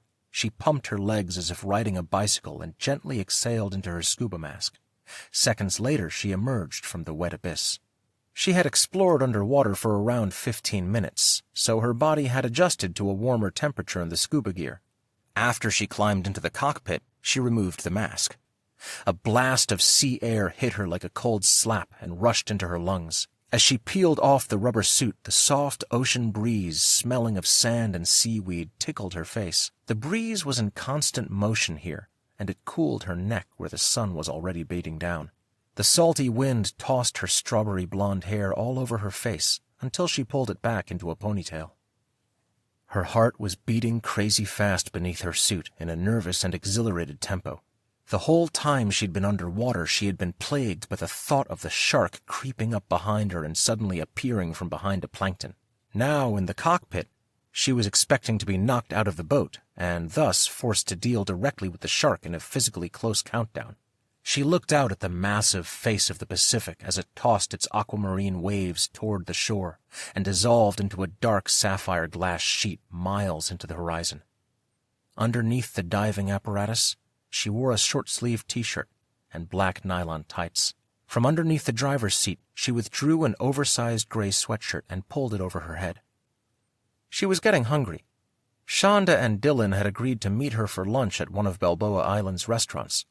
Afterward, she would venture back into the ocean, this time staying in the boat.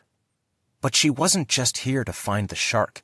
She had to get over her fear of the ocean, that ironic truth that Jack always teased her about. What kind of person pursued a degree in marine biology but was scared of the ocean? It was the mystery of the fish that fascinated her.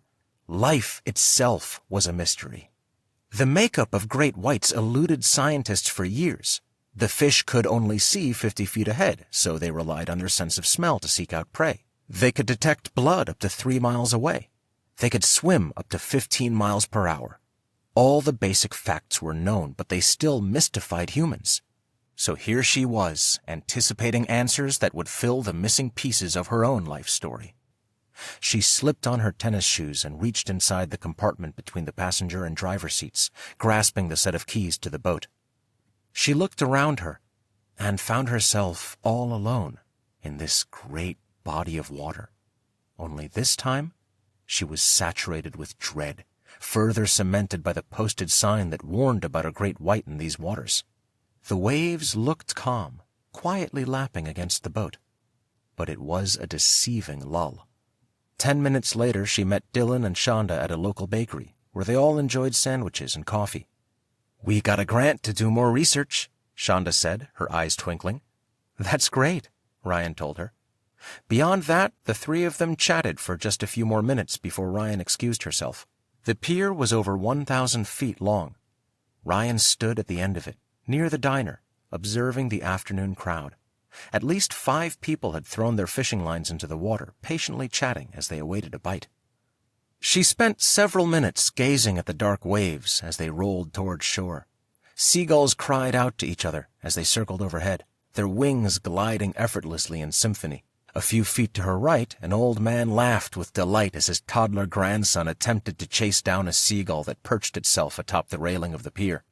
2 teenage boys were playfully wrestling at the end of the walk. A mother and her 2 children were talking animatedly as they pointed to the swells of the deep. She found a place on shore to spread out her towel, then ventured toward the water where she dipped her feet into the sand, the warm velvet touch of the fine pebbles sticking to the contours of her skin. She had been to this very spot on many occasions with Jack, and it had always signified a place of happiness and relaxation. The water was a bit too cold, so she returned to the towel. As she lay on her back, a soft breeze that fluttered against her face seemed to purport some kind of warning. Then came the feeling, once again, that her life was nearing peril, that someone was observing her from close by, though not close enough to be detected. She sat up and looked straight ahead at the water. People continued to play freely, as if imminent danger was nowhere in sight. She let her eyes travel down the coast, over to the pier, where a small handful of kids were frolicking. To her immediate left, down the shoreline, sunbathers rubbed lotion on each other or had fallen asleep, contentment across their faces. But not fear. To the right, a little ways down, a large crowd formed alongside a volleyball net, cheering on their favorite team, smiles and laughter upon their faces, but nothing indicating the least sense of dread. No one here was plagued with the belief that their life might be threatened any minute, not by a shark and certainly not by some masked stranger. Rian envied them. Gone was any feeling of contentment or security. She knew better than to believe in such a hoax. Whoever said ignorance was bliss was a fool, because what you didn't know could hurt you. Today, that ignorance would be turned into an understanding. The mystery of the masked men would no longer elude her. She didn't know why she was so sure of this, just that she was. She knew that their identity would be discovered, and that she would be set free from the dark domain she'd been living under ever since. Life was a mystery. Like anyone else, she couldn't anticipate its next move. But from here on out, she would at least be prepared to withstand and overcome any surprise thrown at her. She lay back down.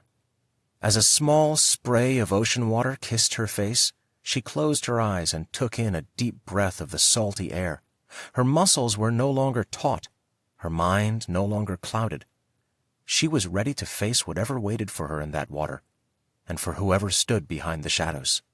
When she opened her eyes, she realized she must have fallen asleep on the beach longer than she'd thought, because the sun was already initiating its descent for the night. Rolling up the towel, she shook the sand off her shoes, drove back to her boat, and donned her rubber suit in a single motion.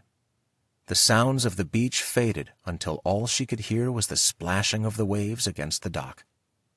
Because the sensing equipment that tracked the shark's tag was located on a home computer at the Institute, she realized the only way she could track it anonymously was to look for it. Yet she wasn't defenseless. She had come prepared, having brought 2 weapons. After spending hours of research considering the different and most effective methods for protecting herself, she decided first on her K-bar for its double-edged blade, hoping a swift stab would take care of most of the dirty work, and if not, she would use a bang stick, essentially a pole which came mounted on a 26-inch ball and rod assembly. A stainless steel chamber housed a live round of ammunition with a ready-firing hairpin, a safety feature which delayed the projectile until she was ready to set it off. She looked out at the silent waves rocking back and forth across the dark blue surface. It seemed impossible that anything might be lurking below, but she knew better. It was waiting for her. Her heart started rattling in its cage, and she looked down to see her hands trembling. She watched the sun disappear from sight, leaving behind a rosy hue that stained the sky, and that, too, soon faded into a deep black.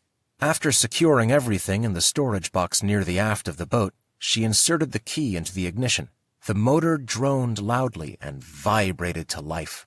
That's why she didn't hear the splash when a large, dark fin pulled up through the water. She threw herself to the floor of the boat, tackled open the storage box, wrapped her right hand around the K-bar, and swung around to face the beast. The shark's mouth was wide as water sprayed upward from its thrust into the side of the boat. The scar she left on its face last November from the K-bar shined brightly. Ryan's breathing came in large, shallow gasps, the air tasting strangely dry as she tried to wet the knife. She raised her right arm into the air and sunk all 8 inches of the blade into the shark's skull. The creature's eyes rolled back. Its massive body descended into the water.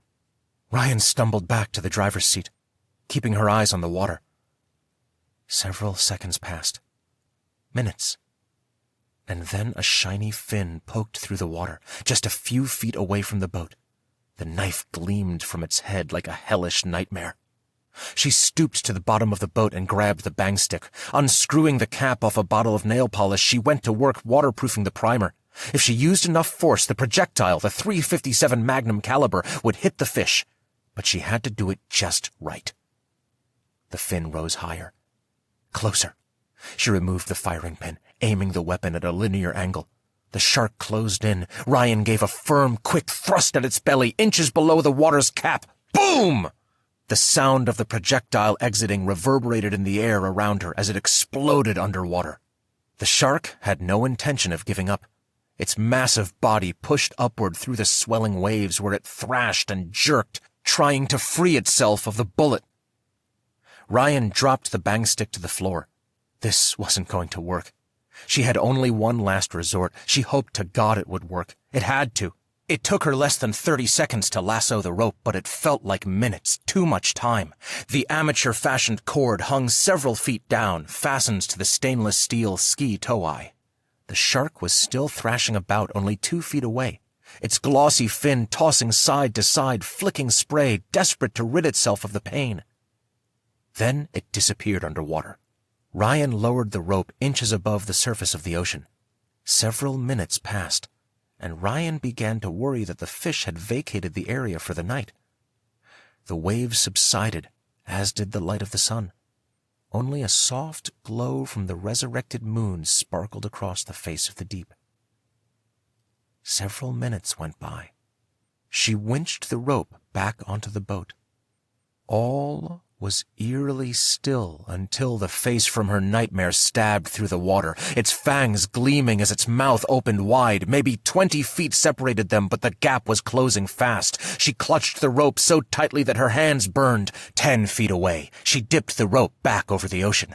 The shark jerked right so that its body ran parallel to the boat's. Its massive snout pushed up in a perpendicular motion. The fish plunged through the noose. The rope glazed around its enormous head and around its horrible jaws, and just as it was about to reach its dorsal fin, she seized the rope with both hands and squeezed the noose tight.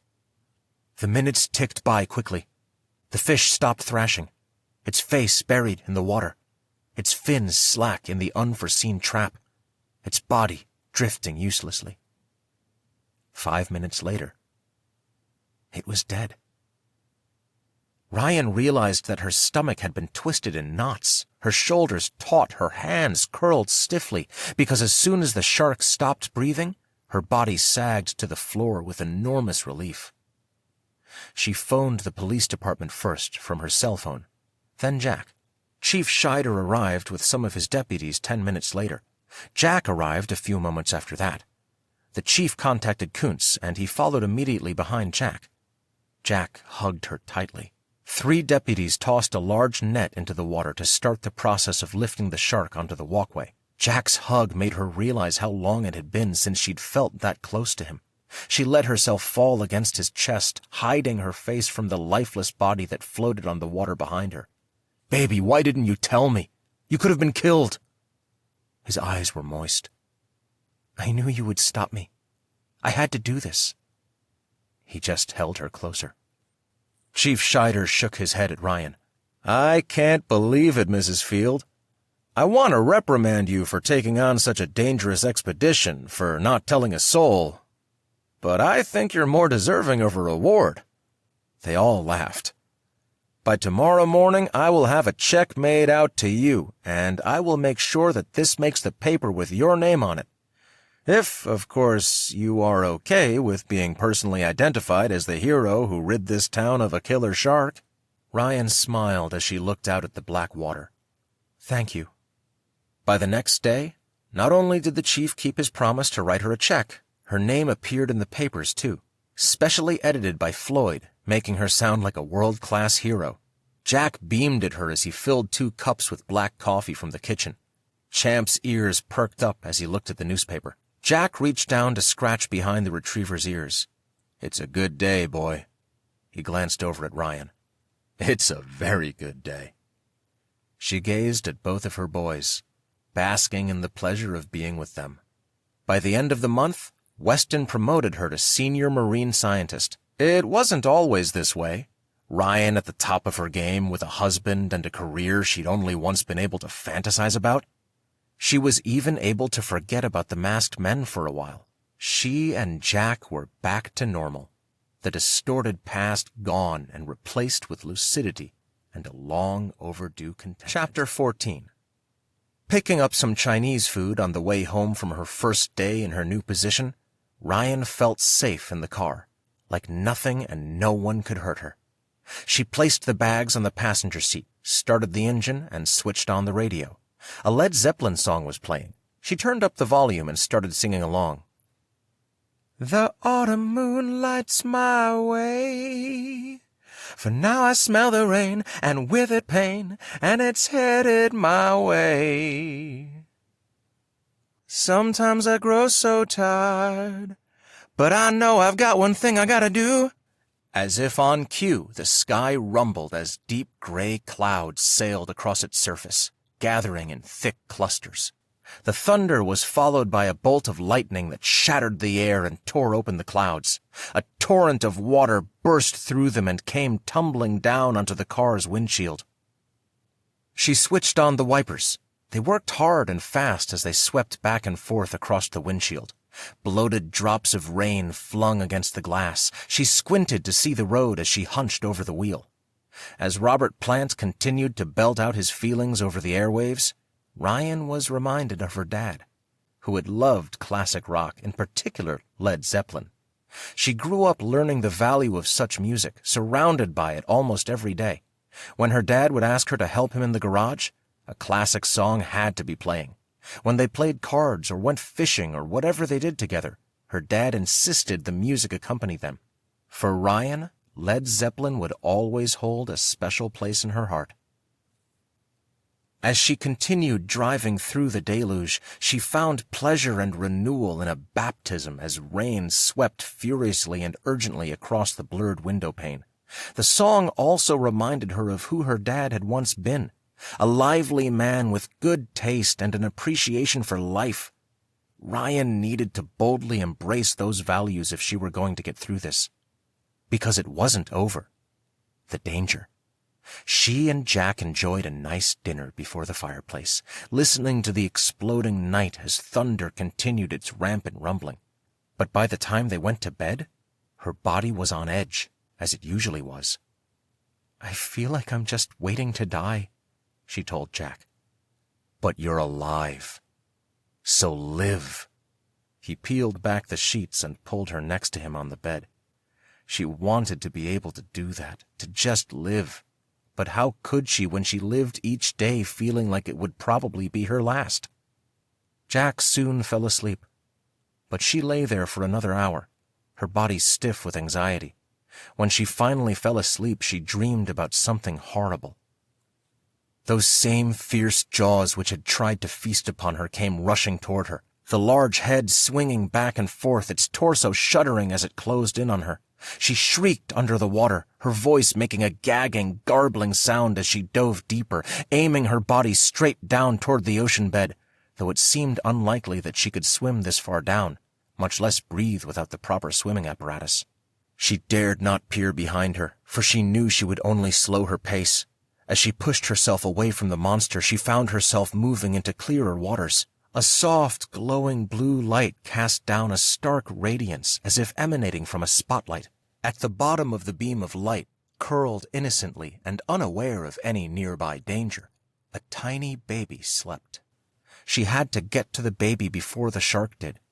Managing to propel her body even faster, she sped toward the sleeping baby, scooped him up into her arms, and woke up. She was violently gasping as though still adrift in that nightmare ocean. "Rian! My God, what's happened?" At first, she didn't understand why Jack looked so concerned. Not until she looked down at her nightgown. It was saturated with ocean water. No, that wasn't possible. Her hands shined from the moonlight. It was just sweat, hot sweat, and it was plastered against her face. Her hair felt like a sticky mess. Her nightgown was wet against her chest. But what was most concerning was the way her arms were wrapped around her torso as though she still held the baby from the dream. There was the shark and the baby again, only this time the shark was after me at first. I saw the baby below, and I got to him and had him in my arms just as I woke up. Jack went to the adjoining bathroom and returned with a wet washcloth that he used to brush her hair away from her forehead and dab at her face. He kissed her eyelids, her nose, then her lips, as he cradled her in his arms. They sat on the bed with the moon sinking into its surrounding halo, spilling its light through the blinds onto their bodies, as if bathing them in a protectant shield. Just like the day on the beach when she'd been confident she was about to encounter the shark, the certainty that the next and final phase of this living nightmare which had plagued her for over a year was about to be revealed. She believed more strongly than she had believed anything else that the masks were literally going to be taken off at last. Chapter 15. Summer 2016. Nearly 6 months had passed since Rian had experienced any nightmares. She had contacted the district attorney's office earlier in the summer, but they still were waiting for the DNA to come back on the cigarette. She didn't let the fact that it had been 2.5 years bother her. Instead, she focused on what she did have. She found herself surrendering to Jack again and trusting him like she had before. Life was much better. No more nightmares, no more jumpiness. All through the summer, she and Shonda kept busy on a new project. It kept them working long hours with very little time off, but neither of them complained. Jack was back to work too, full-time, helping with the construction of a new lab for a local research facility. The suspicion toward their friends, toward Jack, had vanished. She made it to the 4th of July without any threat against her life. Jack thought a holiday party at their house would be good for them both, and she agreed. They were close enough to the fireworks show so they could all gather outside to watch them from their backyard. All of their friends came early to enjoy conversation and dinner before the big display at 9 o'clock. Dylan and Shonda, Kristen and Sean, Randy, Floyd, Hal, and, best of all, Lila and Luke. I told Luke we have to move here because I can't stand being so far away from my best friend, Lila told her, as Rian prepared her a shot of tequila and herself a glass of orange juice. And what did he say to that? He agreed. His promotion was supposed to bring him out here months ago, but deadlines got pushed back. Now they're caught up for the most part. We'll know something next week. She looked up in surprise. Really? But what about your job? Already been approved for relocation. Lila, I can't believe... She nearly dropped the bottle as she raced around the bar to hug her friend. Lila laughed as she hugged her back. We've been talking about it for some time now. It just isn't right that we live so far apart. She took hold of Ryan's hand. I felt so guilty not being here with everything that happened. Luke came up beside them, wearing his signature shades even though they were inside. For the first time since she'd known him, the fact that Rian couldn't read his expression bothered her. I have a good feeling about this, Rian. I think the boss is going to approve the move. As if sensing her discomfort, he took off his sunglasses and winked at her. A hard, cold feeling filled her lungs and battered her throat. It had been so long since she'd felt uneasy around anyone. The shock of it overtook her. She excused herself and hurried to the front door, opened it, then closed it behind her as she ran down the driveway. She stopped at the edge of the lawn and looked up at the darkening sky, her heart pounding in her ears. Behind her, the door reopened and closed again. Someone walked softly through the grass. She turned. Sweetie, what's wrong? You ran out of there so fast. Someone upset you? Hal placed his hand on her shoulder, his kindly eyes pure and true. Remember that feeling on the pier I told you and Jack about? Like someone sinister was close by? He nodded, a sad look washing over his face. Is it back? Rian sniffed. I don't know why. Her shoulders heaved as she cried into his shoulder. He rubbed her back. Oh, Rian, oh, sweetie. No one is going to hurt you, not with me here. She looked up at him and smiled. Let me get Jack. She stopped him. No, I don't know if I can trust him. She knew it seemed wrong to feel something so morbid about someone who had only loved her, but she also hadn't forgotten the confrontation between Jack and Randy a few months ago. Those doubts had abated for the last 6 months, but now they resurfaced. She wasn't so sure she should dismiss the incident. Has he done something to make you think he's behind that night?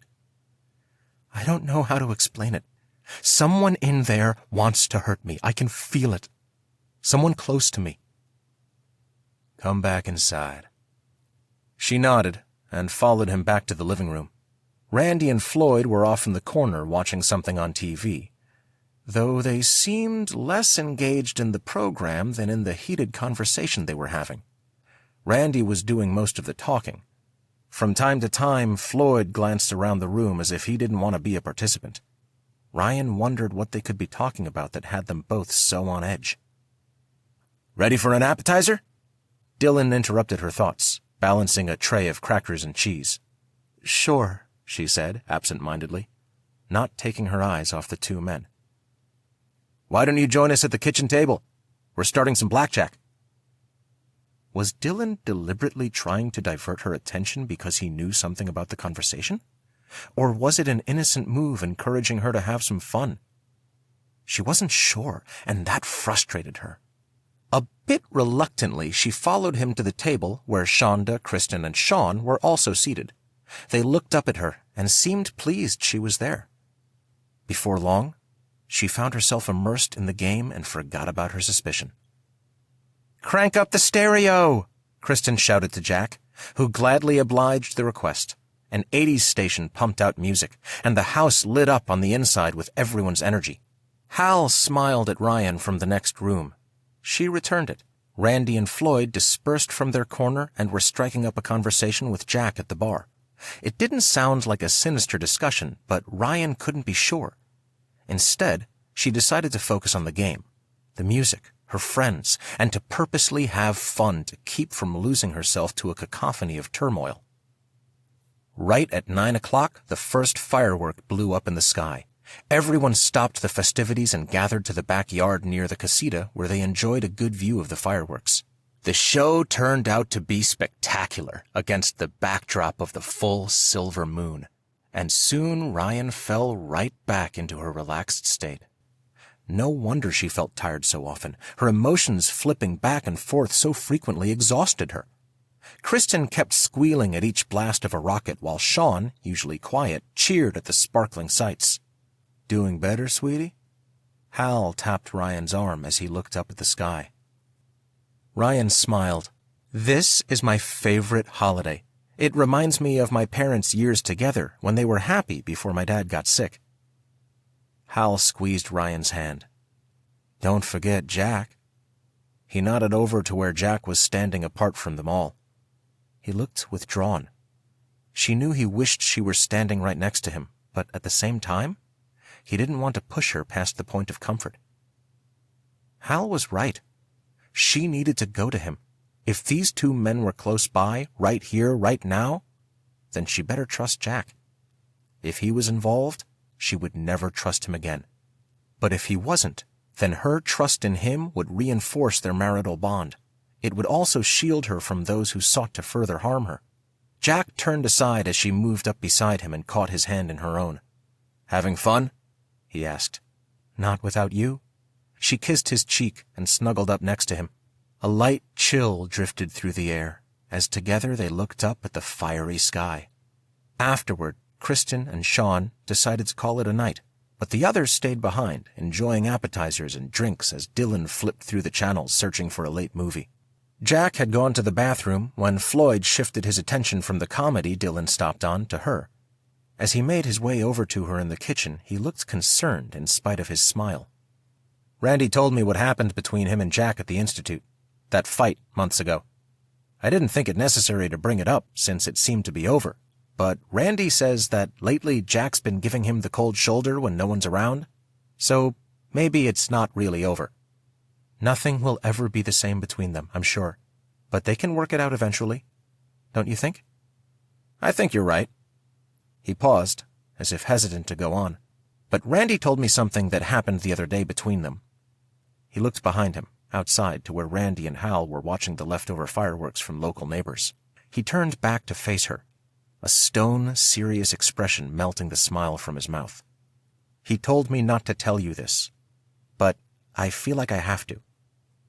Rian did not like the direction of the conversation. She shifted slightly to the left to peer around Floyd. Randy's back faced her, and he was nodding his head at something Hal was saying. Jack accused him of being there that night, here at the house. Rian pulled her attention back to Floyd. "What? On what basis?" "Just the way things have been going between them, I guess. Really tense, really uncomfortable." He sighed.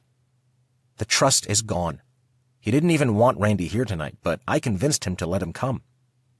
"So why didn't Randy want me to know?" "He's sure that Jack is just being emotional and is frantically seeking out the culprit. People say and do things they don't mean when they are feeling desperate." She knew how valid that was.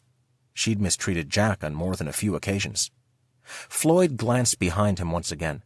Randy had disappeared. Hal was alone. "I better go." A moment later, Jack returned to the kitchen, kissed her head, and looked in the refrigerator for some dip. "How's Champ?" she asked. "Content in the closet."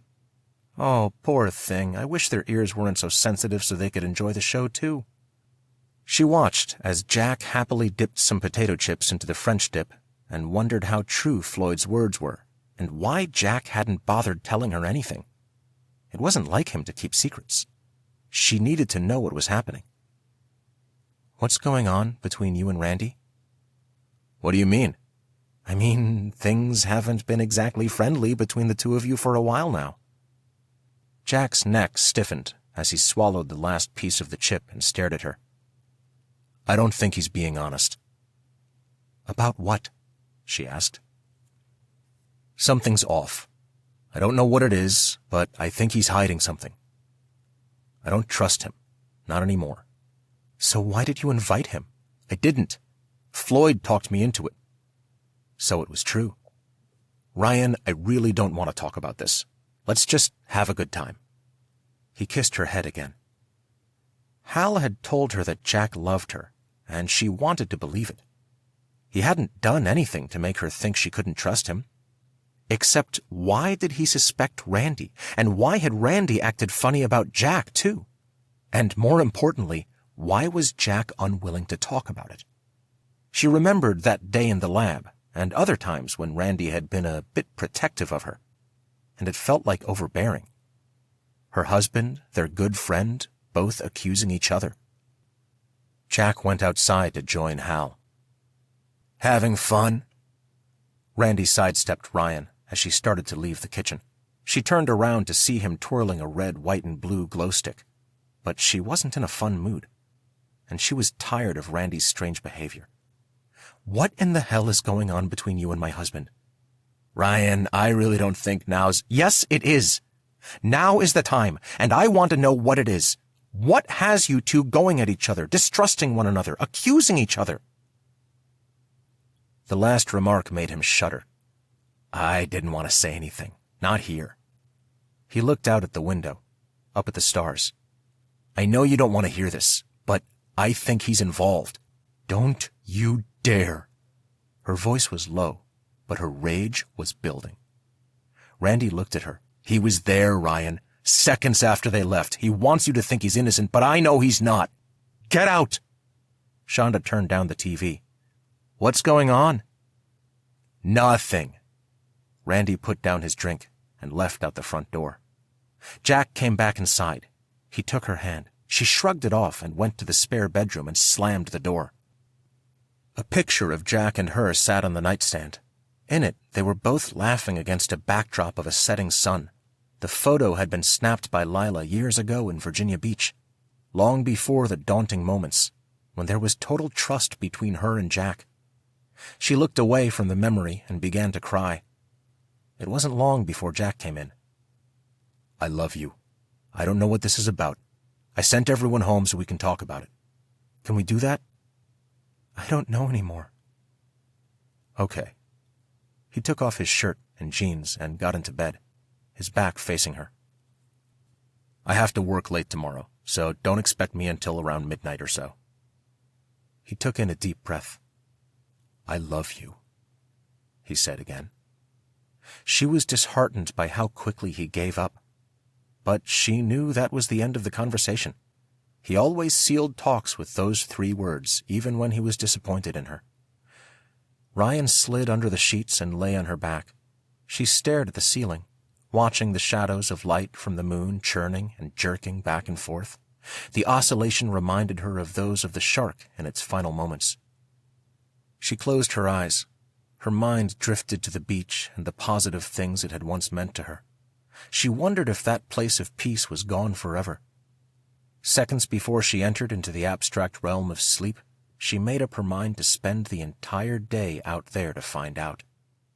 Chapter 16. The next morning, Ryan woke up to find Jack already gone. The clock on the nightstand read 10 o'clock. She was surprised she had slept so long, but her body felt relaxed and refreshed. Immediately, she got dressed into tan khakis, a black t-shirt, and flip-flops. Up on the hall closet shelf was a long, forgotten wicker picnic basket she and Jack used to bring on dates with Lila and Luke.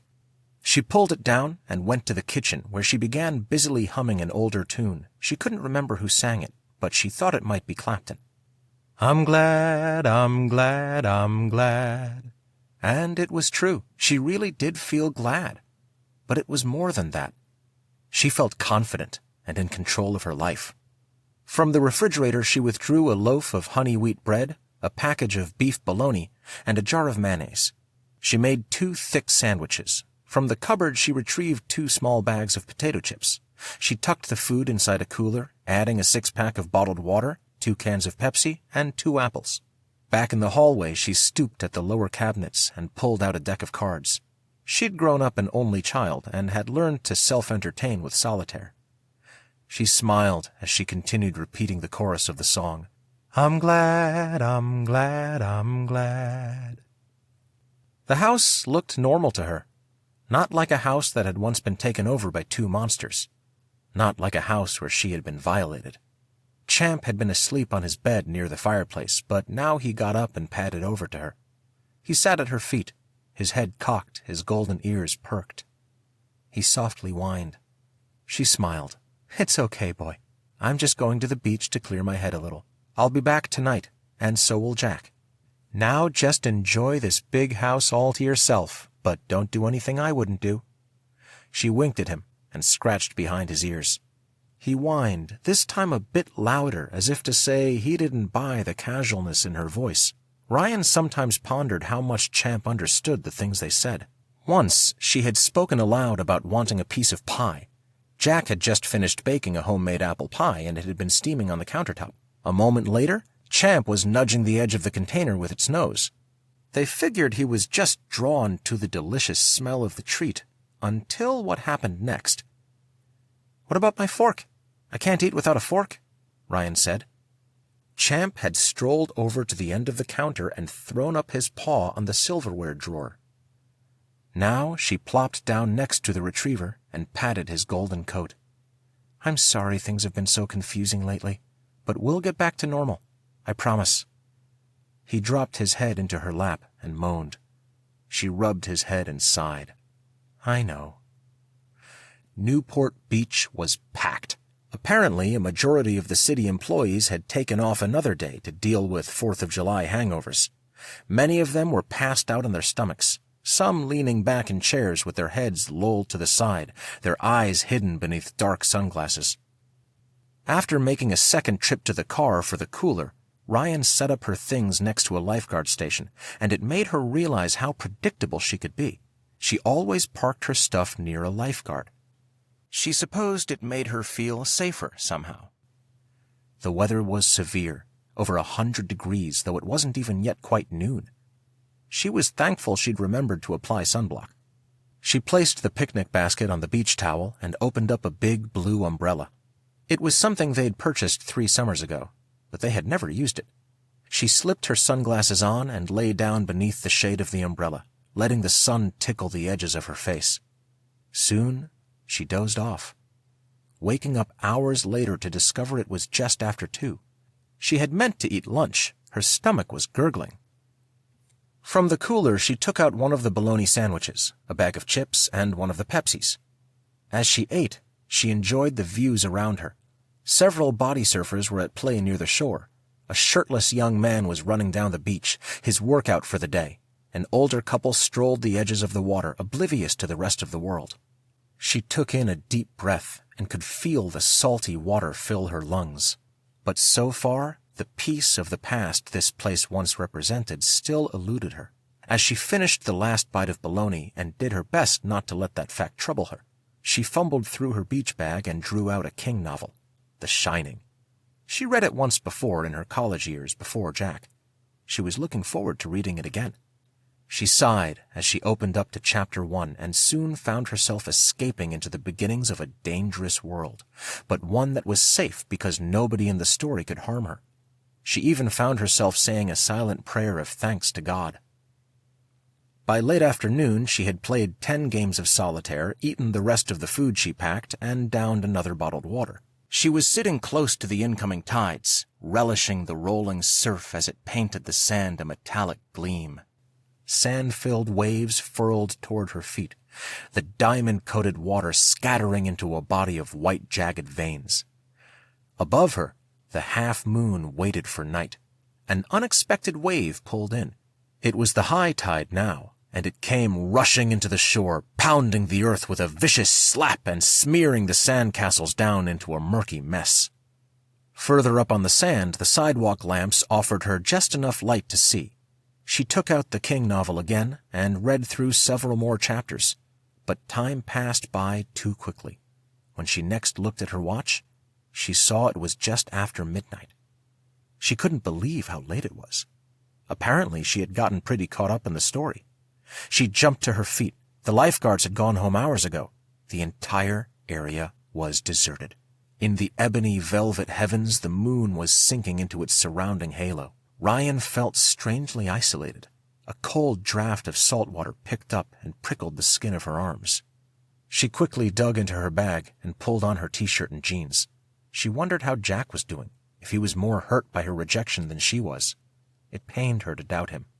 Suddenly, she realized she'd left her cell phone in the car. Jack always called her throughout the day, even when they were having problems. Anxious to get back to the parking lot, she shoved everything into the bag and folded up the umbrella. But, like before, she would have to make a separate trip to get the cooler. She hurried to the parking lot and threw everything into the back seat. Her cell phone was wedged into one of the cup holders and she swiped it.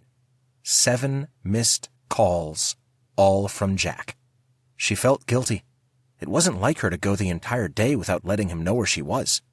Of course, she hadn't deliberately hidden her whereabouts, but that didn't matter much when her life had been threatened on 2 occasions in less than 2 years. He was probably worried sick.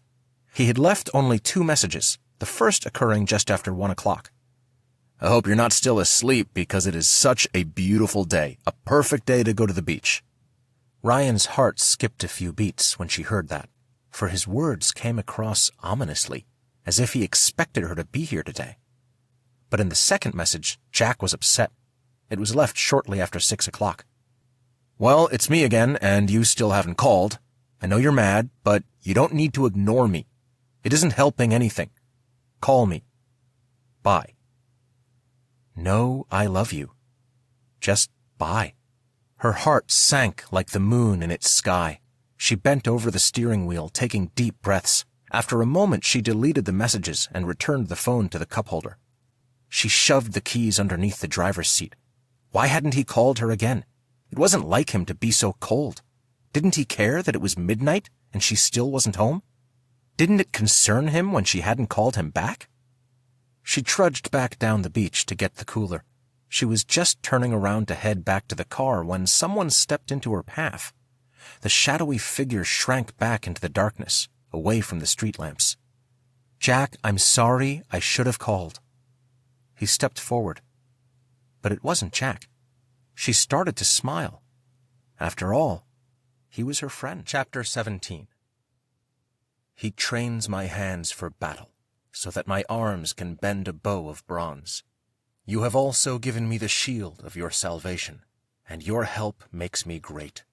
You enlarge my steps under me, and my feet have not slipped. 2 Samuel, chapter 22, verse 35 to 37. Hi, Ryan. Randy's face was lit by the pale glow of the moon. His voice sounded funny, wrong. What are you doing out here so late at night? Just getting ready to go home. Why did it seem like he was sneaking up on her? She quickly reminded herself that she was in control. That's what she had succeeded in doing during therapy, to no longer be the victim, to be the one who held the power. But he hadn't really answered her question. Why are you here? He looked at her. To see you. How did you know I'd be here? Because you're so predictable. Oh, God. Just like she'd thought earlier today when she'd situated herself next to the lifeguard the way she always did. She was too easy to figure out, her every move so easily anticipated. I've been watching you. We knew how much you were struggling with the shark and how coming here would help you deal with it. We? Once you killed it, I knew I could count on you to return to the place that meant so much to you. She didn't know what he meant exactly until he took out a cigarette and lit it. A lucky cigarette, the cigarette, just like the one from the crime scene. Oh God, oh Lord Jesus, it was him. You used to tell me this was where you came to clear your head." "That's right. It wasn't like it was a secret. She assumed it was the most harmless thing she could have told him. She never thought it would be used to seek her out. Too late she wished she had called Jack back. At least he would know where she was." There were a few things she'd regretted in life. Not spending more time with her dad when he was well, not knowing how to help her mom through his death, and not trusting Jack. Randy reached out, took the cooler from her grip, and grabbed her arm. There was something in the motion that was horribly familiar. She jerked out of his grip, but he was unfazed. "I highly advise that you come with me," he said, blowing out smoke in her face. "Or this could get pretty scary for you." Rian followed him down the beach, away from the parking lot and sidewalk lights, and down to the rolling waves. It was high tide, and the grunion were present, their shimmering turquoise bodies flopping against the wet sand, burying themselves into it as they prepared to lay their eggs. She wished she could hide, too. "Keep going," he told her, as he pushed her forward. "Why are you doing this?" she asked, without turning around. She hoped that by maintaining a conversation she would remind him she was human, that he was her friend, and that he wouldn't hurt her. "You'll know soon enough," he promised.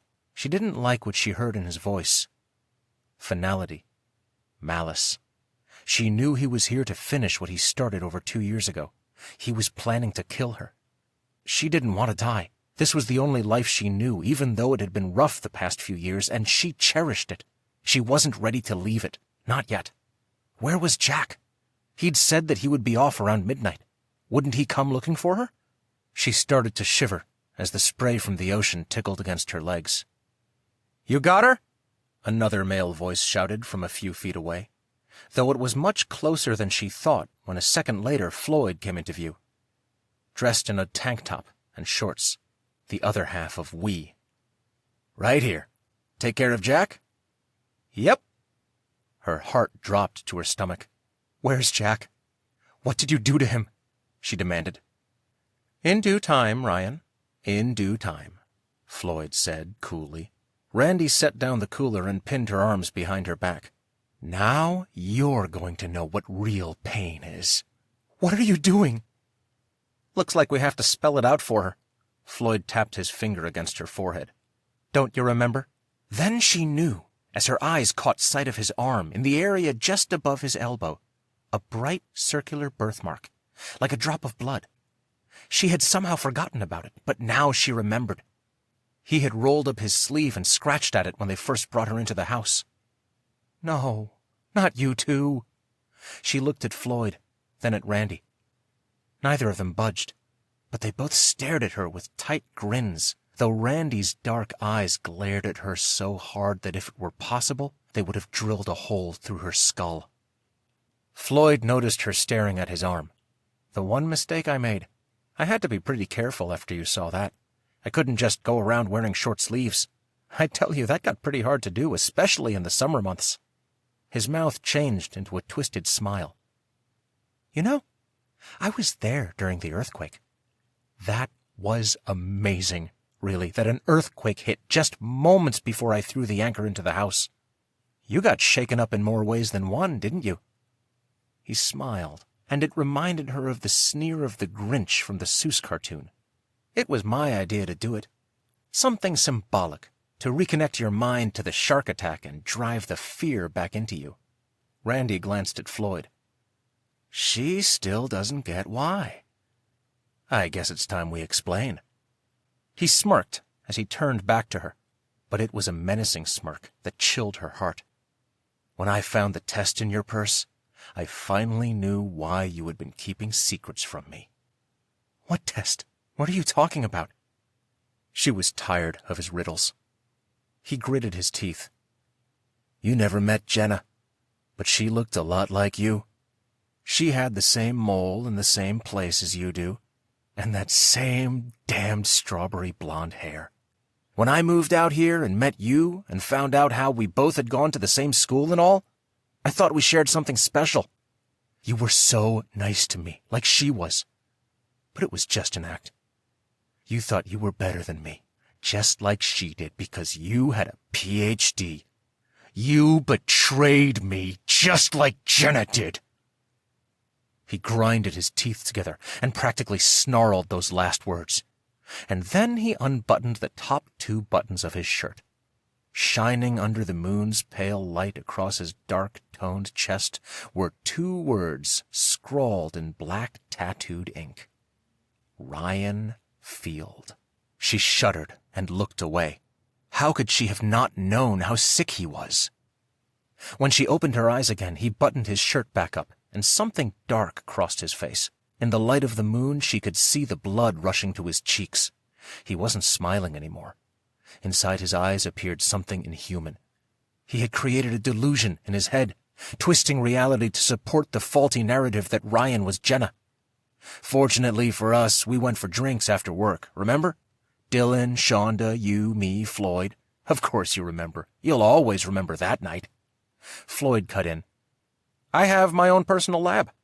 I gave you GHB. The technical term for it is gamma-hydroxybutyric acid. It comes in a few different forms: odorless, colorless liquid, white powder, or pill. The first form is personally my favorite because it reminds me of vodka, my favorite liquor, and at the most, it might give your drink a somewhat salty flavor. I mixed it in a glass of orange juice to mask the taste. We only had 15 minutes for that to take effect. Dylan and Shonda had already left. Jack had just called to say he wouldn't be home for another 3 hours. We had to make sure you got home before you got too weak, so we waited to give you the shot." "It's all about the timing," Randy said, as he winked at her. "What were you trying to do?" She was furious. Randy glanced at Floyd, who explained. The sleep induced by GHB is profound, similar to the state of a coma patient. Did you know that when a person is in a coma, he experiences a reduced metabolic state which interferes with one's mental capacity? With the right dosage, that is, an overdose, one can potentially forget what happens to them during a few hours. She couldn't believe what she was hearing. They had done something to make her forget. What could they have made her forget? "And you helped him?" She looked up at Floyd. "Why?" Randy answered for him. "I needed his medical expertise." "You're an editor!" Floyd smiled as he shook his head. "That's just on the side. I'm a doctor. Randy and I grew up in Maryland together. We're best friends. He needed my help to get the job done." He shrugged. "What can I say? I'm a loyal friend. I was impressed with the impact of the drug. It doesn't always have such nice side effects. I had to give you a high dosage to ensure you would forget what Randy had to do. And because it affects motor control, it produces the perfect result of sleepiness. No, I take that back. Unconsciousness." Randy took back over, his excited state a long black shadow of strangeness. "When you left to the bathroom that night at the restaurant, you left your purse on the table wide open, and that's when I saw the test. You had already taken it. It was positive. Jenna got pregnant by someone else too when she was still dating me." He paused to look at her. Then he did something odd.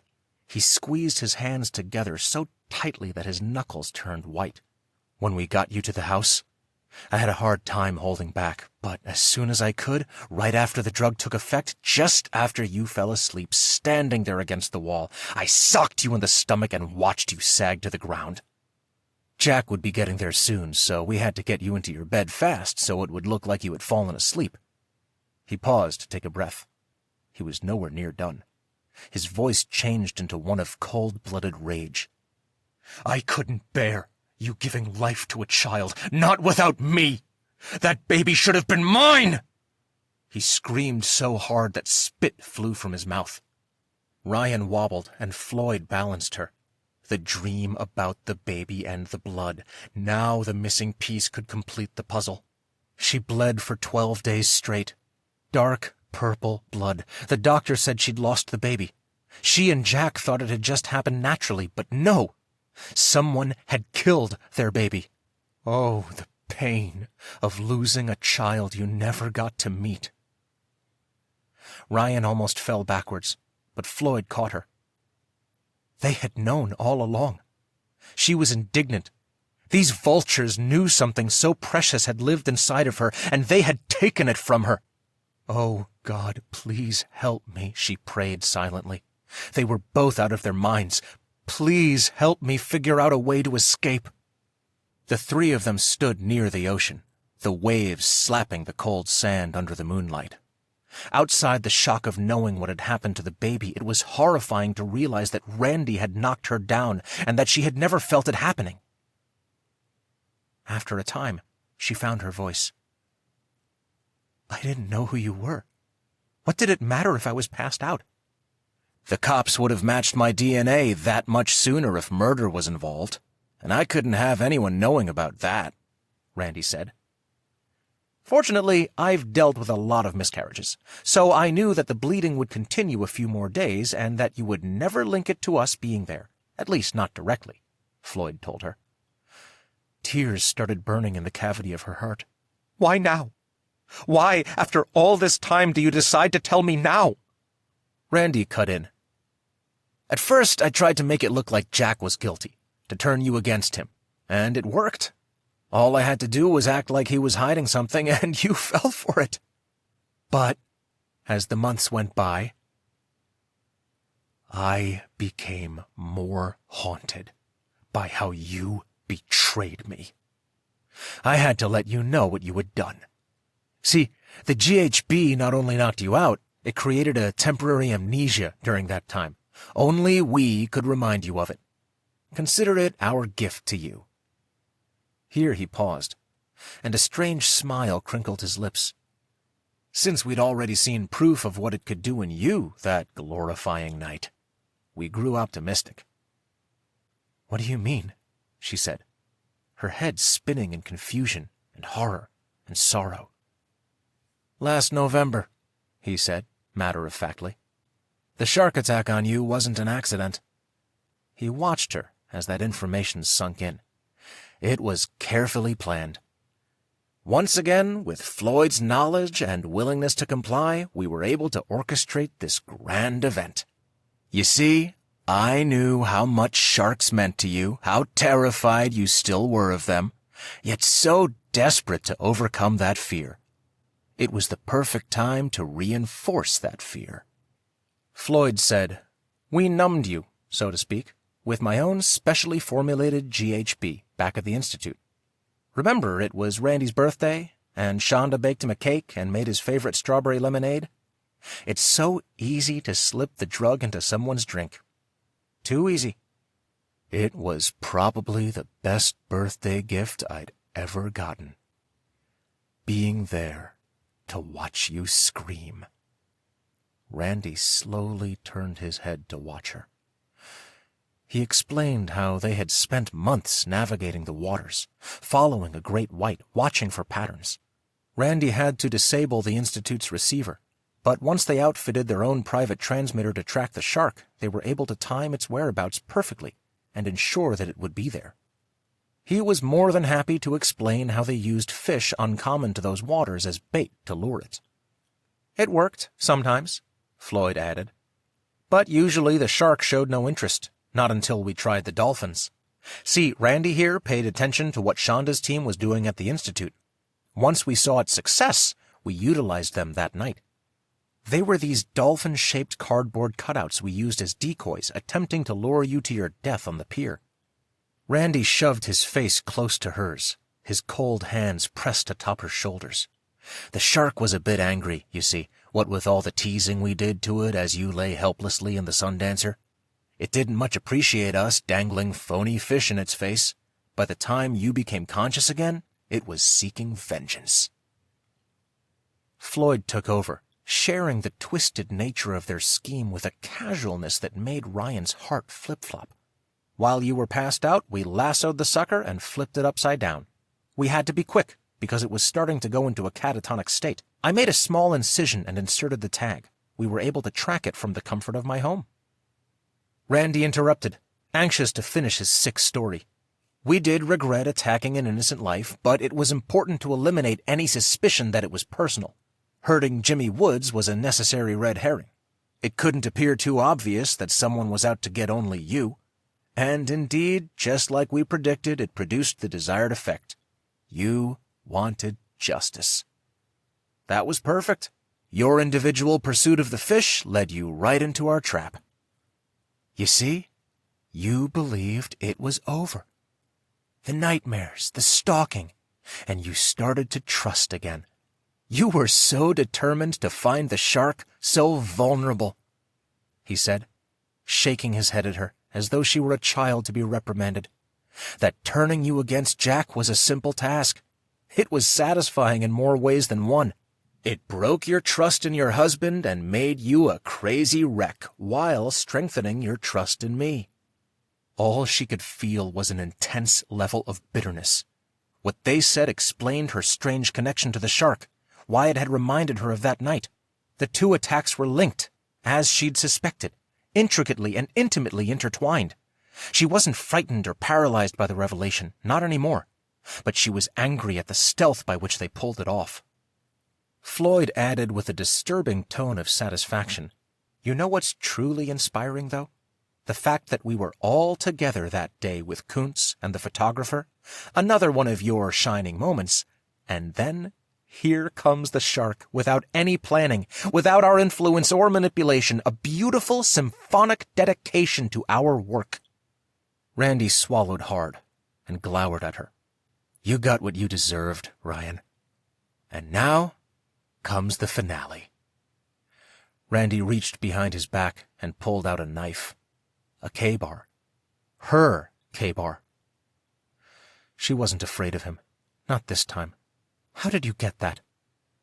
Floyd smiled, no longer attractive. His dark, striking features were now just dark. "I'm very resourceful. Remember, I was a contributing editor on the story about the team. Those scientists were killed, but not because of the shark.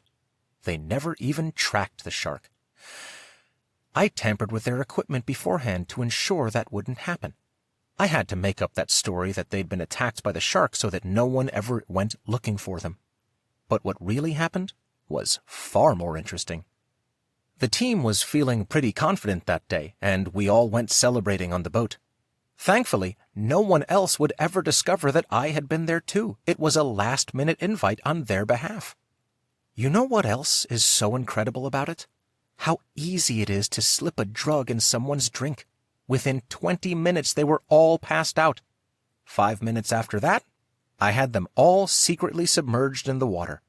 Nobody ever found out that they drowned." Rian felt sick.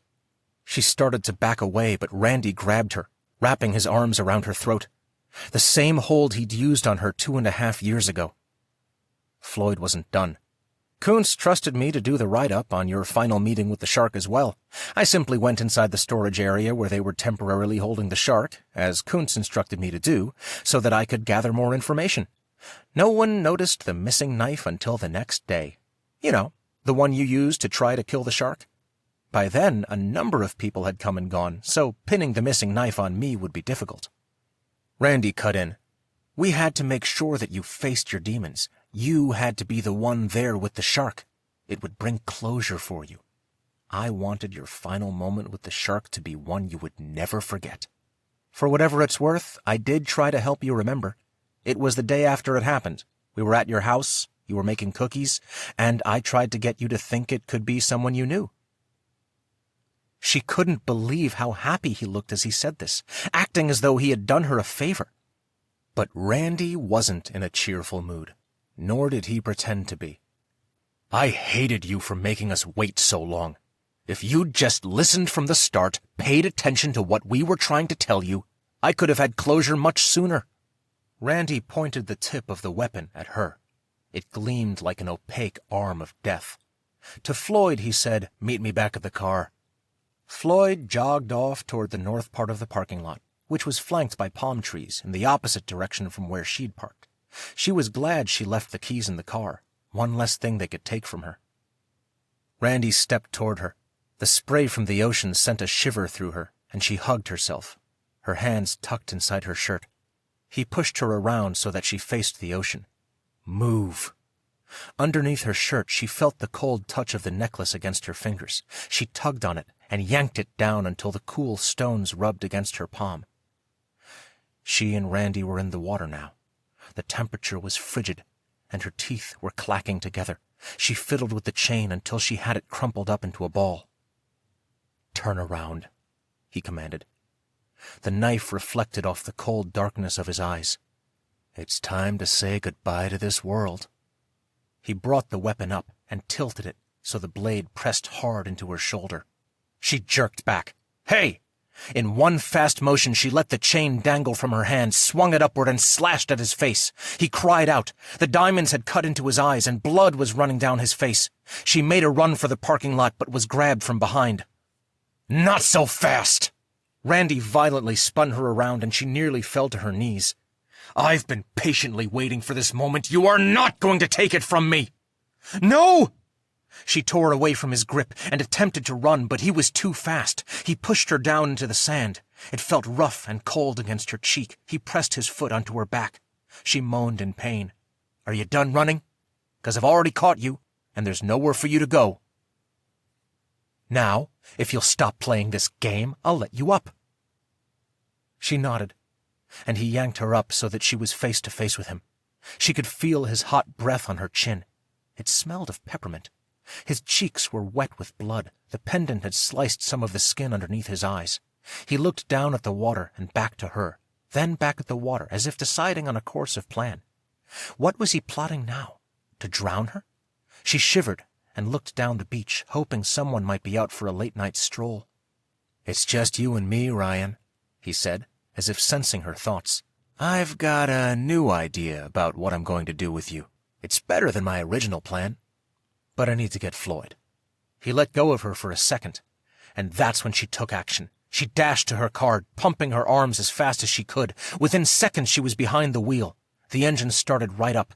In the next second, Randy's face was at the driver's window, his brown eyes black in the night's light. "Where do you think you're going?" he yelled.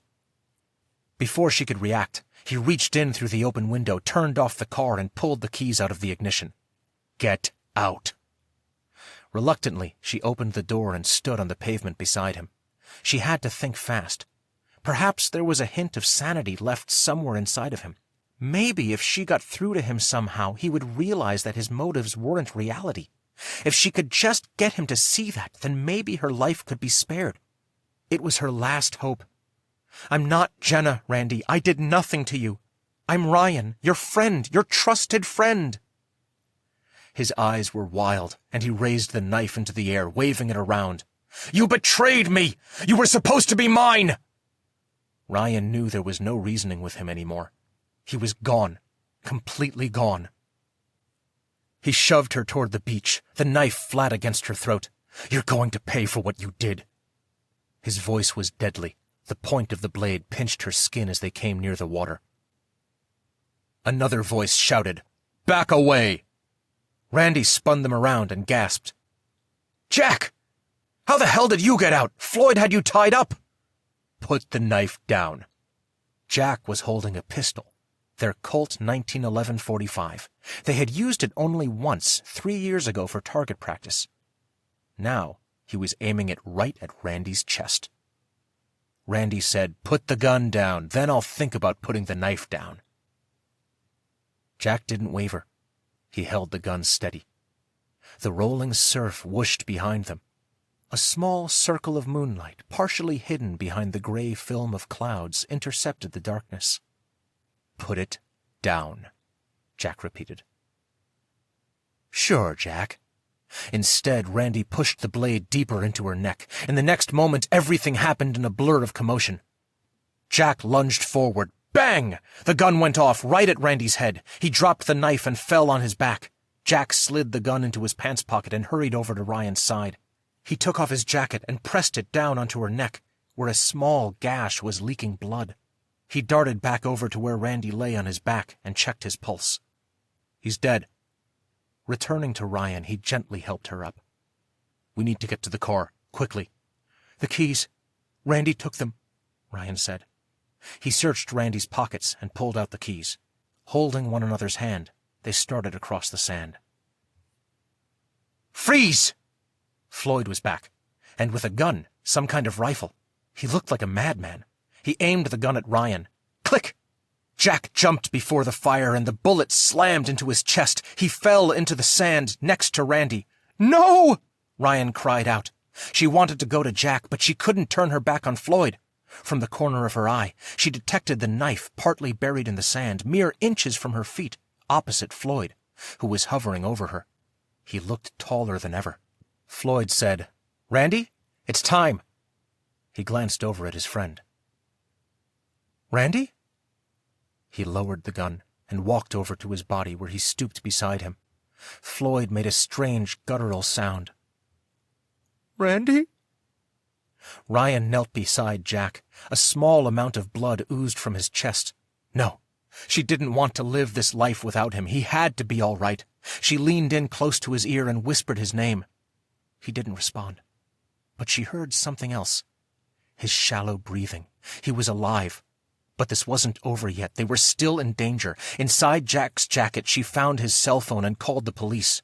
"What are you doing?" Floyd whipped around. "Yes, I need 2 ambulances and the police. Newport Beach near the east parking lot. 1 person is dead. Floyd Henderson, the editor of the local paper, is trying to kill me. He's already shot my husband, Jack. Please hurry." She dropped the phone to the sand.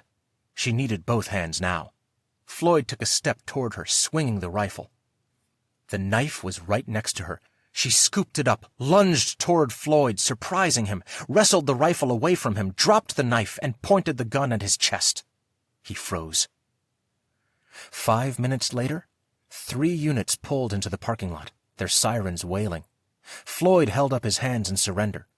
A deputy handcuffed Floyd. Randy was pronounced dead. The paramedics carried his body off on a gurney and into an ambulance. Rian rode with Jack in the ambulance to the hospital. Chapter 18. Into the darkness, cold vengeance drifted, her heavy heart now slowly lifted. Jack spent a week in the hospital. He was fortunate the bullet had bounced off his rib cage. The bullet had fractured a rib, but it was expected to heal within the next 6 weeks. The doctors monitored his vitals until his shallow breathing returned to normal. His wound soon healed, and the bleeding stopped.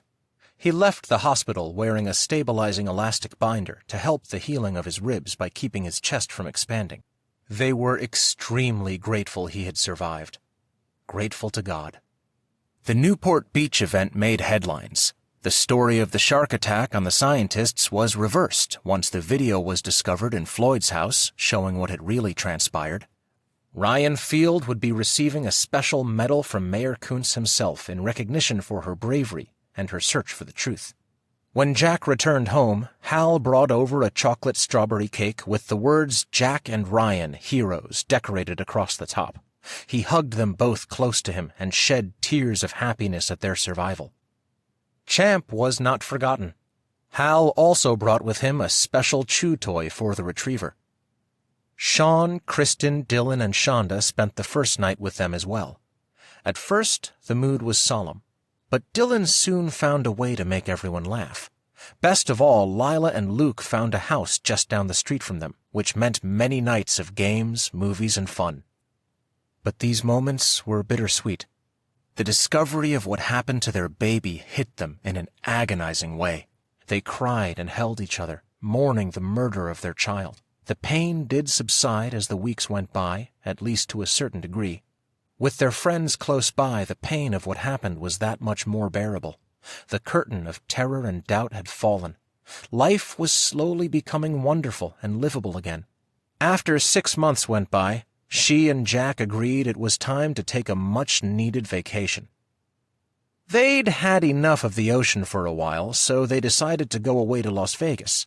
They spent the first 2 days playing the slot machines, coming away with a modest winning. The rest of the week they spent mostly in bed, enjoying one another, watching movies, eating junk food. And by the end of their getaway, Rian had something important to tell him. "I'm pregnant. I sought the Lord, and he answered me, and delivered me from all my fears." Psalm 34:4. Shrouded Memory by Krista Wagner. Narrated by Goodman. She started the engine. To the west, the magenta sky released the sun of its daily obligation. Tones of black gradually diffused over the last of the radiant hues of red and purple. Rian looked around Balboa Island and realized she was all alone in this great body of water. The smile left her face. Maybe she should come back later, with Jack. As she attempted to sit down, she almost fell into the driver's seat. She was more tired than she thought. Her solo cruise would have to wait for another day. She was just about to turn off the engine when something slammed into the back of the vessel. The impact of the blow knocked into her with full force. She fell forward, her head colliding first with the metal steering wheel before she plunged to the carpeted floor. A strange noise, something like a loud roar, pierced the air. Something warm and wet ran down her nose. It felt like a tear. Before she had time to react, a rush of water poured into the base of the boat. Cold spray tickled her face as she lay in a pool of salt water. Rian started to look toward the source of the commotion when the gel-coated stern began to splinter, then snap until it collapsed into several jagged pieces as though they were made out of cheap plywood. Another force of pressure plowed into the boat. Halfway to a standing position, Rian fumbled forward into the steering wheel again, this time bruising her chest. Stepping backward, she tried to regain her balance, but was thrown once more against the wheel as a monstrous force pushed the craft onward at an impossible super speed, driving it past several docked boats until, ultimately, the Sundancer nosedived into the bay. The splash of the turbulent waves gradually ceased. Balboa Island appeared strangely deserted, a sinister ghost town. Twilight gently embraced the island so that the harbor appeared like nothing more than a shelter of whispering surf. Rian was lying on her back, her clothes soaked through. She was certain death was near as thousands of little sparkling lights blackened her vision. Moaning softly, she attempted to move her left arm, but it remained limply at her side. Her head pounded with excruciating pain, and she became uncannily aware of a sharp ache materializing in the cavity of her chest. Her head was turned at a right angle. She managed to blink her eyes into focus once more. The stern of the cruiser had been completely torn free. What happened? Am I really alive? As she reached up to touch her forehead, dark blood trickled down her face. She needed to apply pressure to the wound, but she couldn't find the physical strength to sit up. She had to find a way out of the boat before she met her death, or her husband and loved ones would be visiting her gravesite in the next few days. There was too much to live for still. More blood oozed down her nose and into her mouth. She cringed at the coppery tang. Suddenly finding new strength, she pulled herself up into a sitting position, placing weight on her left leg, then her right, as she used the driver's seat to anchor her body.